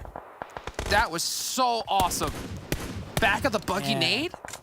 That was gross. As gross as that was, from downtown, Alpha 7 spammed that smoke and took out that player. I mean, this lobby is at a different level. No matter how good of plays you make, right? There's another player somewhere on the other team that's about to clap right back. So, oh man, I can't even imagine the level of competition going on right now, but it is great to be able to cast this with you, Hot Jukes, as we head into the next circle shift. No matter where it shifts at this point, I mean, there's not much area left on the map to play that is unoccupied. Man, the level of just skill has just gone through the roof as we're going to see XSET get zone blessed here on the south side. And they got the biggest real estate of it all, but it is a hard place to hold down. There's so many different places that teams can approach from, so they're going to have to play this one very diligently if they want to hold this position. Yeah, they kind of even have VIVOKEYD to help them out, though, because any teams crashing in on this on the eastern side, VIVOKEYD's going to rain hellfire down upon them, which is definitely going to help out the XSET team. And VIVOKEYD, I mean, they have sight lines on everything right now, similar to the Sanhok game, right? They had sight lines on everything in Sanhok, and they managed to put in a lot of damage. So they'll probably be able to do the same. As for everyone else, oh man, they got to scrap their way in. Yeah, Mafioso catching member of Mezexis, just trying to make a little smoke wall and find a place that is safe, but just running right into the hands of Alpha 7. You can see those nades coming out, trying to catch these players on the rotation. Zone number 5 is closing, and this one hurts. You do not want to be in this one at all. And look at Mafioso all the way from downtown, putting some work into law. Nice shots. Mezexis Dreams on the other side. This is that hayfield. It is completely flat, too. So it's like one player can shoot you from across the side of the map, and you got to be careful. The second a smoke goes away, you're exposed from another angle. And the worst part is, they're nowhere close to zone. I mean, Mezexis, Alpha 7, they're fighting tooth and nail right now just to be able to move an inch into zone. And the Knights full send it into Shack and take over another place, and that is Nova eliminated. Taking out one of their North American brothers there, saying, hey, move over. This is my shack now. And we're starting to see some teams go down so quickly here. Only 9 remaining. It's going to be one more down. That's going to be Buluc Chabtan. That's the second place squad. So a lot of room to move up here on the leaderboards. Influence Rage still up with, it looks like, 1 player left. Can they hold it down here? Mezexis Dreams, man, just trying to make their dream into a reality and put something on the board. Yeah, Mezexis threw so many grenades towards Golden, and it is definitely softening up. 2 of the Golden Eagle players down now. Yassi trying to do what she can right now, prone behind that UAS, but just exposed to so many angles. And here comes the push out of Mezexis Dreams. They full send it straight in, and they're getting taken down, but they do manage to finish out that fight. Mezexis Dreams, beautiful push, and only 1 player knocked. They could get that revive and keep 3 up total. 8 elimination points are ready for them. This is huge for Mezexis Dreams. I mean, considering that they were in last place going into this match, they're feeling themselves, but you know that the top place team, Influence Rage, they still have 1 member up, and he's trying to make something happen, anything in that smoke. But man, the Knights, they are just locked on, trying to pick up every Elim point they can. And there he goes down, 6th place. Circle centers up once again. XSET in the zone at the compound. The Knights have a very close circle, so I think they will be okay. It's actually VIVOKEYD that has to move the furthest. They are still up on top of that hill, and I feel like this might be a 4v4 between XSET and VIVOKEYD, unless they want to just move into the open fields, which I don't think is the best idea, especially with XSET having a 4-man team at the safety of the compounds. That's just going to rain, you know, just a hail of bullets onto them. Yeah, I have a feeling we're going to see VIVOKEYD, you know, just try to rotate around all that edge and then try to catch into that shack. That's probably their best chance of getting into this one. And if you're XSET, you know that you should be keeping almost all your eyes on the back of that hill, because you know they're going to be coming any second now. Yeah, I want to see the full-on push, just a full send right into XSET. Yeah, XSET better be ready for it, because if they're not, then I don't think they are. You see Jay there on that side. J7's really the main one, but you know there's some members up there from Vivo that are just staring at this window, looking to catch that pre-fire. Here comes the push. Here goes. I think they are. Yep.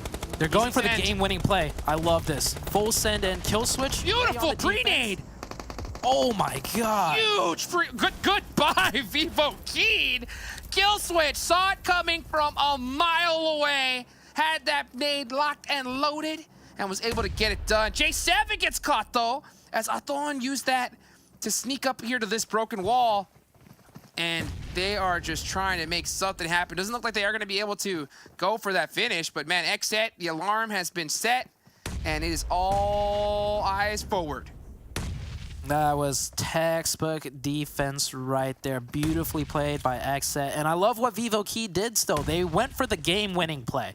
They didn't want to just snake it on in, so it just did not work out this time. XSET, they should be able to get that reset onto J7. Meanwhile, Killswitch looking at some targets way in the distance. They're not too worried about Aton right now. I think they realized that all they heard was a buggy pull-up. So it's at most 2 players that are threatening their position.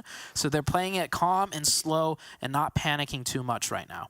XSET, they are feeling themselves right now. 10 eliminations on the board. What'd you say about NA? That's 1 chicken dinner. It looks like it could be 2 here. Not to mention, he also got the Pittsburgh Knights looking really nice here with the 5 elim points. Mezexis Dreams, though, all the way from the bottom. They've got 9 to their total, so they're looking to make something happen here. Oh, next circle shifts on out. XSET will have to push it to Aton. Aton only has 2, though. Knights still with 3. They got to move their way in. They are probably going to get into a fight with Mezexis, so we're going to have somewhat of a 2-way fight between these 2 different teams before they clash once again. I'm hoping it's going to be a Knights versus XSET finish. And oh, beautiful nade. The util out of these teams. That was revenge.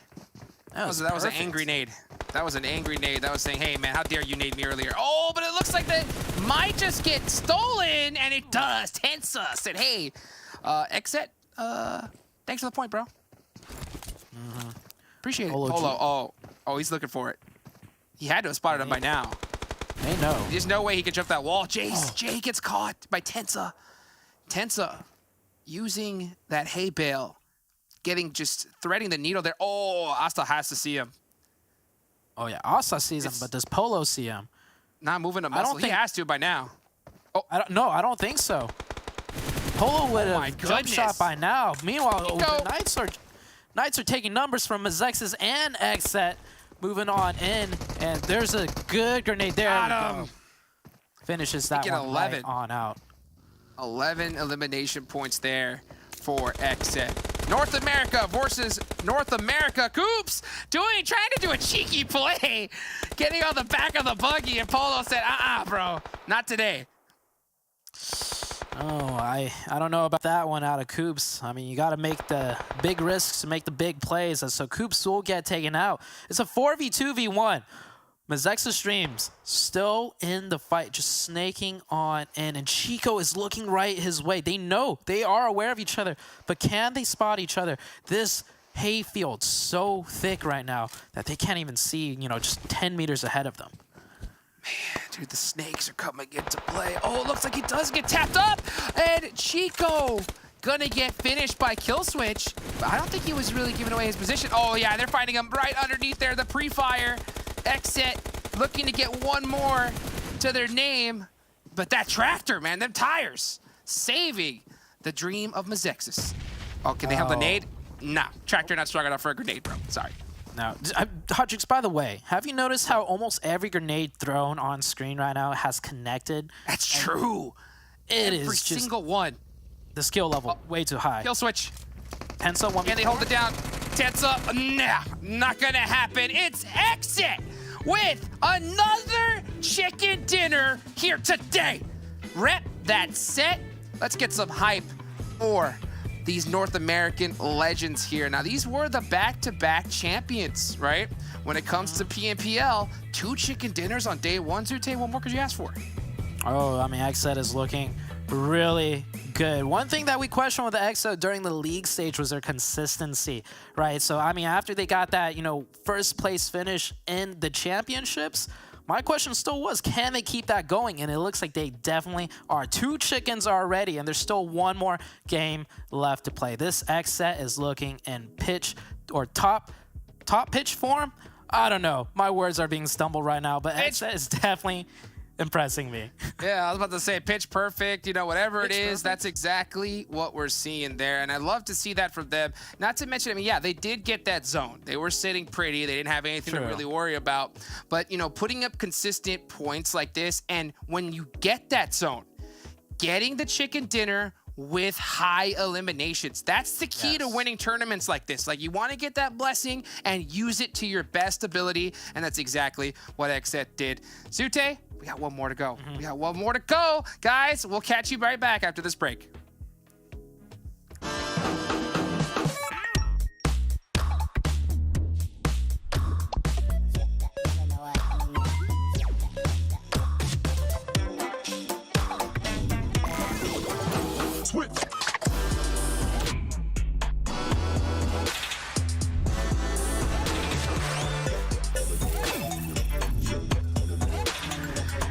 Realme C35, standout 50 MP, fit-in design.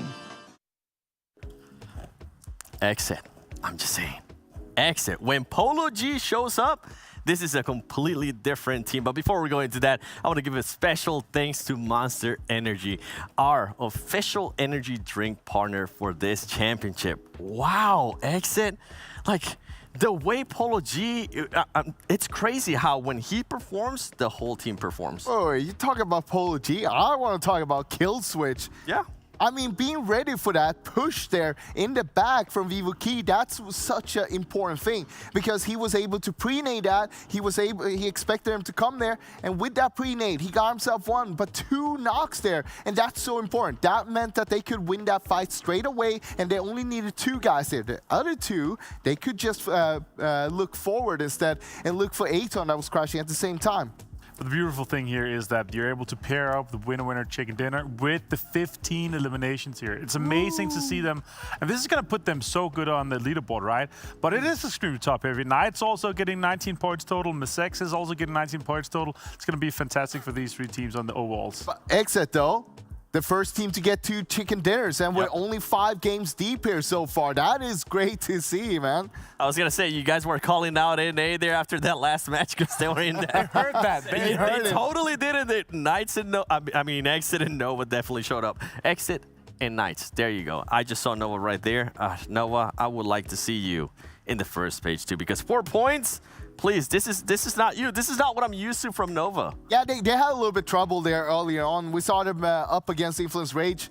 And Influence Rage actually, sure, they got the first knock. They were pushing there. It was super aggressive on trying to get that second one on the same time. But at the same time, Kaosu got caught off guard by Koi.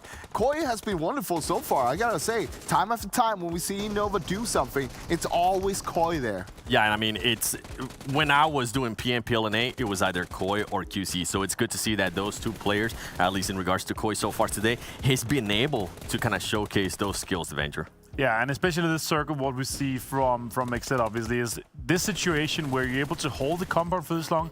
It's so rare that we see a team being able to play in the compound, but also get out and get this many kills and eliminations. And they're able to clean up everybody, right? They're able to play 4 guys live towards the very end. They're able to take Aton out early on. Super well executed here by XSET. But also from Night side, of course, them needing to push in here. It looked really good from the start, but it all fell apart when Coops tried to do that little stunt with the buggy. I'm not sure what happened because he was just sitting there. He wasn't shooting back or anything. Yeah, it didn't work out, okay? It didn't work out. You know what did work out? You mentioned it. Kill switch, Frost. Look at that, 949 damage. Almost a 1K club, not enough this time, but 6 eliminations. And of course, J-Way is gonna join that one as well with 5 eliminations, 11 elims. These two apart, just them. That's crazy. Only 4 in the other 2, so super well played by J-Way and Killswitch. Again, being able to defend the compound like this and being able to stay 4 guys alive for this long, this is literally the reason they were able to succeed in this game. Yeah, and it's super important. We were talking about it during the game itself. Do you want to play where XSET is right now, or do you want to be where VIVOKEYD maybe is, on top of the hill, having that high ground? We know that VIVOKEYD love to play that high ground itself, but XSET, they were just holding that so strong. They knew as well, there's going to be a hard time if anyone wants to push us in this compound. They can't come from behind because we have VIVOKEYD above us there. And then on the sides, that's where you're going to need to focus if anyone's going to try to crash you. Yeah, and I think with XSET, even though he wasn't there with Polo G, I feel like the stuff that he's able to do on the side when he's alive, it's just huge for that team. And you know what? I actually got a chance to sit down with one of the XSET players, so let's take a look at that interview.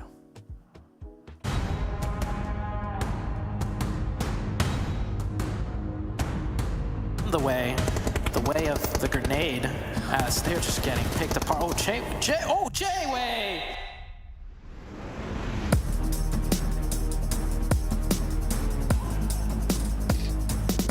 XSET came into PMPL North America Spring 2022 as the defending champions. So it was a shock to everybody that during the league stages they performed so terribly.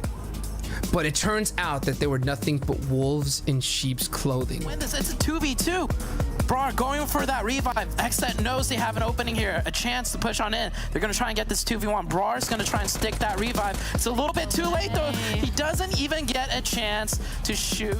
They understood that it's the finals that counted. That's where they would be able to get the big money. So during the league stages, they opted to go for a much more tactical approach, playing quietly, trying new things, while keeping an eye on all the rest of the squads putting in their best efforts. Then came finals time, where they decided to finally unleash the beast that is XSET, earning 163 points in just one super weekend. Just something, but unfortunately does not work out. I think there's only one left now in all of XSET. They're cleaning this up, During the finals, they earned 3 chicken dinners in the first 10 matches, including another top 4 finishes, which will put the team well within touching distance of the trophy. With this victory, they become the first ever 2-time champions of PMPL North America, the back-to-back champs, reinforcing their legacy. For a team like XSET, it was all about taking it easy and keeping a few aces up their sleeve, identifying the right moment to pull them out. Now that they're heading into the Americas Championship, being the best team in North America, it paints a target on their back. Will they be able to handle the best of the other American regions? We'll have to wait and find out.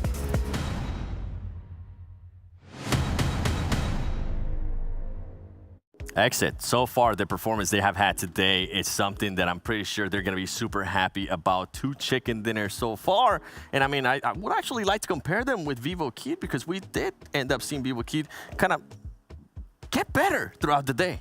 Hey, champ versus champ. And so far, I mean, XSET has been shown a lot stronger when it comes to these two teams, at least. And we can see, of course, in the last game here, how they got themselves really good position to play from in the compound itself. While VIVOKEYD, of course, they were very close by. But in the end, they XSET held strong when VIVOKEYD tried to push them. Yeah, I really loved how they're able to, like, they were aware of their surroundings, right? They wanted to close down the situation so they could not be breached. And if they knew that if teams are coming in here, we want to lock down the small houses, the small compound that are easier to defend and easier to kind of play 2 versus 1 situation, the bottleneck houses, and to make sure that they can have their backs free once they get out and play out of the houses, right? So super well executed by XSET, staying alive and also making sure that the teams outside and outside in the fields are putting pressure onto VIVOKEYD, knocking one of the players, taking advantage of that. Yeah, and I think that was the one that I saw from Polo G when he was able to get that elim on the player that was laying down, even though he knew that Knights was going to be pretty much shooting towards him. It was a risky play, but he ended up working out perfect for them. I would like to see, though, how far ahead has XSET moved up on the overall leaderboard. If they were looking at that segment when we're calling out the NA teams. Come on, NA teams. I want to see you guys at least in the top 5, please. If not, these two are just going to just keep on bullying me. Oh, that's got him in the top for now, at least. But, you know, one more game to go, so we'll have to see what happens after that one. We're not done with day 1 here yet, but so far, except with those 2 winner chicken dinners, of course, on Erangel, both of them, they've been doing good. But now we're going to go back to Miramar, so it's going to be another story. Extremely top heavy and extremely close still. Oh, yeah. You can just see everything is just on the board for all these teams. 63 points, of course, for XSET, but 47 for Alpha 7. They have not had a win yet, but they're still within striking distance. 1 good game, 16 points only. It is extremely close still. 1 game more to go here. Honestly, with how quiet Alpha 7 has been, I'm actually surprised that they're within those top 5. And that should, in a way, send a message, right, to some of the other teams. Remember, they did come on super strong on one of those matches where they ended up with, I think it was 17 elims. Yeah, but they still have 27 eliminations, which means that they are in the top 2 when it comes to that. Yep. So it's just a matter of time when you have those eliminations coming in that you eventually will get those chicken dinners. And you don't really need them if you're going to be able to put and rack up those points with just eliminations itself. But I want to say this, though, guys. INTZ and Boring Protocol, both in the bottom, pretty close. Now we're going over to Miramar. Are we going to see it again? Is it going to happen? Yes. Yes. They got nothing to lose. Yeah. Oh, I think so, too. I think we'll see the hot drop in Hacienda again. Last game of day 1. Why not go for it one more time? Yeah, I personally would love to see it. You know what? For everybody watching right now on YouTube, please let us know on the YouTube chat. And while you're at it, make sure you answer the poll because you can get a chance at winning a $10 gift card on the Google Play. Just answer that poll. Frost has already answered it twice. Three times. 3 3 times. Okay. Yeah. And you're going to give it away to one of the viewers, of course, so make sure you tag him too as well. I didn't say that. Quick yes or no. Is actually going to end up in first place after this match? No. No. Maybe? Yes? Casters, what do you guys think? Hot Juke Sute, help me out. No. Do you hear that? No. Right? Roz! Bro, NA's on top! NA's on top. XSET have crushed it, dude. 2 chicken dinners today in the first day. I know you didn't think they were going to get 1. Boom! Back to back. I mean, that's what I love to see from one of the titans in North America, Sute.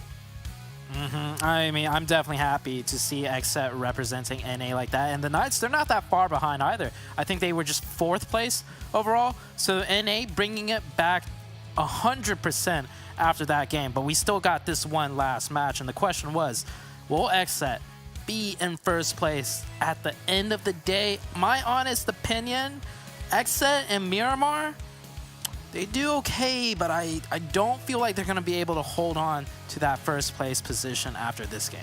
It's going to be tough. For being real, it's going to be tough. You know, players are going to be hunting after them. All eyes are going to be on XSET here in this first match. But I mean, regardless, I mean, they are going to be starting off strong today. So they want to finish strong. That's the thing, right? They want to finish strong here in this one.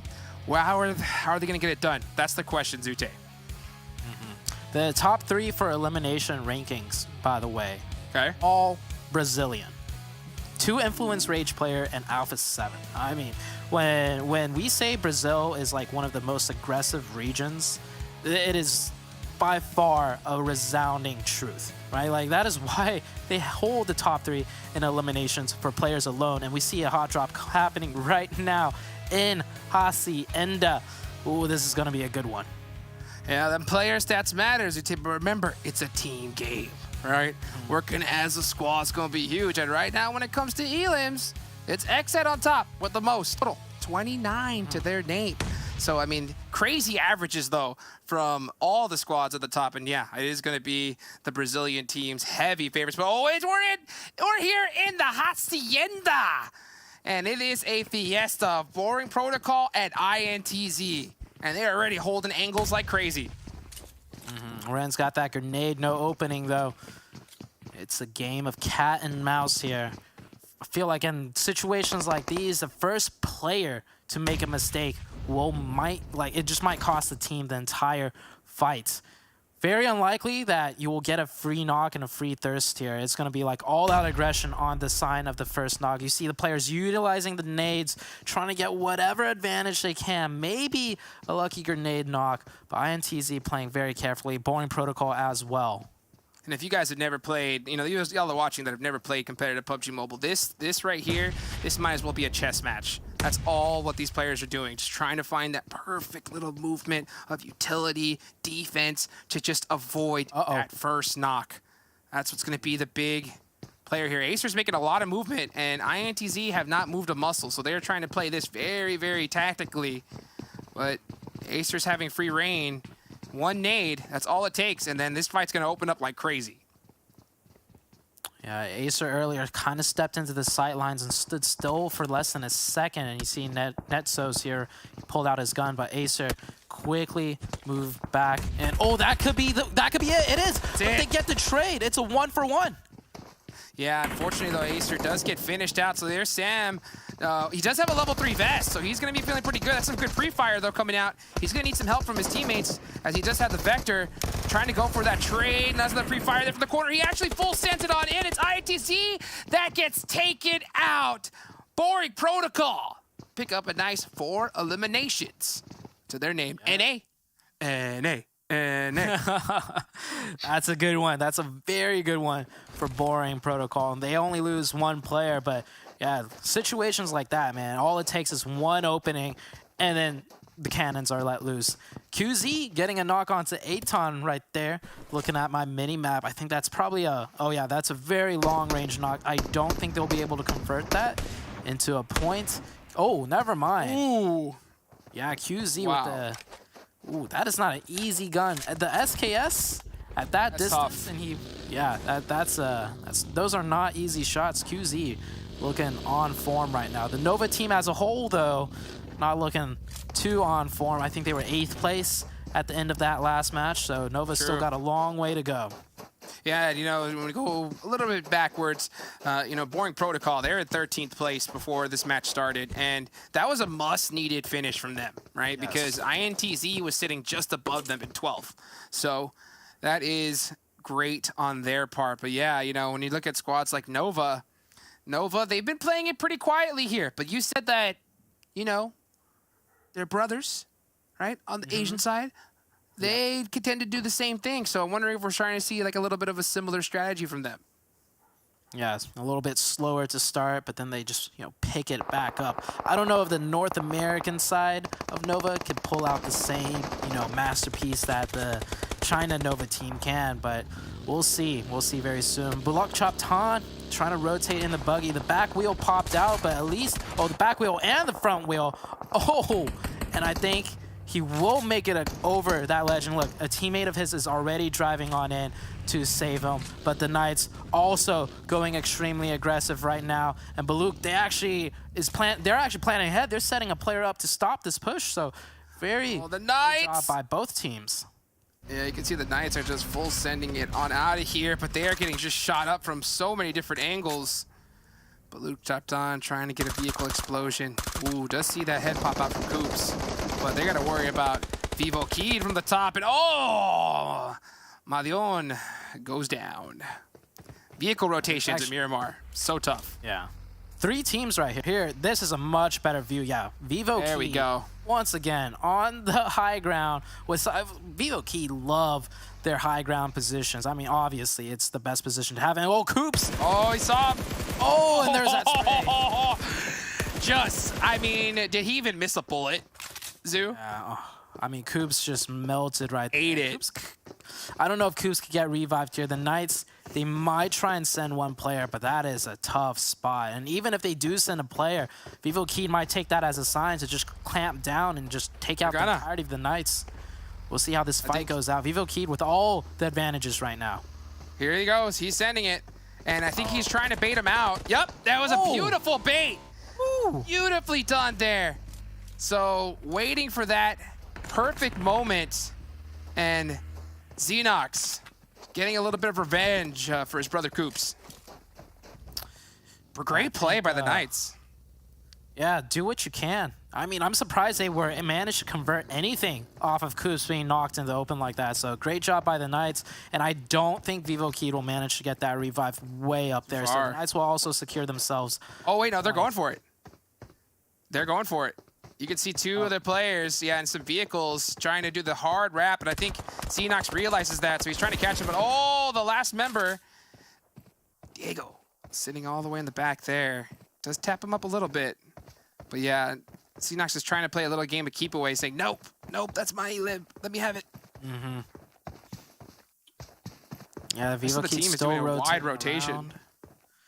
I don't think they're getting that revive. He's bled out way too much. By the time he drops down, that little drop will just, finish him off completely. By the way, this first zone is kind of centered around where XSET is right now. So maybe XSET will be first place overall at the end of the match. I mean, XSET, the hardest part about Miramar for XSET, or for any teams on Miramar, is getting that first rotation in on a nice position. And with this circle, it was a very easy rotation for XSET to be had. But we're still so early into this match. It's not said and done yet. XSET might just run into a team and get taken out, or the circle might do that crazy hard shift when we get into circle number 4. So we'll see. But a lot of teams already having casualties. Look at that. We have 2 teams eliminated already, and multiple teams losing 1 player already. Have you noticed that just here at this stage, like the beginning of the match is just so much more intense? Like, we do normally see, like, little battles go back and forth, and then sometimes we'll see, like, a team like, okay, we poked each other, and we'll just go ahead and move on our merry way. But not here. I mean, man, they go and they get 1 knock. They want the whole thing. Mm-hmm. So Loops is completely taken out. Yeah. Do I have short-term memory, or did we see Loops get taken out? I don't think we saw it here live, so it must have been in the kill, in the, that good old elimination feed, as they are gone. Aton, way at the bottom. That's crazy. Yeah, but they're done and dusted. And Loops was in 10th place before this one. So that BM didn't work out for him, Sue. Didn't work out. Yeah, it's the BM revenge. But we were watching fights the entirety of the time on Miramar. And we had a whole team taken out. Oh, it was Mezexis. Mezexis. 1 HP. Oh, the 1 player got all 4 of the elims too. Mezexis making a comeback. They're starting off really weak today, but man, they're ending the day off extremely strong. Yeah, I mean, they jumped up to 11th place in that last match, so that was a huge jump for them. And, 4 elims to their name on this one. Shoosh, 5. Starting off great. Actually, no, I'm sorry, 5. Yeah. Yeah, they're at 5 elims and 4 players up. So, I mean, heck. That you were talking about earlier, right? The downloading that update. I mean, it's looking pretty downloaded on the side of Mezexis. Definitely. XSET right now trying to make a deeper rotation in. A few teams did go on ahead of them, though. Buluc Chabtan and VIVOKEYD managing a more central rotation. So XSET's rotation is going to be stopped just a little bit, but we have yet to see where that 3rd circle is going to pop up. A lot of teams wrapping around to the northern side. You see on this northeast side, we have 3 teams. We have Boring Protocol, Nova, and Influence Rage right here. Interesting. Influence Rage. Oh, nice shots from across the way. That's going to kind of stop Boring Protocol from possibly taking away one of those elims onto Influence Rage. And if they get this knock here, they're going to try and take him out because Influence Rage is in 2nd place. Nova's right behind, too. I mean, maybe not on the leaderboards, but just positional-wise. Nova's coming up on the flank of Boring Protocol. They got to be a little bit careful as they're taking a lot of shots. Yeah, making a lot of sound. And Nova might just backstab Boring Protocol. We'll see in a few seconds here if that does play out. Influence Rage making a nice wrap in, circumventing the Boring Protocol team and potentially getting a nice central position, or a bit more central than earlier. And I think oh yeah, there we go. QZ gets the knock on Carnage and the knock onto Spec. That's what I was saying. You gotta watch your flanks. You can't make too much noise, but Nova's definitely gonna push off of that double knock. Yeah, let's see if we can hopefully catch the last of that fight, because that is a big one there. 2 North American squads, but it does look like they do hold on for now.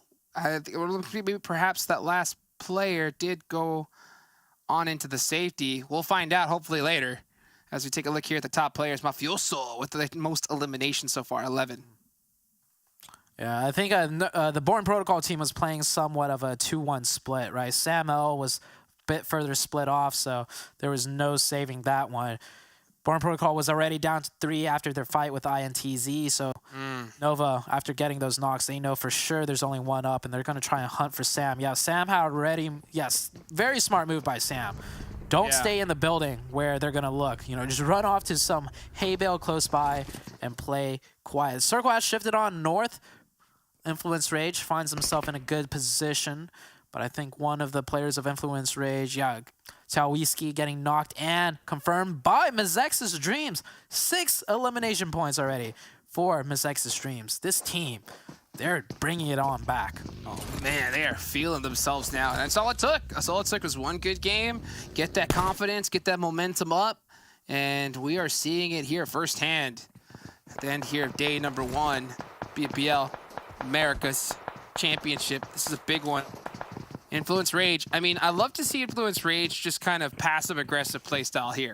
They're playing it so smart. They're looking to get those consistent points. Look at that. Got a good position on to Nova. They know when to take their fights, and they are just doing a great job here. Sam is in huge trouble. Oh, Sam is... he's pretty much done for the count. I don't think from that position, he doesn't have a vehicle or anything. The Knights... Goodness, Chico. Knights also looking to end off the day strong. 4th place overall. If they have a good game here, they could definitely push themselves into the top 3, but they're down to 3 players already. And from their position, man, Miramar, it's definitely a map you want all 4 up. There's so many sight lines, so many angles you need to hold down. Having that extra 4th player changes the team dynamic hugely. But the Knights, they're a very experienced team. They might be able to pull something off with just the 3 they have up. Yes, indeed. What can we see here from the Knights? Can they get a good, solid finish? Because the Knights are in 4th place here.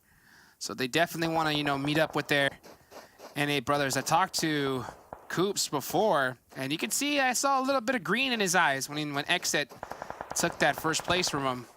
So you know they want to be able to pass him up when the money really matters.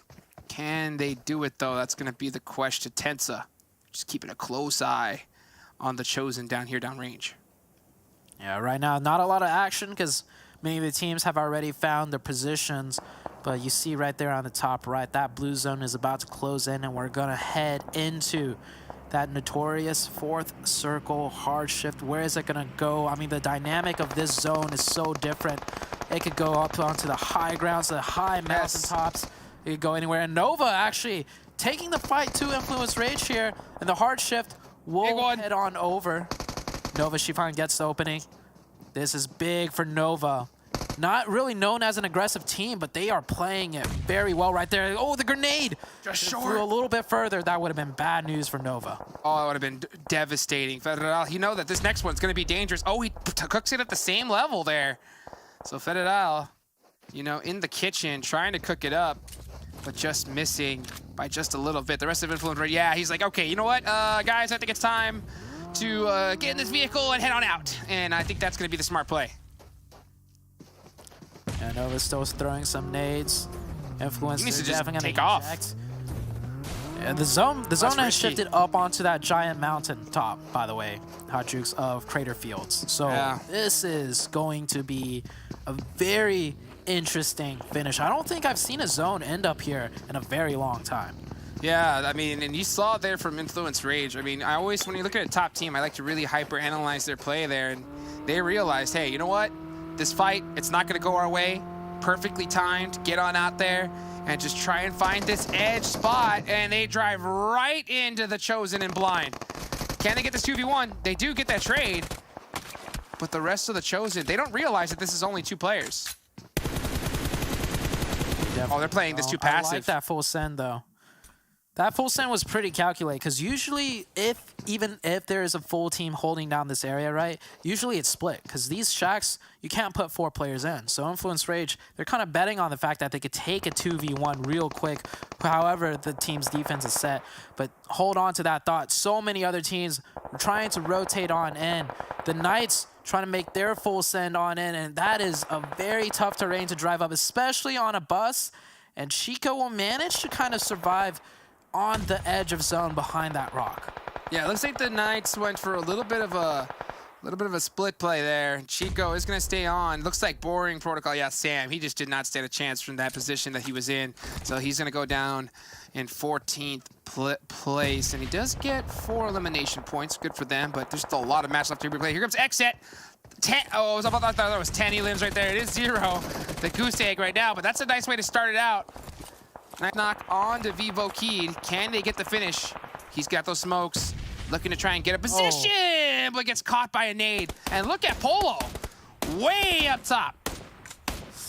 Oh, man. J7. You saw that nade he threw earlier, right? If he made that nade into Shack, that was a double elim finish right there. But, oh, man, that was a misplay.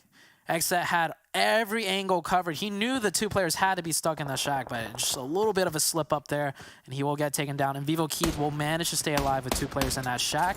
XSET down to 2, but at least they have the high ground as we're about to head into the next shift. Yeah, where this next zone going to go, though, that's the question. As we start taking a look at all these players. I mean, look at this, just holding every single piece of the edge of the zone. Trying to just hold on here. Kindness eating a whole lot of blue zone damage, and he's going to make the run for it, but it is going to be a tough one. But there's just trades and third parties coming from so many angles that's just helping so many of these squads to get by. The angles from on top of the high ground punishing Mezexis Dreams right now as they're trying to get some eliminations. The next circle shifts to the northeast.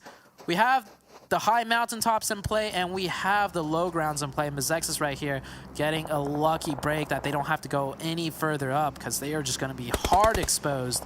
Nova gets a nice shift too towards their direction, but for all the other teams, this is going to be a tough terrain to traverse here.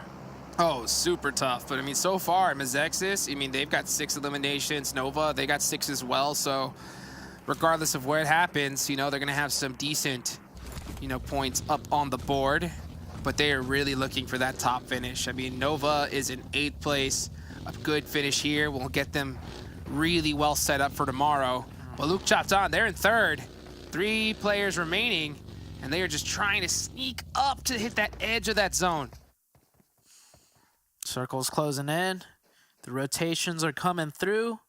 XSET with only 2 up. They make it into the circle, but can they make it to 1st place overall today and keep their lead heading into day 2? Buluc Chabtan, beautiful finish right there. Fernand with 3 eliminations. Zone still closing in. More teams still have to move on up. Alpha 7 taking a nice rotation onto the northwestern low ground side. The Knights fighting in. And Chico, he goes down. Yeah, trying to get it out. I mean, that edge play working out well for Buluc Chabtan. They just catch every single team at the perfect time where they are just have already finished getting beat up by an engagement. Nova really have to crest this hill and take this position so that way Buluc Chabtan just doesn't have open rain on them. Kill switch still up. Oh, XSET just down to kill switch only. He's still got to run in a little bit. He might get taken down right there as we switch the camera over to Buluc. Buluc utilizing their 3 members extremely well, just running in the open together and getting those finishes on the solo stragglers. So really good teamwork, but they got to crest up this hill to make it into zone. It's not looking good, and here's what I'm talking about. Yeah, they're just coming in, picking up all the stragglers, working together as a team. Yeah, they've just been taking up all them free points, just gobbling them up, and man, they have just taken advantage of it big time. 7 elims to their name. They're going to have to keep an eye close eye here. They're in a good spot. I mean, they have that beautiful little defilade right there to give them some good cover on that mountainside. And yeah, you can see the pre-fire there onto that door for not trying to take any risk and kill switch. I mean, he's just trying to play it so quiet. I love that awareness of Buluc, just making sure their flanks are completely clear. I mean, they already took down like 3 players, and there we go, checking their flanks once more. Yeah, I think they've picked up 4, maybe 5 points, just running in the open together as 3, taking out a bunch of solo players. Buluc playing extremely well. Circle shifts onto the high mountaintops. Nova's got to make a move. Mezexis Dream also has to make a move. So does Buluc Chabtan. Oh, but you know what? This is a third-party potential for Nova. They did time it perfectly. Look at Reyes trying to catch that Molotov up here. Oh, beautifully on the Güero. He's going to go right down, and Reyes going to pick up that elim. 9 for Buluc Chabtan. They are on it here. And that gave Nova, the open door to move up into this hill. Is that all Glory Gaming with just 1 player at the very top? Oh, King of the Hill. Rojas. The solo player. I mean, he's just going to watch the carnage go around all around him. Mezexis Dreams, the last team to yet make it in the zone, so all eyes are going to be looking at the last team to try and make a move. I don't think this is going to be too good for Mezexis Dreams, as there's at least like maybe 7 players looking their way in. Alpha 7, Carrillo gets knocked. Oh, beautiful shots. Man, dude, Buluc Chabtan are on point here, just catching up all these stragglers. I mean, I think that's almost like, what, 6 elims for them? Just by doing that? Doing so great. Now, Mezexis with the full set up the mountain. Nova was waiting for him. Kindness gets caught from the side, and so does QC, and they are sandwiched right now from Buluc Chabtan and Mezexis. They do get eliminated, so the Golden Eagles are looking to get that nade. Shifan able to hold on for just a little bit longer, but for how long? Oh, the grenades are raining, and Shifan's forced to move his position into the open. Shifan's still up. Oh, he exposes himself on the other side. Yeah, did Buluc get that one too? Oh, Buluc that one too. I mean, this is like 7 elims just picking up stragglers running in. Gimme. 12 elim points in total. They've passed up all the other teams in terms of elims, just running it in as 3 players. I mean, that is teamwork at its finest. Beautifully done. I mean, and it's just not just teamwork. Look at this. I mean, they are just running out in the open, just saying, Buluc Chabtan, please eat. Oh, eat. 13. That's a baker's dozen right there. Oh, and look at this nade. Oh, he could do it. Oh, that's got range. Oh, he had it back in his hand, but he said, nah, you know what? I'll just wait for him to run in the open and get it like the way I have been everybody else. Yeah, save the nades. Circle shift. About to happen on the screen. Where's it going to go? Give it to Buluc, man. They've worked so hard for that. Oh, it goes up north, so they're going to have to do what they've been doing. Run in the open, guns blazing, and just taking names, taking down players. Man, they are just doing so well here. You can see Revo trying to find a way up this mountainside without giving Buluc Chabtan another point. And it's going to be easier said than done. Carrillo does get up, and he has that smoke down, reducing that sight line. I mean, Buluc Chabtan really are so hyper-aware of every angle on this mountain. Yeah. Using it to perfection. Any lesser team would have got 1 knocked and thirsted, right? There were so many players that came in from behind them, but not once did any of them get knocked. So yeah, this Buluc team, eyes in the back of their heads, I swear. All Glory Gaming not in the zone this time on the shift, so that last solo player does have to move down. And Golden Eagles, one of them gets taken down, but quickly trades back onto Revo, so Golden Eagles will play the Golden Eagles win, unless Buluc Chabtan to say about that. But don't forget about Rojas. You got Rojas right there up on top, just waiting, trying to catch the right time. Oh, Carrillo, full setting it off the buggy, just trying to survive for just a minute longer. It's just not working. But Rojas, like I was saying, he has just been waiting on top of this mountain, the king of the hill, and just starting to just rain down terror on everybody below. And here go, Elliot trying to survive, does it, goes down. Get Reyes, make it happen though. The follow-up, He the does. trade, it does go through for Reyes. Perfectly done by Reyes there. Buluc Chabtan showing that they are mortal indeed, as finally another player goes down for them. And he did get that finish really quick. So, I mean, that's huge. You know, every point matters. We've seen so many of these tournaments get decided by one single point between thousands and thousands of dollars. And Rojas, I mean, he is up on top, and he might as well be counting them right now because he is in a good position here in this final match here of day number 1. Let's get some hype, everybody. Here we go. It's getting close. Got 3 players up for Golden Eagles. They have the zone advantage too as it shifts north once again, so everybody has to go their way. Carrillo, though, Hot Jukes, is still up for Alpha 7, and we know this man. This man could cause a lot of trouble. Yeah, that grenade, Rojas. Woo! Talk about a close shave. Down to 1 HP. We'll get that first aid off. Zone. It's going to close in 25 seconds. That's a lot of time left on the clock for these nades to try and connect. Yessie is aware of Carrillo. We see her looking down that way. So, see how this goes. Reyes trying to get some openings with the grenades. They're going to make their push now as the blue zone going to be closing in 10 seconds. Here we go. And like you said, you know, 10 seconds may sound like not a lot to a lot of people, but at this level, it's years. You know, these players are going down to the tenths of seconds. Reaction times, trying to make something happen. You can see Buluc Chabtan. Oh, nice stun grenade there. They did feel that. Outglory Gaming does go down. So it is the top 3 remaining teams. Buluc Chabtan looking to mow down their way to victory, but they are getting stopped hard by the Golden Eagles. Oh, Golden Eagles, this looks like they're dinner. One of them gets knocked, though. I think Carrillo. But from the backside, yeah, you got Carrillo. It's a 3-A 1v1. 3-way 1v1 Carrillo. This could be the win for Alpha 7. He got it! Happen? The blue zone. Papa Blue the trade. Just too strong. Carrillo from Alpha 7 taking the final chicken dinner of the day. I mean, they out-Baluc'd. That's what it was. Yeah, Baluc'd. I mean, I said it, right? There's one up from Alpha 7. It's Carrillo. This man is trouble. If anyone can make it happen, it is him. And actually, now that I think about that, the Alpha 7 roster, ooh, that is a shiny card you got, Hot. Like that? Alpha 7 roster, all 4 of these players on Alpha 7, we've seen them come up huge in the last Americas. So if it wasn't Carrillo, I mean, they still could have got that chicken. But either way, man, what a great game for Alpha 7, for Buluc, and Golden Eagles. I think that was a great game play by them in one of the toughest Miramar zones to play in. Oh, without a doubt. I mean, I think today overall was just kind of like an Alpha 7 sandwich, right? Because you had a crazy chicken dinner at the start, right? With tons of eliminations. Might as well have been a chicken dinner. But then ending it with it here at the end, man, that is what we like to see. But then the meat as XSET right there, right? XSET with that beautiful double chicken dinner. But man, right there towards the end, that was ridiculous. Buluc Chabtan taking a ton, and I mean a ton of elimination points.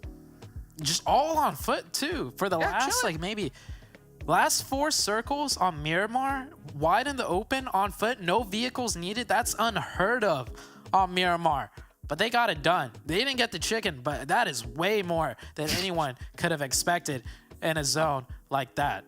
I'll tell you what, they're going to need someone to wipe their fingers because they've just been licking them after that one, just eating up all of them eliminations points. Let's take it back to the desk to wrap things up. You say, licking them? Do Brazil, baby. Sute, you're not cursing teams anymore. You're not cursing players anymore. You're actually giving them good luck. Wow. What a match. Once again, though, since 2018, Realme has offered the best smartphone technology for this generation. Buy now the new C35 with 4 GB of RAM and 64 GB or 128 GB of memory. But that game, guys, I'm here back alongside with Frost and Erangel. Once again, my name is The Stone Worlds Gaming. What a way to finish the day. You guys called it out, too. We were saying, hey, remember when we looked at the overall? Alpha 7 was there in the top 5. They didn't have a chicken dinner. Well, guess what? Carrillo just got him a big one. Finally, they put that chicken dinner on the board. And of course, Buluc Chabtan as well get that chicken dinner. I mean, It's the second one, right? It's the second one we see. And no, sorry, what am I saying? It's the points. It's the points. Yeah, it's the points. It's the points. The points are juking me. That's what's happening right now. I'm happy to see AlphaSend. We've been able to see them do well on Miramar throughout PMPL Brazil. But here in this situation, it's always the third party you got to look out for. And Carrera, he just timed it perfectly on Golden Eagles and Buluc Chabtan. But the 28 points for us, you're right, it's massive for Buluc Chabtan. Another massive point is going to be Golden Eagles on the third place, though. Those 17 points are going to be so much for them. I mean, they were sitting towards the bottom just before this on 15th place. This is a huge comeback in the last game. Good pushback, you know, getting that morale back up, coming in for tomorrow. Yeah, big. I mean, big game there for Golden Eagles. And I mean, a few disappointments here for today. I'm sorry, I'm going to have to put this way. Honor Souls, only 3 points. VIVOKEYD not able to finish it up on a high note. Same with Aton Esports. Knights as well. Influence Rage. Like, look at all these teams that are on the second page. The second half here is so rough. There's so many teams that we're expecting to do well. So many of the champions come out of the regions, and they're down here. But then again, it's only out one game. I think after the 6 games today, it's been a blast of a start. It's been absolutely insane to see how well the teams are performing. And I feel like after the first couple of games here, they've been able to shake it off, and now we're going to see the big winners come up. Yeah, and I mean, once again, let's take a look at the daily winners, because NA actually got a chance. I'm not meaning to brag, guys. Okay? I'm not meaning to brag, but NA got a chance to win half of the games for today. You can see them right there. XSET with the first one. XSET, the only team so far with 2 chicken dinners. Exactly. I'm happy. It's great to see. And of course, both of them are on Erangel. It kind of shows, right? The story starts building up. They're a really strong team when it comes to Erangel. And of course, 15 elims on that game alone. That is the 30 points that we saw in the previous one there. That is huge to come out with. Just that game alone is so many points. Yeah, it's obviously something that we're going to be looking at. Who's going to be able to have the most kills and a chicken dinner combined, the most points in the single game so far? It's XSET. Yeah, and I mean, if XSET can continue on this type of consistency up until tomorrow, I think they're going to definitely be a contender. I am intrigued, though. Who do you guys think is the daily MVP for today? Frost, I'm going to go with you first. Ooh, that's a hard one. That's a really hard one, actually. Honestly, I'm not sure. Take a wild guess. Don't worry. You know what? I'm just going to go with Reyes. Ooh. Oh, that's a really good shot here in the last game. I'll go with Mafioso. Ooh. I like that one. Okay. You know what? I might actually go with that one as well. So hopefully... Stays winning! Let's go. That's how I do. I always win, by the way. Yeah.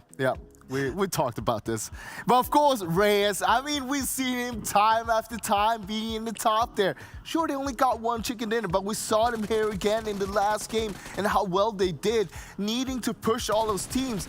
But the big thing is, time after time, we always see Reyes being there when they need him, when it's most needed to make a push, make a play. He's always the one who's making it. This Molotov here, of course, we saw him being covered by Alien Kid in the back there, but he was able, because of that, to go forward, put that Molotov down, and take that ground and make sure that the team could move forward. Yeah, and I feel like this is huge for Buluc Chabtan, right? Having the MVP of your team and the MVP for that region, for Latin America, to be performing here on the first day and also get that daily MVP, I think that's huge, Avenger. Yeah, it's massive, and I would say it's not unexpected to see Reyes do this, but they had insane games. The last one, the Sanhok game, he was able to put out so much damage, so many eliminations throughout the day, and of course, it's one of the MVPs coming out of the sub-regions, also dominating here. Not really unexpected, but good to see. Yeah, and I mean, just Frost stays winning, okay? He was acting like he didn't know, but come over here.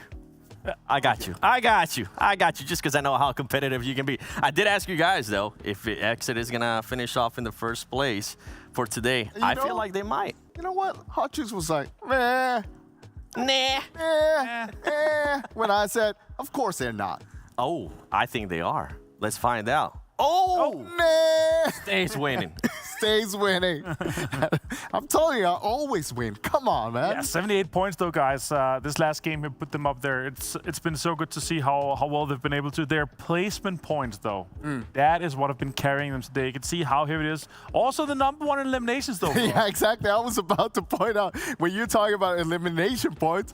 or the placement points. I was just saying, well, they have the most eliminations. Both. Yeah, it kind of shows, right? They've had a really great day. Of course, only one chicken dinner on the board. It could potentially have been 2. Of course, it didn't work out here in the last one. But look at that little gap they have, though. It's a little bit of a gap. Not too big, but it's pretty close after that.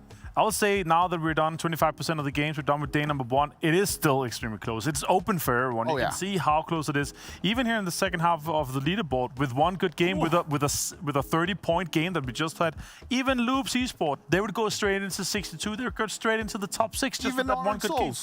Even on the Souls, they were going to the top 8. Yeah, I mean, Frost, you were talking about it earlier, how before that last game, Golden Eagles was in the 15th place. I mean, that performance pushes them up all the way up to 11. That's exactly what you want to see to finish off the day when you weren't having a good day. Exactly, and not only that, they're in the pack there, the mid-pack itself, and that's how you want to end things. Sure, you had a rough start, but you came back strong, and you're ready for tomorrow, and that's what mattered most. Yeah, I think for me, you know what? One of the biggest surprises for today overall has to be that NA, I'm sorry, I have to say it again, NA got those 3 wins. I was genuinely surprised. I thought it was going to be a little bit more of a domination by Brazil.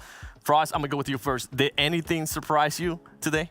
I think overall, how amazing games we had, and that, of course, that NA was able to win 3 of the games, and then we have Buluc Chabtan in the top right now. Sure, it's not a fluke. It could have happened, but I'm a little bit surprised we don't have a Brazilian team in the top. But I think that they will come back strong tomorrow.